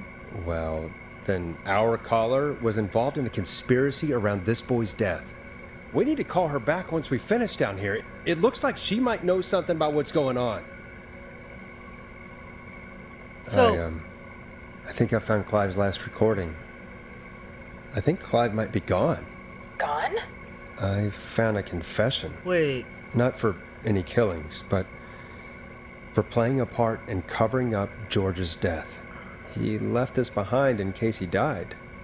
He hoped someone would find it. Do you think the Whistling Man already got him? Possibly. Could've. We've had a lot of callers tonight, but maybe not every victim made it to the phone, you know? We don't know how many there really are. Christ, Forrest, that's dark. I know, but Clive said he had read about other murders in other towns, and that the murders were all folks who knew about the incident. And the killings were getting closer to Gallows Creek. He said he wanted to do something good for once. The board in his office. He wasn't tracking people down to kill them. He was tracking them down to save them. Ugh, why didn't he just come out with all of this? He said his employer threatened his family if he spoke out about any of it. His employer? The one who orchestrated the cover-up? Oh, Clive. I'm sorry for thinking you'd killed all those people. Do you think you found everything? I think so. Forrest, what's going on here? Someone wanted that boy's death to seem like an accident. And they hired Clive to make it look that way. Come back upstairs when you're ready. We need to figure out our next step. So, hold on. Thank God you're back, Forrest. I've been running out of stuff to pad our airtime with. Peggy, you work in radio. Forrest, I'm stressed. I mean, really. How are we supposed to keep a show going with all this happening? This is our job, Peggy. We gotta do it. You're right. So, what's the plan now? I think we should call Virginia back. All right, I'll get her on the line. When you're ready, shut the music off. So, hold on. Okay, Hello again, Gallows Creek. This is Forrest Nash. We're circling closer to the truth behind tonight's events. To this end, we're calling back one of our earlier callers, Virginia Sullivan. Virginia. I want to quickly say, though, what was his name? Plunker here. Who's this? Is it you? Chuck. That's it. Chuck Brody. Plunker, hey, it's the Radio Man, Forrest Nash. Radio Man? What's up? Chuck said that he was So, trying the to mystery forget saving something lives, today. The huge. And Right on. Plunker, what are if you doing he at knows Virginia's what house? happened to George She as asked well? if we could stay to keep an eye out for that whistling turd. So we're hanging out, bro. All right, bro. Good job. Well, that's big of you, Plunker. Hell yeah. No, it's nothing. I love that. Can I speak to Virginia? Sure thing, Radio Man. I'll just go get her. Who is this? Hey, Virginia, it's Forrest. I'm glad you're still okay. Oh, Forrest. Sorry, I'm still jumpy. We need to talk. Sorry to hear that, but listen, hey, we need to talk. What about? We're calling because we think you can help us understand why this is happening tonight. Me? What would I know? Does the name Clive mean anything to you? Clive? No, I don't know that name. What are you asking about this for? You mentioned that name earlier when you called us the first time. I don't know what I said then. I was petrified, Forrest. Clive's the janitor at our station, and we know you spoke to him in the past. Forrest, please. You don't know what you're doing. He'll come for me. Virginia, it's okay. Clive won't be coming after you. We think Clive's dead. Dead? But isn't he? He's the whistling man, Forrest. I don't think so. Why are you so certain Clive's the whistling man? Because all those years ago, It's okay, Virginia. He's gone. We found evidence to suggest well... And we found your autopsy reports for George Barrow. How? I saw him destroy them. Well, he didn't. What I if don't this know if is he like kept some them kind or of like made copies or what, but thing? we Like found them, and the we killer's know it's using related to what's the- happening tonight. the which is why we legend called of the you. whistling man to just Why did you stay quiet? kill people. All right. One day, I came into work to find a boy on my slab. And as I finished the autopsy, this man, Clive, he just burst in. And he started making demands to give over the reports, to falsify what I found. Which is Of illegal. course, I said no. But, well, when someone wants to make you do something, they can use the carrot or the stick. For me, he used both. You see, my sister is sick. She has a chronic condition that's never going away. It's expensive to treat, and it was getting to where I couldn't afford it. And Clive promised me that his employer would pay for my sister's treatment if I did what he said, and that if I ever spoke about this, he'd beat me to within an inch of my life. I don't know why he had me do it, but my sister needed me. You have to understand, she needed me. We understand. Thank you, Virginia. That was brave. God, I just want this nightmare to end. This will help end it, Virginia. Thank you. Stay safe, Virginia. So, what if like Clive said his Virginia's tied up in all of this. Clive threatened her to keep quiet about George's death. But for who? Why cover up these details? Well, we know Sandra was involved in George's death. Do you want to call her? I do. Alright, but before we go asking questions, I think we should know what we want to ask. Is that fair? Yeah, we need to ask her about finding the body. She was the one who discovered it, but something just doesn't add up. 100%. She knows more than she's saying. I wonder what she's hiding. We'll hopefully find out soon. I want to know as well. Just be careful when you're talking to her. Don't push too hard. We don't want her to hang up. I'll be careful. Alright. I will calling not. Her now. Hopefully she's at her jazz studio. Hopefully she's at home with the doors fucking locked. And we don't have to jumpstart another car. Forrest, you're through. Hello, this is Sandra at Jazz Pizzazz Jazz Studio. Who is this? Hello again, Sandra! It's Forrest Nash of 189.16, The Scream. The Scream! And live on air. Oh, I always thought folks called into a radio show, not the other way around. How jazzy. What can I do for you? Well, we're trying to understand what's behind the attacks tonight. We had a few questions. Why, Forrest, of course. Heck, after the way you saved my life, I'd say yes to just about anything you asked. Ayo. Really? Well, that sounds nice. I might just call you back tomorrow then, too. You got my number. But what about tonight? Is there anything you want to talk about right now? Remember why we called, Forrest. I know. Of course. Do you know why the Whistling Man might have targeted you? Ha! As far as I could tell, he was just a knife-wielding psycho with superhuman cardio. He'd have chased after anybody. Right. Well, we think he might be chasing specific people. People who know about the death of a boy named George. Oh, I don't know anything about that. Sorry. Sandra, we know you found George's body. We have the police report. I don't know what you mean. It's okay, Sandra. We know. You do? You know about? Yes. Of course. This studio is my life. After I found the body in the river, I couldn't lose my studio. Do you understand? Sure. I understand. When the rent just kept going up, he said he'd stop if I just needed to keep quiet. And everything would be okay. Sandra? Who was he? He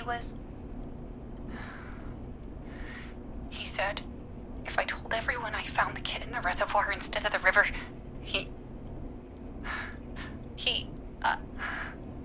I'm sorry. I can't do this. And she's gone. I don't think that could have gone any better. You truly did great, Forrest. Well, folks, if anyone out there has any thoughts on what's going on tonight, please call in. That's good timing. We've got a call waiting just this second. Okay, so I have a quick theory before we answer this. What if it was, like, how I kind of said earlier... I suppose I should take this call. I know. What if when I said earlier it could have been Teddy that might have killed George, or, you know, scared him or something? Because 20 years ago to this day, so this day is the Whistling Night. So what if one of those Whistling Nights went terribly wrong? Hey, Big Shot, hit George- the button and take the call. George got killed, and they're say Teddy might have been the one who did what Jimmy did, dressed up as the Whistler, or the Whistling Man, and Teddy's dad covered it up. The line's lit up. I need to take the call. I know, Welcome I'm sorry. to 189.16 The Scream! With me, your host, Forrest Nash. Hi, Boris. I Oh, know God. this is really out of the blue with everything happening tonight. But I wondered if you could Ponty. send a special birthday message to my uncle. You know what? I'd welcome a change of pace. I'd be glad to. Thank you, Boris. He's my Uncle Ronnie. His first name's Peter, but he never liked his name. But since he always had salt and pepper hair, even as a kid, can you believe it? Folks always called him Pepper. Thanks for the history lesson. Is there anything besides happy birthday you would like to say to Mr. Pepper? Oh my god damn it! Yes! Tell him he can get the best birthday Pepperoni. meals and party packages here at Putney's Pizza. I knew it. You son of a bitch! Stop calling us! Sorry, Forrest. Let's just move on. We've already got another caller on the line. This is 189.16. The Scream. I'm Forrest Nash. You're on the air, caller. Ponty! Caller. If I make it, it's Ponty.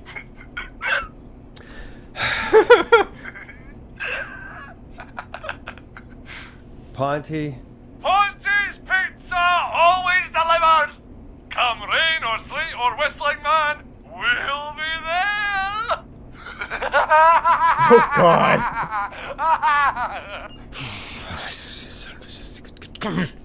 Forrest? Forrest? Are you okay? Forrest? I hope the Whistling Man gets him with his own pizza slicer. Jesus, Forrest? Sorry. That was too much. It's okay. It's been a high-stress night. Yeah, it Don't has. worry about him anymore, okay? Not for tonight, anyway. I think he's spent for now. We've got another call, whenever you're ready. Folks, don't spend your money at Ponty's Pizza. That's all I was I'm gonna say about that. Moving along, I'd like to welcome another caller to 189.16 The Scream. With me, Forrest Nash. Who may I say is calling? Well, hello again, Forrest. Dawn. We played your song, Long Ride Home. Did you hear it? Can you tell us? Never mind that now. First, I'm calling because I need your help. Are you in danger? I sure am. Do you mean Yes, he's after me now. you? I think so. He must have heard me on the radio helping you. Right. Okay. Tell us everything. I was out following a lead, trying to work out who would be next, after Chuck. And what happened? And I started to feel like I was being followed. I came back to my apartment building, but this newfangled security system has me locked out. I need you to help me get inside.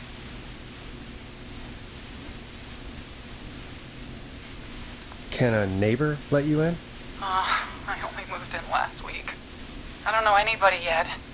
There's not even a buzzer here, only the keypad for the entry code. I need that code to get inside. Which apartment block do you live in? Maybe one of our listeners lives there too. It's the new Woodside apartment building between the town hall and the trailer park. But I doubt any of your listeners live there. I don't have many neighbors. Sounds like a prime piece of real estate. The sound really carries at night. Shit.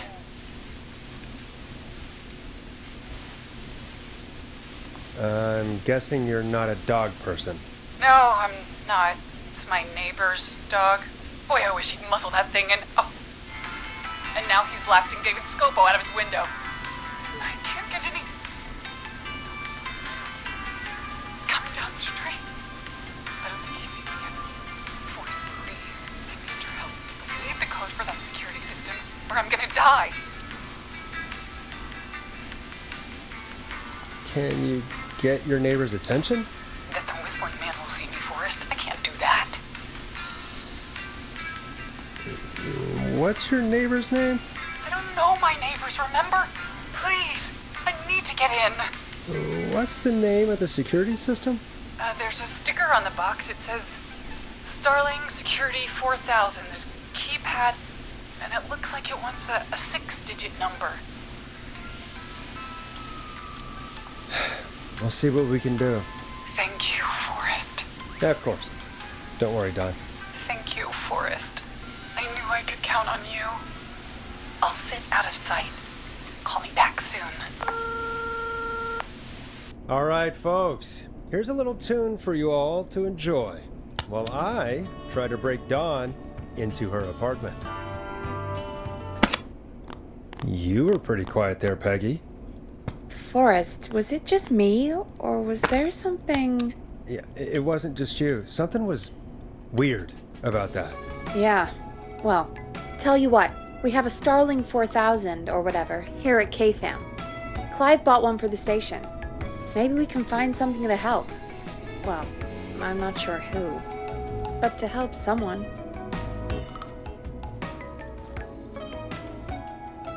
Where did she say Okay, so she's locked out of the Woodside Apartments, and somewhere, Clive probably has the papers for the Starling 4000.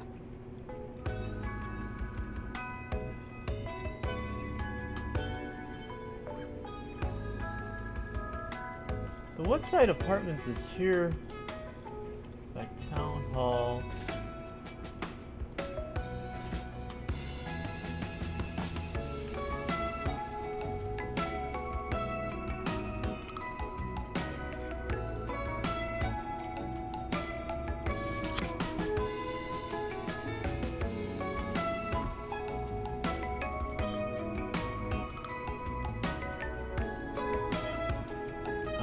Oh, I didn't even notice those.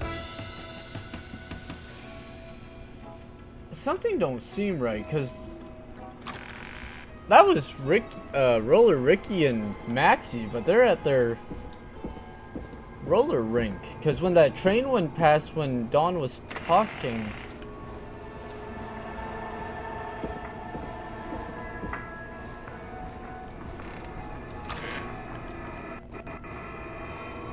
God, that's fucking creepy.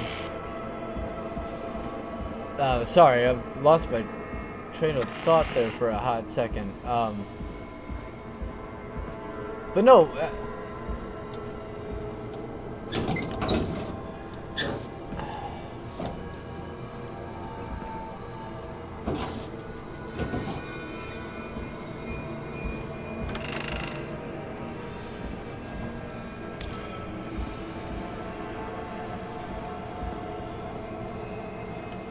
Starling 4000 user manual.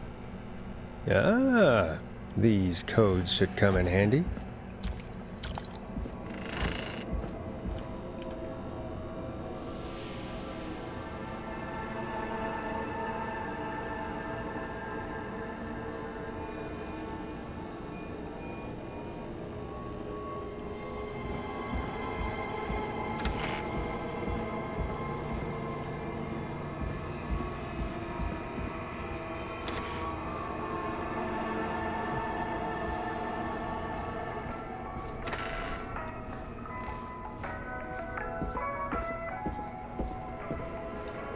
I don't want to get Dawn killed if she's a good person, but there's something just about her voice that's really irking me. And I know that's like super mean to say, but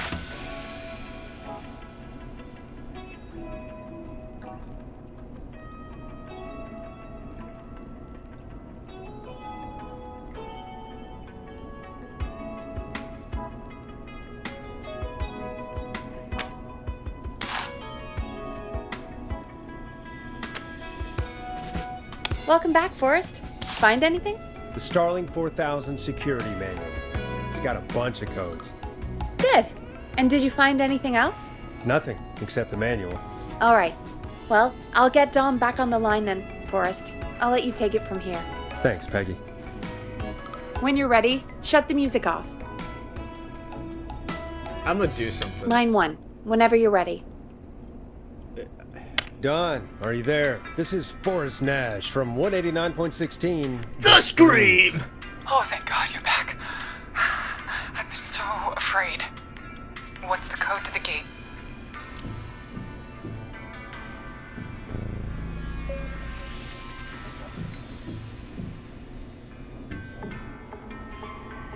The code is 191519.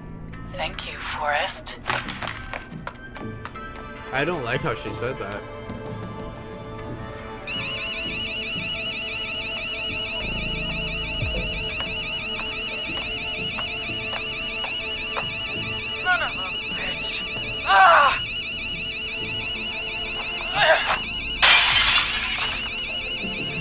Is she? The Whistling Man? I think so. Yeah, stay out! I knew it was Roller Ricky. I knew that when that train went past that was Maxie. Don't ever come back here again! I'm calling the cops! Thank God. Hello? Is someone there? Ricky, get back inside and turn on the radio. Whoever that was, she was trying to break into the ring. She? Forrest, man, you got no idea. That was him! That was the Whistling Man! The alarm gave me just enough time to get my rifle. I don't like hurting folk, but I can't let anything happen to Maxie. He's my best Fuck friend, no. you know? Yeah. Listen, man, I'm heading back inside. Gonna barricade that window. My man, thank you. You and Peggy can skate for free whenever you want, forever. That's a done deal.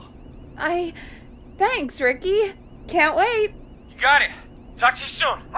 Okay, Gallows Creek. Roller Here's some Ricky. music while we process what just happened.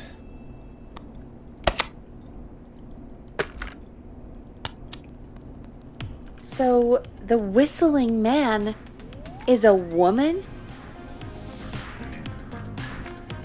I had my suspicions. Yeah, sure, Forrest. You just never mentioned it. No, I did. She I called did. up. You spoke to her multiple times. I know. She was the only one who kept calling. I knew she wasn't right. Is that right, Sherlock? Yes. Why do you think she requested that song? I mean, maybe she actually wanted it. Could be her favorite killing song. Ugh, that's awful. But So? true. What now? I guess I should make an announcement. We do have new info. Okay, kill the music and you can make the announcement. Okay, you're live in 3, 2... Hey folks, this is Forrest Nash here. I hope you're all safely locked inside. For those of you listening to that last call, you might be wondering what to make of it all.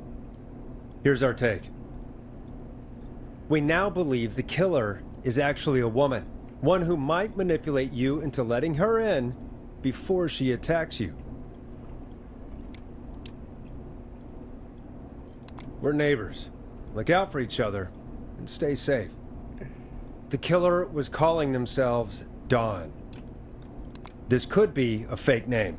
If anyone needs help or you have info on the killer, please call in. You folks have my new number, right? It's 911. Hopefully, our next caller can help shed some light on our killer. What if it was George's Hey, girlfriend? we had a call come in. Okay, folks, time to Or take a somebody, call. like a female that knew George?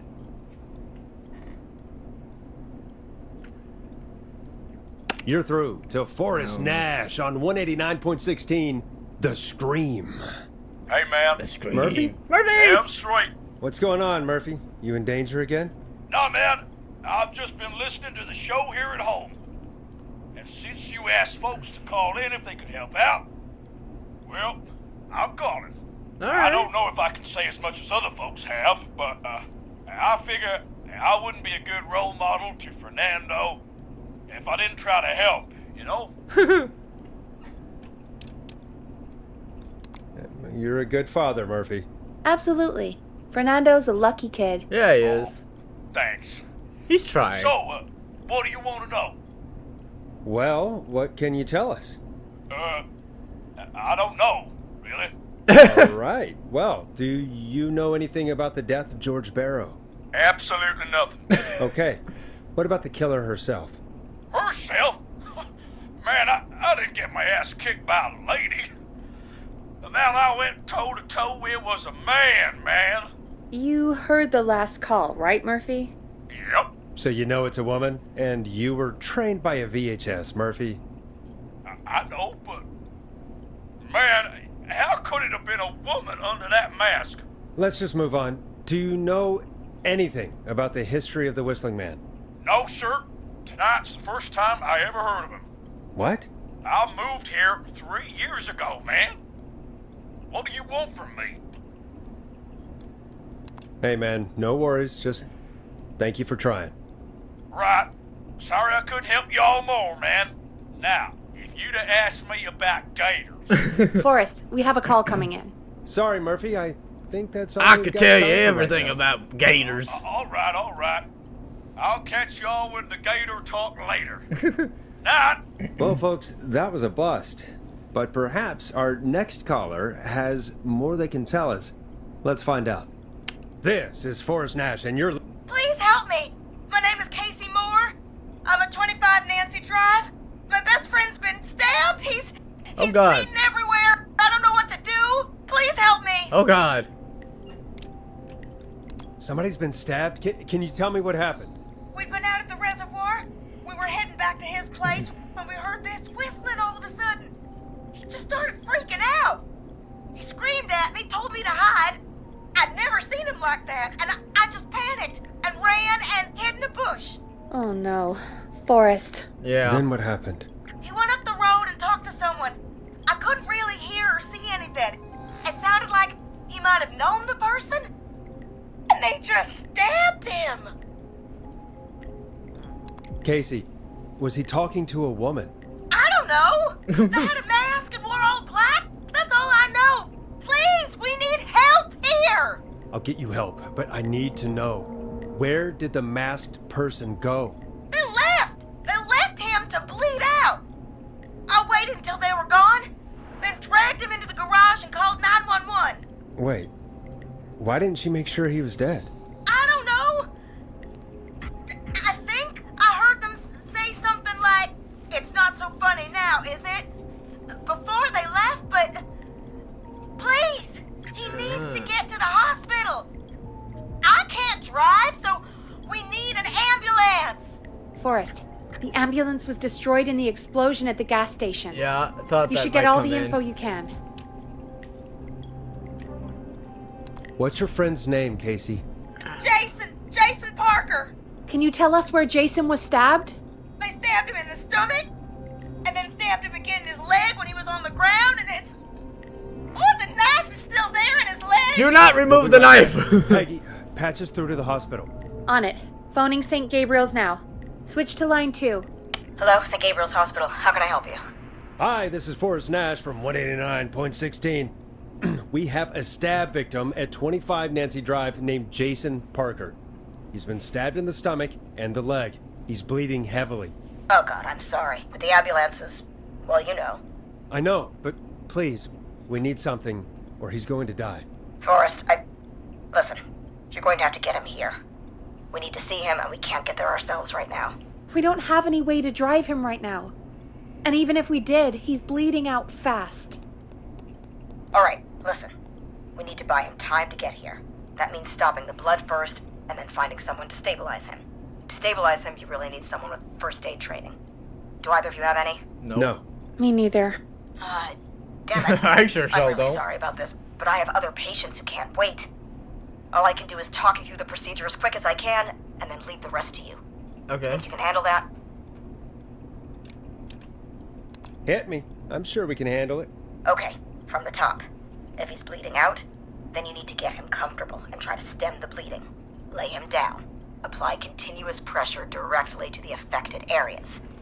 When the bleeding slows, get a clean cloth assigned and hold it over the wounds. Get them comfortable. Apply pressure. Clean cloths when slowed. Got it. I think. You said he was stabbed, right? Yes. If the object he was stabbed with is still in him, don't take it out. It's stopping the worst of the bleeding right now. If anything, you should secure it so it stays where it is. I wouldn't have thought of that. It makes sense, though. God, that was a lot of info. But I think we can handle this. Glad you got it so far, because there's more to go. This is a lot to remember. Are you sure you can't stay on the line? We're wasting time. Please, just let me continue.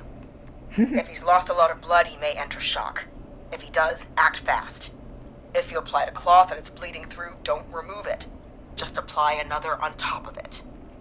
If it's safe, elevate his legs to get blood circulating to his vital organs. Try to keep him warm. Get him to rest and reassure him. We need the patient to stay calm. All right, don't replace bandages. Elevate his legs. Keep him warm and calm. This is a lot. I'm really sorry. I feel like I should be That's as writing much this as I can down. give you right now. Try to stop the bleeding, find someone to get him stabilized, and get him here as quick as you can. Good luck. All right, Forrest. Casey's still on line 1. Hello? Hello? Forrest, are you there? Hi, Casey. I'm here. How are you doing? I need help! I've been putting pressure on his stomach wound since you left, but he's still bleeding. I don't know what to do. That's good, Casey. The nurse said to do that. What about the knife in his leg? It's gotta be hell. Should I pull it out? No. Do not touch the No, knife. don't touch the knife. The bleeding will get worse if you pull it out. Are you sure? I'm sorry. I'm gonna stop making suggestions. No, don't worry, Casey. We're a team here. We're all going to get Jason through this.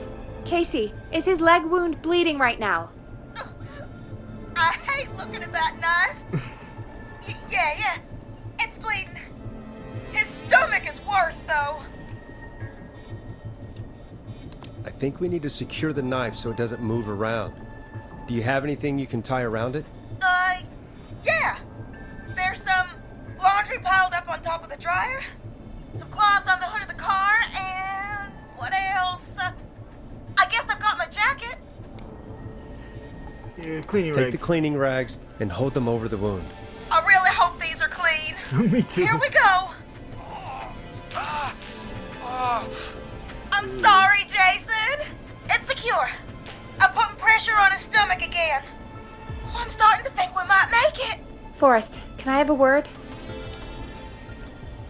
Casey, I'm going to have a quick word with Peggy. Keep putting that pressure on and let us know when the bleeding is under control. You're doing great. But what if something happens? We'll still be here. Just shout if you need anything, and we'll be there. I promise. Okay. I'll wait. Jason, please be okay. What's up, Peggy? We can't stay on the line with her all night. Dawn is still out there. What if other people need us? You're right. She's probably on her way to her next target right now. Exactly. And you heard the nurse. We need someone there with training who can stabilize him. He's got to get to the hospital somehow. Any suggestions, Peggy? I might. A little before you started working here, KFAM did a mandatory first aid training course. Me and Karen missed it because we were away on a producer getaway. You skipped it, didn't you? Never mind. So, how does KFAM's first aid course help us? Casey said they're at 25 Nancy Drive, right? Yeah? Why? They put up a bunch of cheap houses around there about 10 years ago. So a bunch of people here at the station live around there. Do you think any of them could help Casey and Jason? Probably, but I don't know who lives there. And since I missed the training day, I don't know who knows first aid. Could you call them and ask? I don't know everybody's numbers. I've only ever called Karen. Everybody's personnel info is probably in Reggie's office. Got it. I'll look through their files in Reggie's office. It's a life or death situation. I'm sure they won't mind. Right. But there are a couple of problems with that. It's sensitive information, so Reggie probably locked it in his safe. Great. Do you have any idea what the combo for the safe could be? Not a clue. Reggie's a serial note taker, though. Ooh. Maybe something in his office will give it away. Right. There is something else. I'm not gonna like this, am I? Have you ever heard, "The future is floppy"? Peggy, what the hell are you talking about? Put everything I'm on a fucking talking about disk. floppy disks. Floppy disks are like these futuristic things that have information on them. You put them in a computer and they do something. Peggy, I know what a floppy disk is. Anyway, Reggie decided that the future is floppy and started phasing out our physical records and replacing them with these floppy disks. I imagine it's the same for our personnel files. That's good to know. Since we haven't heard anything from Casey, I'm guessing Jason's okay for now. I'll check out Reggie's office and see what I can find. You'll need a key for that. I'll just slide it under my door now. Thanks, Peggy. I'll just have to look around.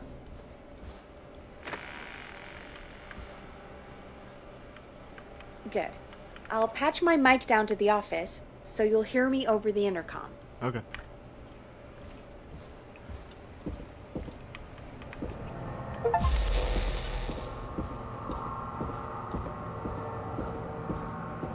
Where's Reggie's office at? Is that downstairs?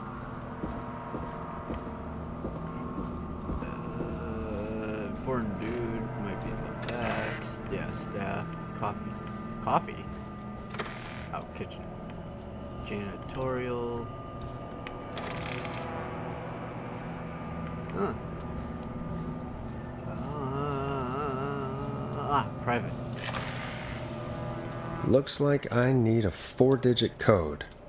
Hint, very important date. Acts Forever. Need to write, pitch, document, good title, bring back original protagonist and villain. Clive, if you're reading this, stop stealing my post-it notes.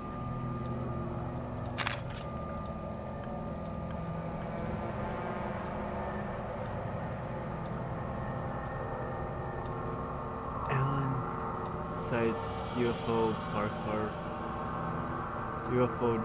over park.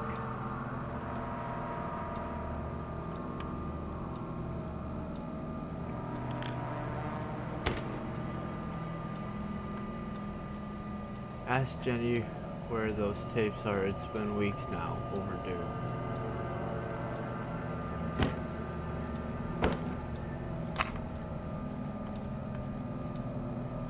Floppy disk.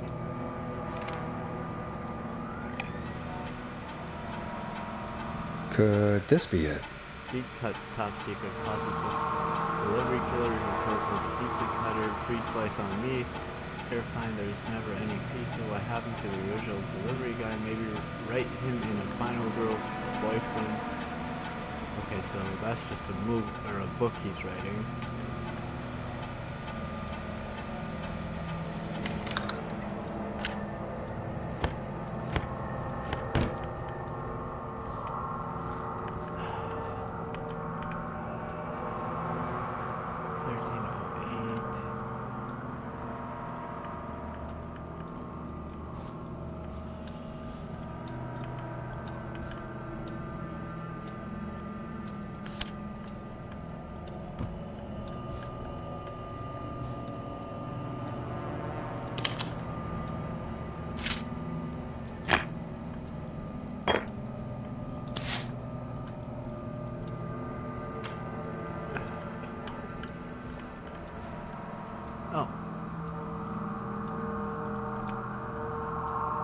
Remember Peggy Jr.'s birthday.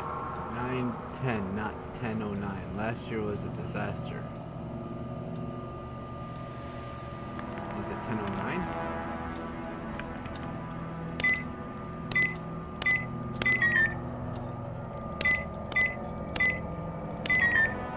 Okay, no.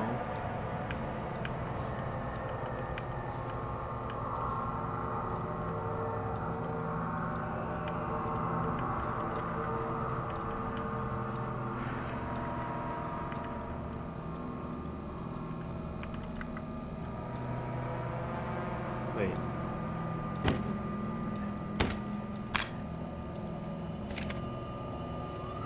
Is there any dates? Could this be it? Oh, 11/07.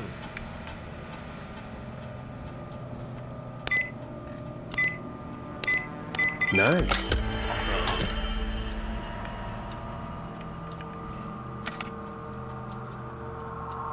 Peggy, no.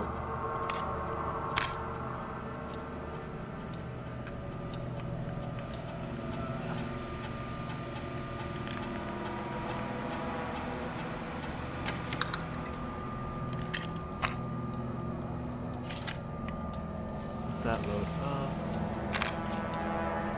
John Higgins.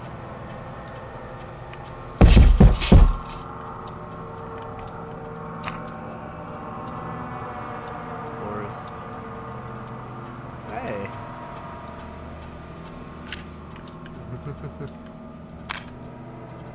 Can't know. Peggy and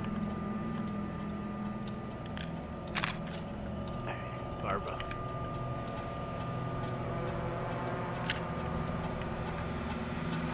James Bradley Carter, food critic. Notes, when I hired Bradley as our station's food critic and people said I was crazy, really have 3 takeout places and a diner. What's the point? And to them I say you can't be afraid to explore the darkest reaches of the unknown, or Henderson. Bradley and Barbara seem to be spending an awful lot of time together. I didn't realize she was so interested in Bradley's work. Maybe I should join one of their after-work meetings sometime. I always wanted to learn more about food.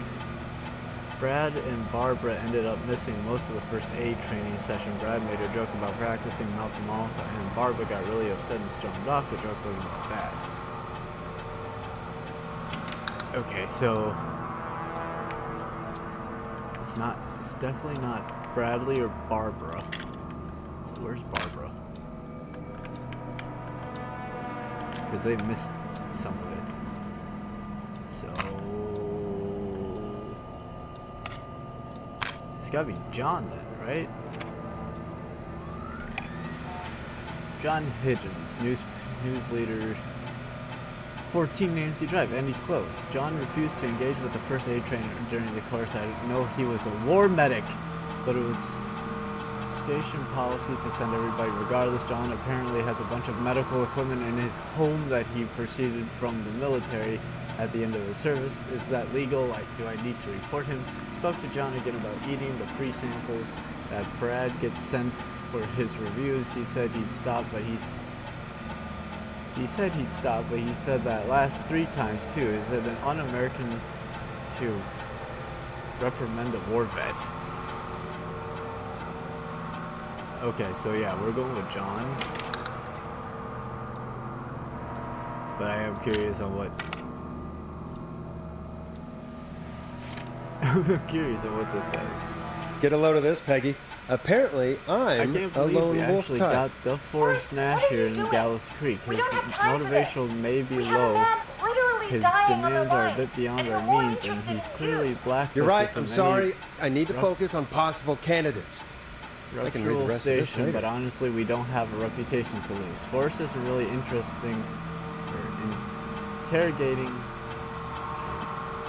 integrating with the team. Seems to have this lone wolf thing going on. Heard him call Jenny and Brenda in his first week. Hopefully this changes when he gets settled. I've paired Forrest with Peggy for a show. They seem to have developed a relationship of sorts pretty quickly, which is good because we sure don't have the show budget to pair him with Karen.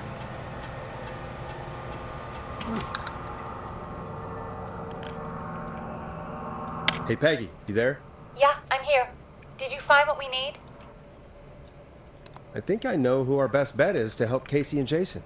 All right, good work. Who should I... Hello? Is anybody there? Uh-oh. Please pick up. Casey, I'm here. What's wrong?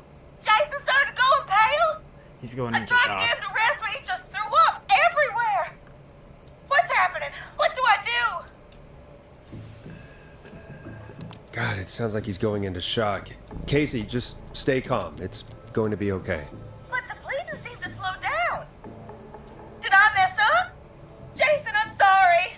Casey, calm down. You've done everything right. I need you to listen to me, okay? For Jason. What did the nurse say to do about shock? Elevate his Casey, legs. I need you to elevate Jason's legs. We need to get the blood flowing to his vital organs. Got it.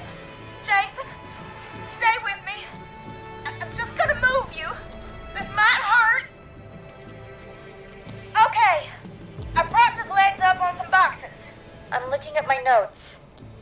We need to get Jason as warm and comfortable as possible. Do you have anything you could use nearby, Casey? Yeah. I still have some laundry next to me. I'll wrap him in some blankets. Just give me a second. Sorry. Jason's bleeding through his bandages. Should I get him new ones? Or... Oh, God. Don't remove the bandage. Apply another one on top of it. Do you still have something you can use? I've used the rest of the laundry to keep him warm, so... Your jacket? I'll use my jacket. Nice. I can always get a new one. Yes. I'll fix his bandage and get him warm. Hold on, please.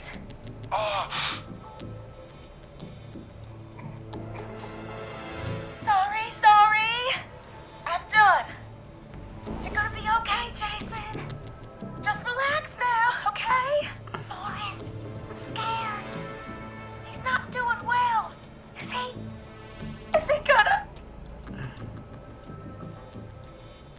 Jason is going to be fine. Just make sure he knows he's going to be okay, okay? Okay. Please. I can't give him what he needs. Please, help. I can't lose him. All right, Forrest, we need to hurry. Jason doesn't sound like he's doing too well. You said you knew who to call earlier? Yes. Who was it? We need to call John Hedges. He lives on Nancy Drive. He didn't really participate in the first aid training, but he's a former war medic. He's probably the most trained person we have. Really? I never really spoke to him before. A war medic, huh? Yeah, and according to Reggie's notes, John keeps all of his old equipment at his house. He's something of a hoarder. All right. What's his number? 5420735. Good thing he Calling remembered. now. I didn't write Let's that hope down. Who the hell is this calling me at? What time is it? 3 in the John, morning. it's Forrest Nash here at KFAM. We have an emergency and we need your help. Forrest? If this is a work emergency, then it can wait until the goddamn morning. Just leave me a note like everybody else. A man has been stabbed by the Whistling Man, or... Never mind. He's lost a lot of blood, and he's passed out. We need you to help him. The Whistling Man? What kind of joke is this? John, we're not kidding. A man is gonna die if we don't help him right now. Seriously? I haven't been called on for over 10 years. Where's the patient? What's his condition? He's at 25 Nancy Drive. I think we got his friend to stem the bleeding, but he's gone into shock. He's passed out right now. You say he was stabbed? Do you know the extent of his injuries? From what we were told, he has 2 major stab wounds. One in the One gut, to the stomach one in the and one leg. to the leg. The knife is still in his leg, and the stomach wound is open. Understood. Let me grab a few supplies and I'll head right over. Damned if he dies on my watch. That a Thank you, boy, John. We'll let him know you're on your way. Good luck. Hello, Casey. Are you there? How are we doing? Bad. Jason seemed really weak and then just started thrashing. What about now? Is he still thrashing? He's passed out. Please tell me you found someone to help. Casey, help is on the way. My colleague will be there soon. You hear that, Jason? Someone is coming. You're gonna be just fine. Just hold on for me, okay? Just hold on. Come on. Hello, Casey? Oh, thank God, John John. Hedges. I'm here about Jason. Please let me in. Oh God. What if? I'm guessing that's Jason there. Casey, I'm gonna need your help. Forrest, Peggy, don't you two worry. We've got this from here. Okay. Forrest, we'll call you back later. I have to go now. Good luck, everyone. God, I hope he's gonna be all right. Me too. And with that, the show moves on. We're sending our best wishes to Jason. Well, after all that excitement, I think we could use some music. Come back upstairs when you're ready. Oh God, somebody's gonna be on the other side of this door. Huh. Surprisingly not.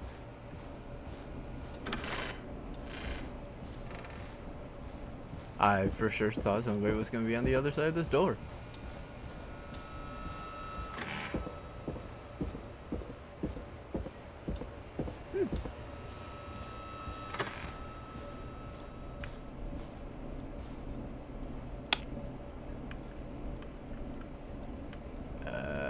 Oh, yeah, music.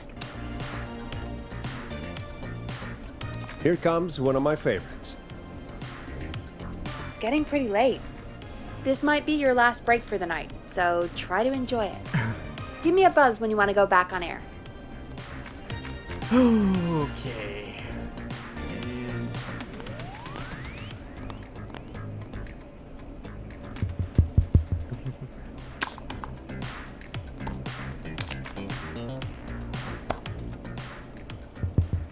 And Alright. Let's roll. You got it. We've got another call coming through, too. Welcome back to 189.16 The Scream. I believe we have another caller on the line. How are you tonight, caller? Forrest, it's me, Really? Roller Ricky. Ricky. Oh, and Maxie's here too. And Maxie. Are you okay? Not under attack again, are you? Oh, we're good, man. Thanks to you. You're like our guardian angel. That wouldn't be a bad look for you, Forrest. Right? A little White Wing Halo number. Maybe something for the K-Fam Halloween party. All right, everyone, let's calm down. Ricky, I'm just glad we could help you and Maxie. Is there anything else we can help you with, Ricky? Actually, I think I have some info that might help you. Oh? What's that? See, man, me and Jason know each other. You know each other? Yeah, we went to Gallows High and played on the football team together. He was a gnarly offensive linesman, and I was our star wide receiver. Same Runner as Ricky, Chuck. they called me. All right, and what does that have to do with tonight? Well, because George, the guy who drowned, he was on our team too. What? You knew George? Yeah, but not long. We had our first team party on the night he drowned. He seemed like such a good dude. Ricky, were you there when George drowned? No, man. Once the party turned, I beat feet out of there. Man, I remember George and his girl there. There was Dawn's a his whole lot of girl. love, man. I Maybe. could see it, you know? I think so. George's girl? Ricky, who was the girl? She might just be the one behind all of this. What? No way, man. There was so much love there. I can't believe she'd ever be capable of anything like this. Ricky, please. What was her name? I never got her name, man. Damn. He just called her Bean. I didn't really know her before or see her after that.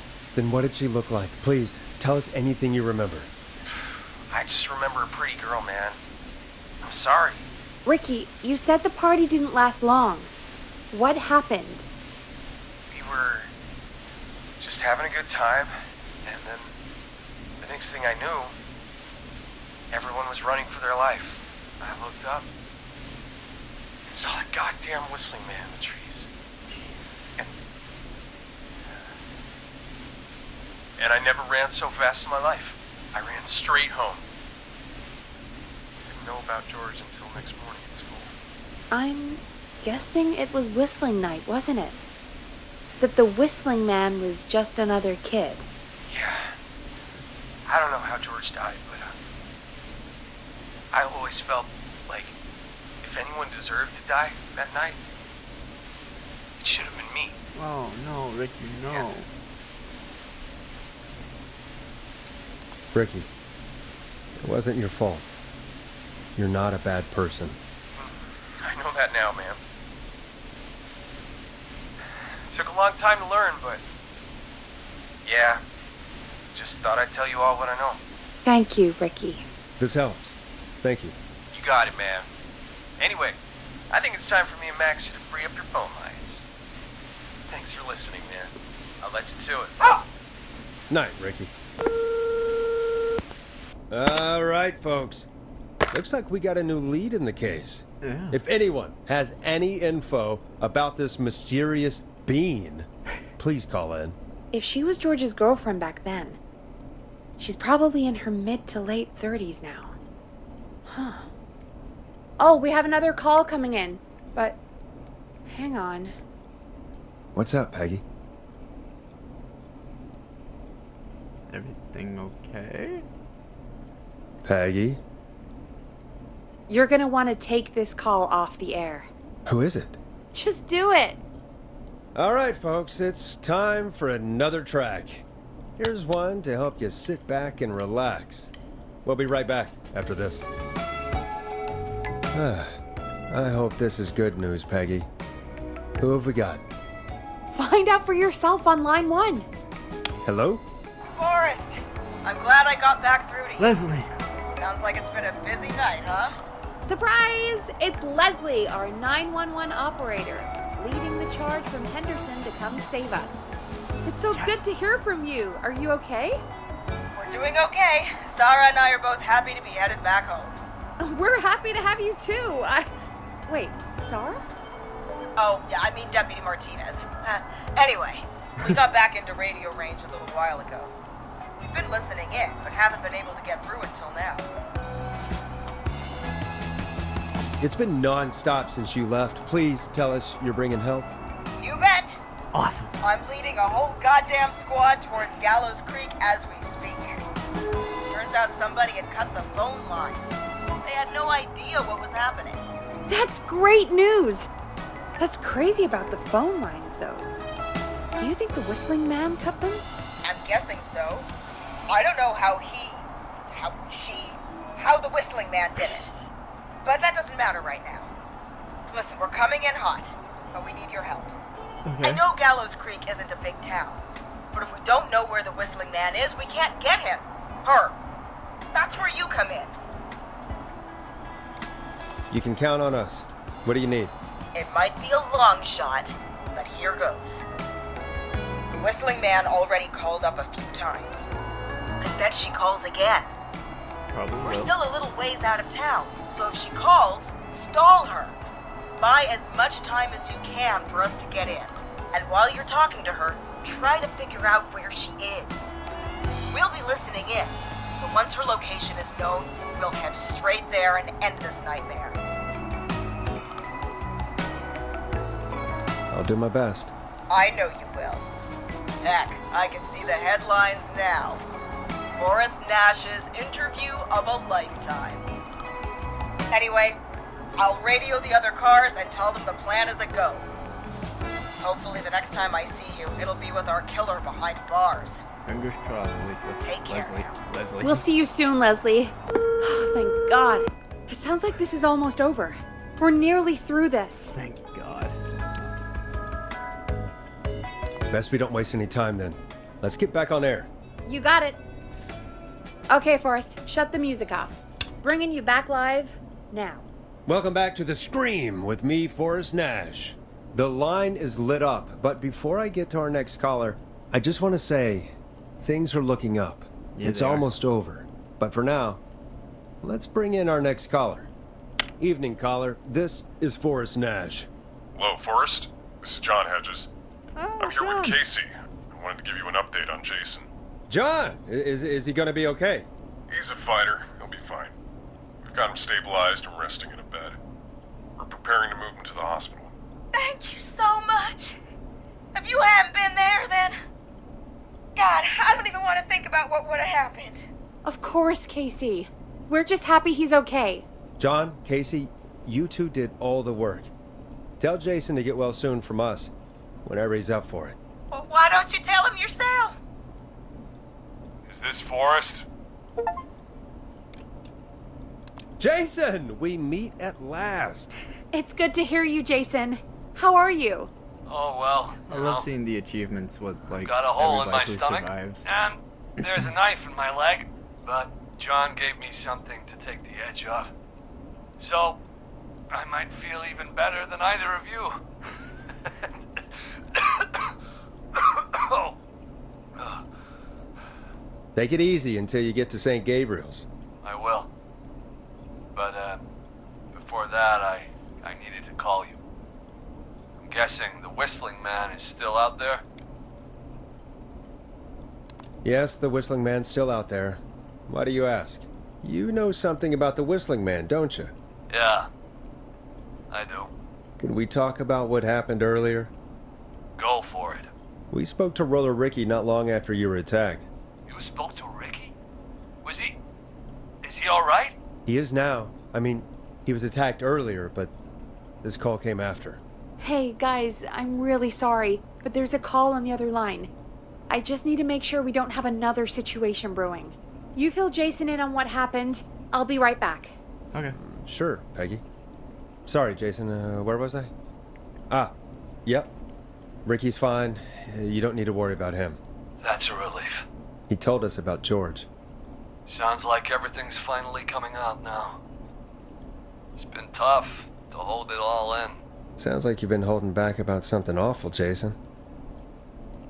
I'm part of the reason my best friend is dead, Forrest.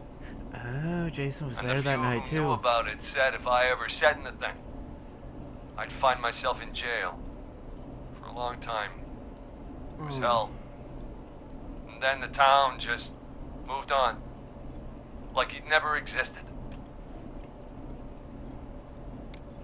What happened that night? I went along with the stupid prank, that's what. Whistling night. Some of the guys on the football team had an idea for a way we could haze the newcomers. We decided to plan a party in the woods and have the Whistling Man crash it. It was stupid. We each had a role. I was the stabbed friend. And then you got stabbed. The party that night, I left the group for a second. Met our Whistling Man. Pretended to get stabbed in front of everyone. Started an almighty panic. Those screams. That was the last time I saw or heard George alive. How did George die, Jason? I don't know. I was playing dead. But when I heard her scream... Ricky mentioned a girl named Bean. Is that who you mean? Bean? Oh yeah. I guess George did call her that. Yeah. He called her Bean. I heard her again tonight, Forrest. Her name was... What? What happened? Are we still on air? No, we're not. The hell? Seems like the power is completely gone. How do we get it back on? Oh no. We can use the emergency generator down in the basement. Reggie picked it up a while ago in case we ever needed to do an emergency broadcast. An emergency broadcast? Yes. Nuclear war, alien attack, broadcasting a serial killer's location to the top so we can end this nightmare. Fair point. It's in the storage area in the far back corner, up on the wall. You might have spotted it earlier when you were digging around for all those tapes. It'll have a big red button. Just press that. I'll see you when you're back. Okay. Oh god, and the power's out. And the power's not just gonna go out by itself at a radio station. Okay. We are taking this very fucking slowly.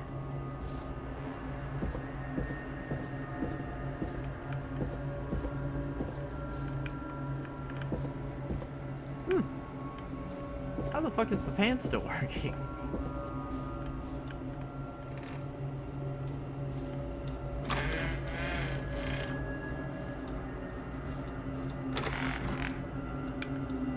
Make sure nobody can sneak up behind me.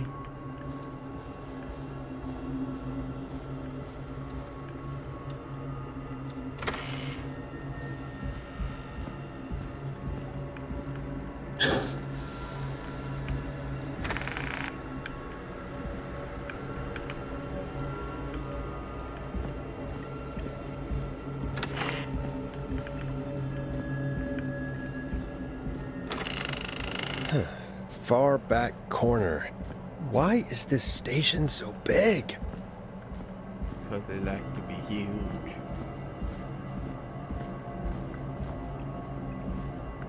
That must be it. Boom! Nice. We've got power. Dawn. The Whistling Man. I need to warn Peggy.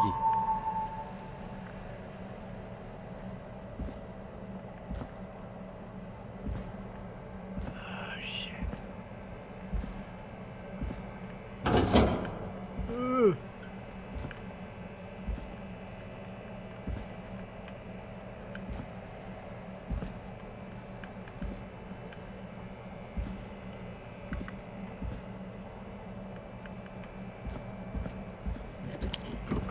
Go. Why can't I run?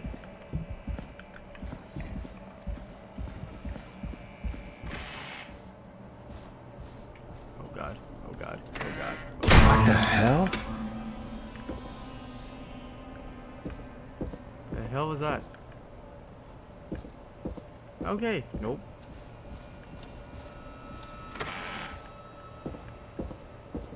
fuck that noise?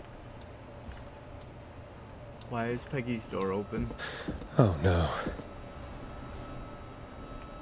Peggy! Where'd you go?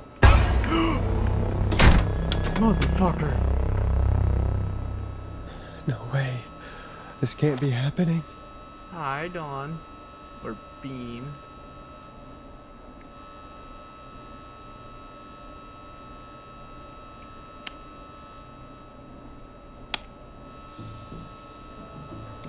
What do you want?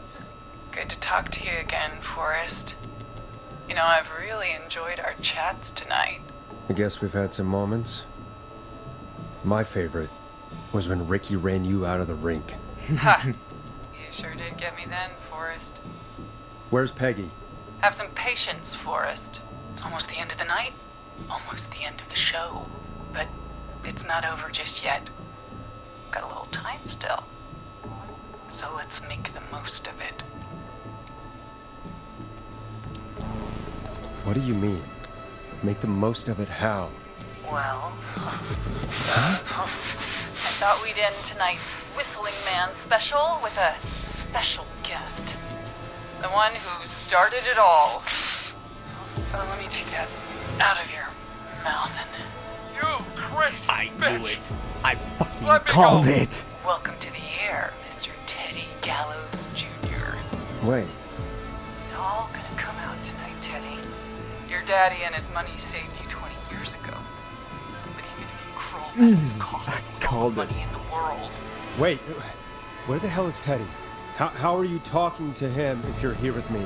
Because I'm not there with you, Forrest. I'm here with Teddy.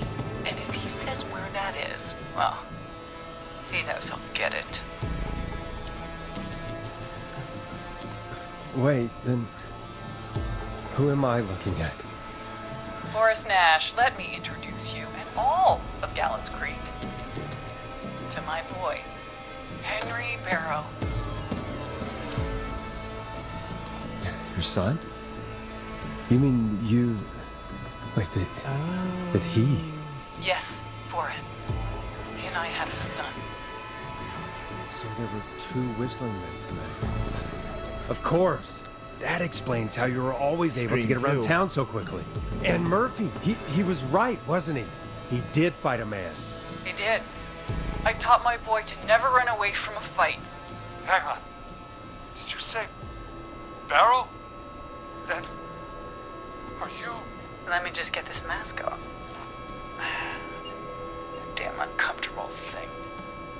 No wonder Mooney went crazy wearing this. There we go.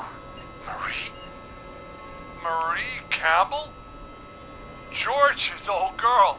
Oh, I'm surprised Teddy remembered her it name. sure has been years since I last saw her. Ooh. God damn it. I'd be quiet if I were you, Teddy.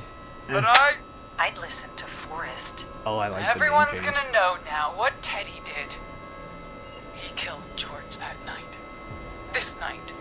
20 years ago. Listen to me. You're gonna talk when I talk to you. And not a moment before. Meanwhile, Forrest, I'm gonna give you the chance to talk. You're gonna help me reveal what really happened to George all those years ago. Okay, Marie. I'll do it. Good. Then let's talk about the night George was murdered. Murdered? Listen, Teddy, shut the fuck up. I said you speak when you're spoken to. Now, I know you've done some good work tonight in piecing together what happened to George 20 years ago. Thank and you. that's why I want you to interview us. Interview you? All right. I can do that. Thank you. I want you to help me and Teddy tell the story, Forrest. Do a good job. And hell, you might be the only one to leave here alive. Oh, I love that lens flare. Like, not lens I flare, need to but drag this out. like the lighting. If I can buy Leslie time look to at the get back lights. to Gallows Creek, and if I can find out where Marie is, then this can end. True. Teddy, we'll start with you. Just, talk me through what happened that night. How did it start? How would I know? It was 20 years ago. Do you want to die, Teddy? Because if you don't start talking... What the hell? God damn it. Okay. Our first team party was coming up. And when I saw the date it was scheduled for, I had an idea for a way we could prank the new guys. I understand that kids in Gallows Creek know tonight as Whistling Night. I'm guessing that's what you mean? Well, we didn't have a name for it then. It was just the night that Mooney went missing. So that was the But first Whistling Night is what they'd call it later. Wait. You mean this was the first Whistling Night? Yeah. Keep talking, Teddy. And it got somebody killed and they continue Went on up with it? near Whistling Point. God, who was there? Me, Jason, and George, of course. But George didn't come alone. Ricky. He brought Marie. And Roller Ricky, he was there too, wasn't Yes, Ricky was there too. Runner Ricky, our wide receiver. I helped him off the bottle, you know. Because I'm a decent man. he? Is that so? Yes, it is. He came apart one day. Some people do. He had some issues. Wasn't stable. I didn't want him to hurt his chances in life. So, I helped him keep himself together. You were afraid he would talk about that night, weren't you? Keep talking. About midway through the night, we put the prank into action. We looked up at the trees and saw Jason there. Bloody, like he'd just been stabbed. And the Whistling Man. Everyone ran screaming. George and I and Ricky, we got left behind. But Ricky was in on it too. I know he was. He and Teddy were as close as anybody. Teddy must have told him the plan. No, Marie, you're wrong. Ricky didn't know. What? Did you miss that part of the broadcast? I spoke to him earlier. He had no idea what was happening. He said he was as terrified as anybody. Isn't that right, Teddy? You didn't tell him, did you? Ricky never could keep his mouth shut. If we told him, he would have given everything away. But well, it doesn't matter. He didn't run his mouth enough to tell anybody about it afterwards. He's still guilty. It was just a stupid prank. Teddy, shut the fuck up. Oh, go to hell, Teddy. Oh, come on. Oh, God damn it. You made George think Jason had been murdered. He thought his best friend was dead. And so tonight you stabbed him for real? It's the role he wanted to play. Jason's still alive, Marie. He was with a friend. We talked her through how to stop the bleeding and got him professional help just in time. Oh. Well, shame he didn't have the good sense to die earlier. He's gonna regret that. Enough about him. Me and George took off running, but somehow we got separated in the woods. I ended up near the bottom of Whistling Point, and when I noticed George wasn't with me, I panicked. And then, I don't know how he snuck up on me, but the Whistling Man grabs me. I scream, and he starts laughing, telling me it's just a joke. I can stall for time here. How did you feel in that moment? I felt like nothing was real. I felt small and confused. And Who was under the mask, Marie? Who was the Whistling Man? it was Chuck. Chuck Brody. Laughing away. But then he stops. And he's looking up at the top of Whistling Point.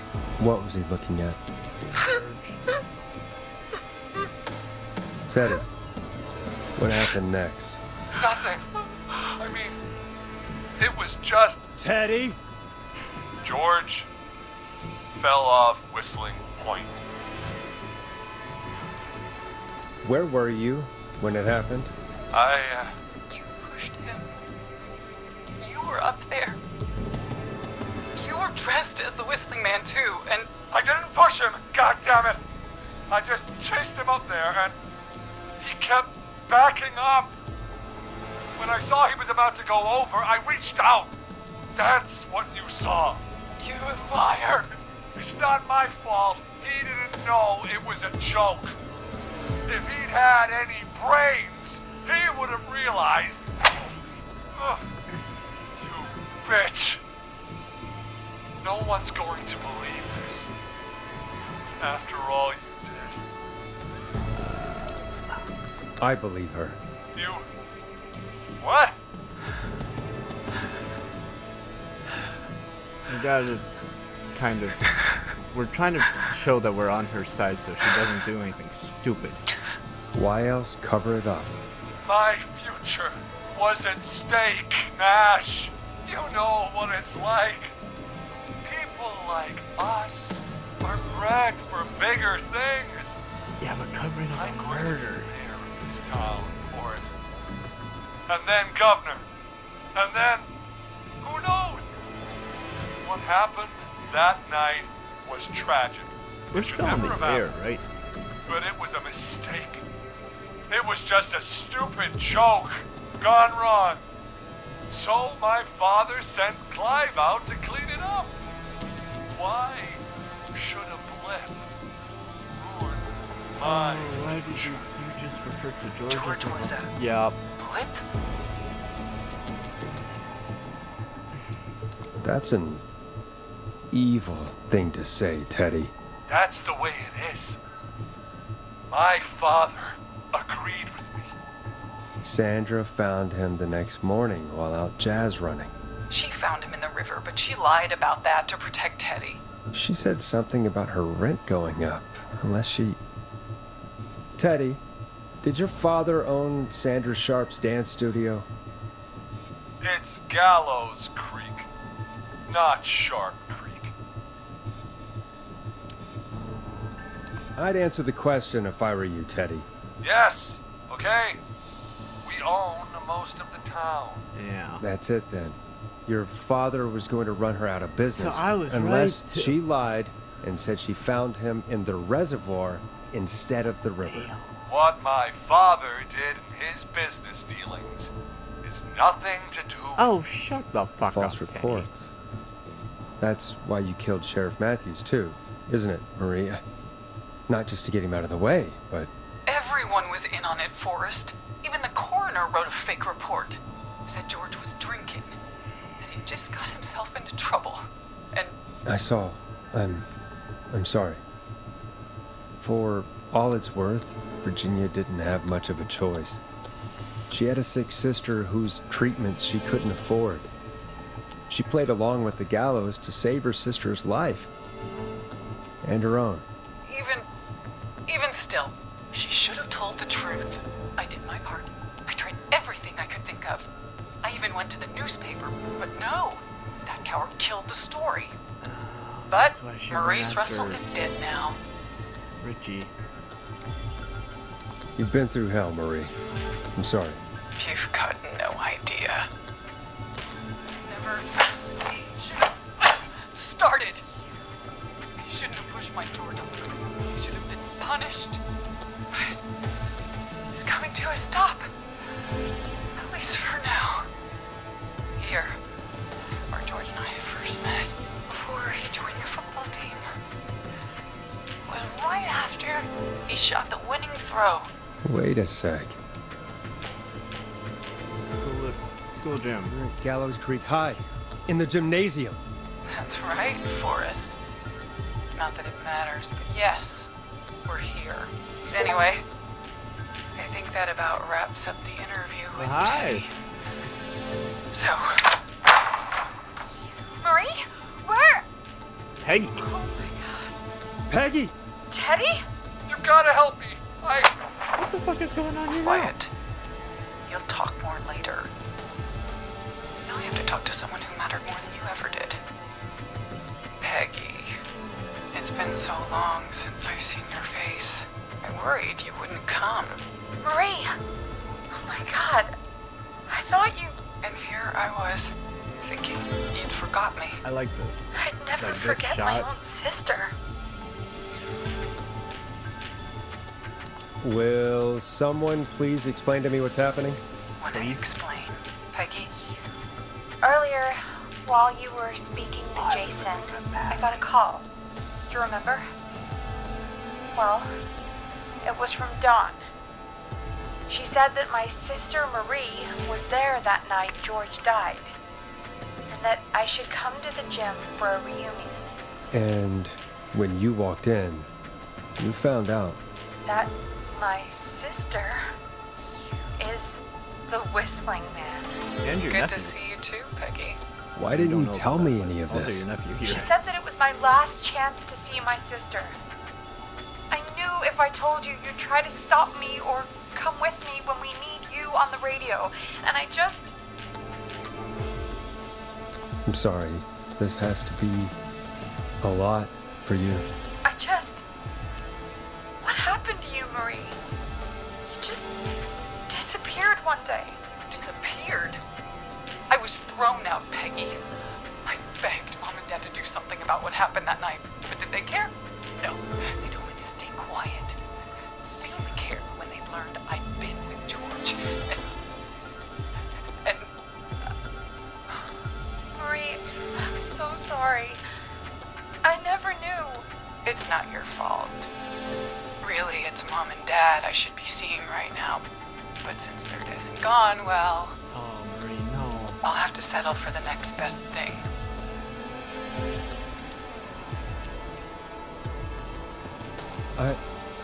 Wait. Is that why you went after that kid in the maze, Eugene Stein? Because his parents? That's right. Eugene's parents were there that night too. But they got themselves killed in a bus accident. I didn't even... And since only their child was left, Marie, please. Mom and Dad are gone, Peggy. Besides, you forgot me. Just like the rest. You forgot. Is there any way I can prove Peggy didn't forget Marie? Oh, shit. Coffee. Love coffee. What's this? Happy birthday, sis. Wait. Marie, Peggy never forgot about you. Keep your mouth shut. She kept a card from you. She kept it here on her desk. What card? The card you made me for my 8th birthday. What does it say then? Happy birthday, Peg. Now you're great and 8. Love, M. That's why she gets defensive about the nickname Peg. Henderson police! Freeze! No! Henry!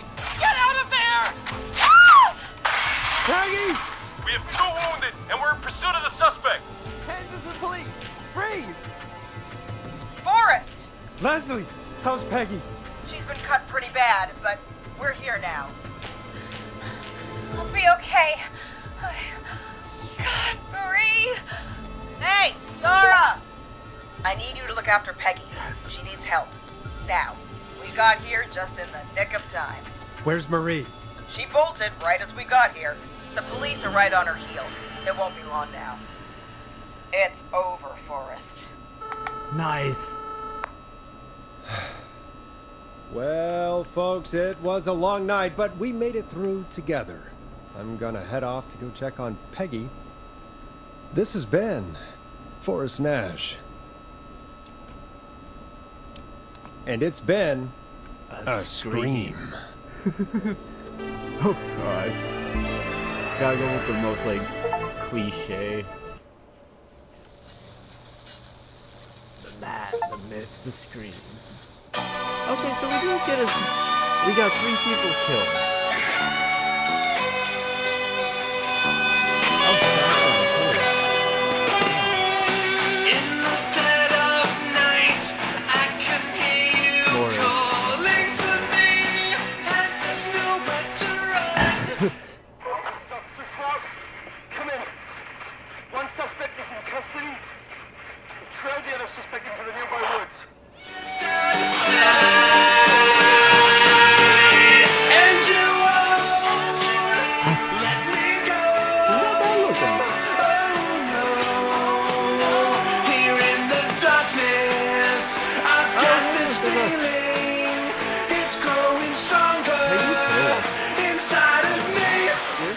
killer frequency.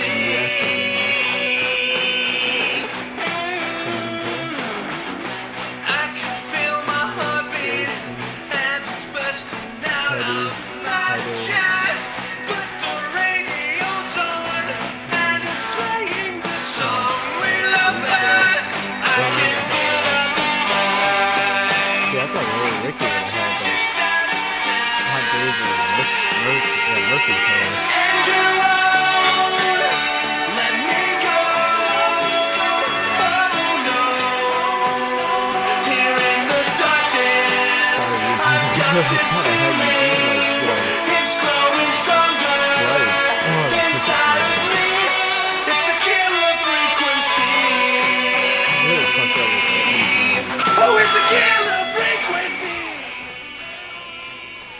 Anything else? Open the door and skip the epilogue and credits. No, I want to hear the epilogue.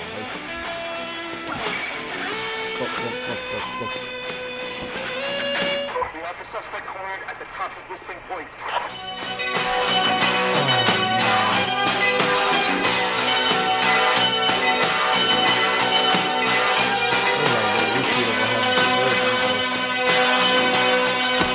Hot Taste Pizza. Guide of Pontius. The new knows how to fucking...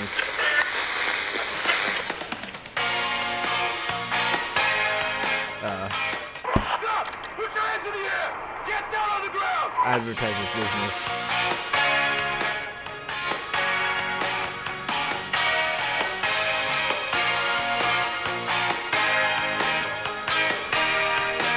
Don't move! Nobody else has to get hurt!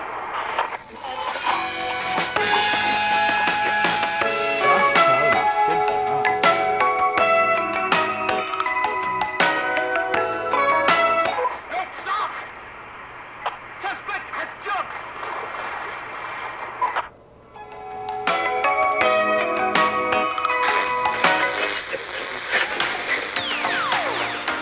Officer Lugo, do you have a visual? Negative. No sign of the suspect anywhere.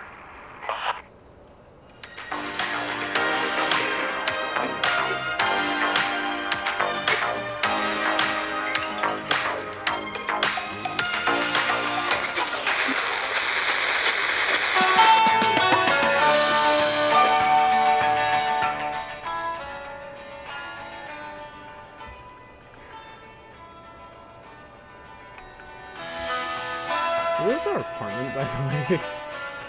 I know this is like, you know, probably just the ending thing, so we get like the little credits and we can see who got killed.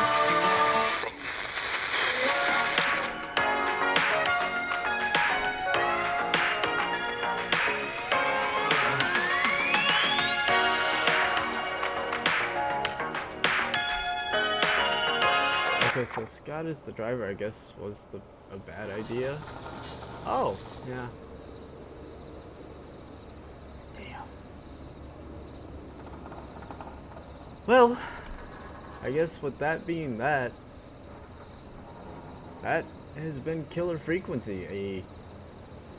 What I thought was just gonna be like, you know, kind of how it sounded, be a radio when I read this game, I thought it was just, you're gonna be a radio host, you're gonna try to help people survive from a killer. I thought the killer was going to actually come to the station to hunt us instead of doing the interview with the killer on the phone.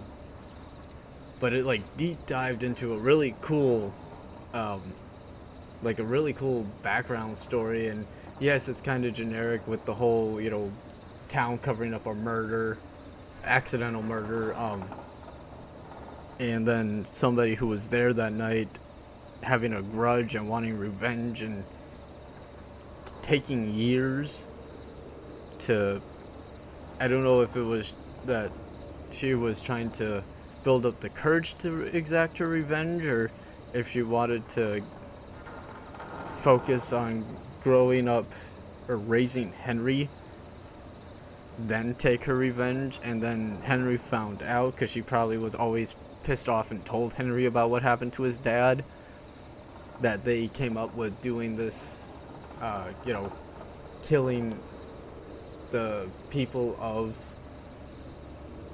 the town themselves. And Gross Creek just never had it never saw it coming, and you know, and she really had to plan this out. Like, I guess in her eyes, you know, she was probably like, luckily I come from a town that has the legend, or this legend of a serial killer who technically was never caught, just presumed dead, who probably did actually die, but I'm going to use his motif to start killing people, so people will just think it's the Whistling Man back from the dead. And that is a really interesting narrative. I love games like these. I wish I could find more games like these that kind of have like that deeper story, make you actually think, because like I said with Eugene, I thought I was reading that fucking map right, and apparently I wasn't, but I really thought I was. And you know, the game kind of makes you like second guess yourself, like, is this what I heard? Because I don't know if there's a way to go back and listen to where he is and where the killer is again.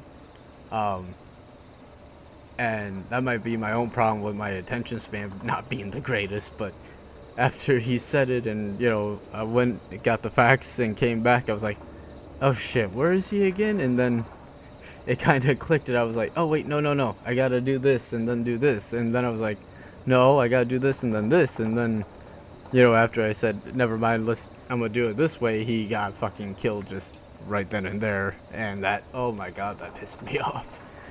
Both of those deaths are completely my fault, and if you guys would like to see me go back and try to correct those deaths, let me know. We'll do like a little side thing and see if we can maybe get a different ending. I highly doubt there's a different ending, because it seems very, you know, here's the beginning, and here's your end. Either way,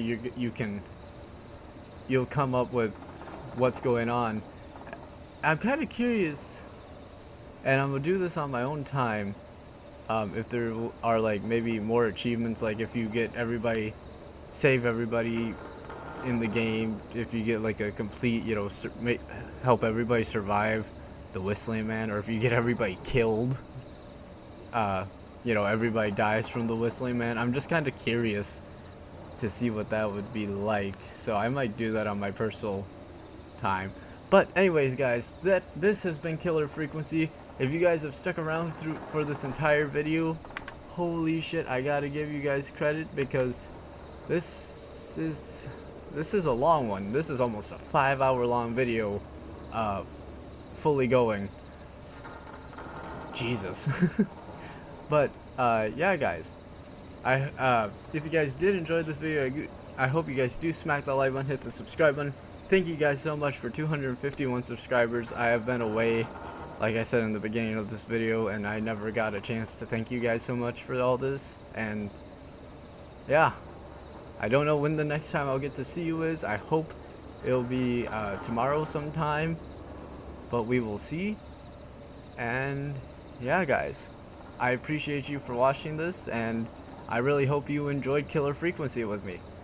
I will see you guys in the next video. Spire Team is out.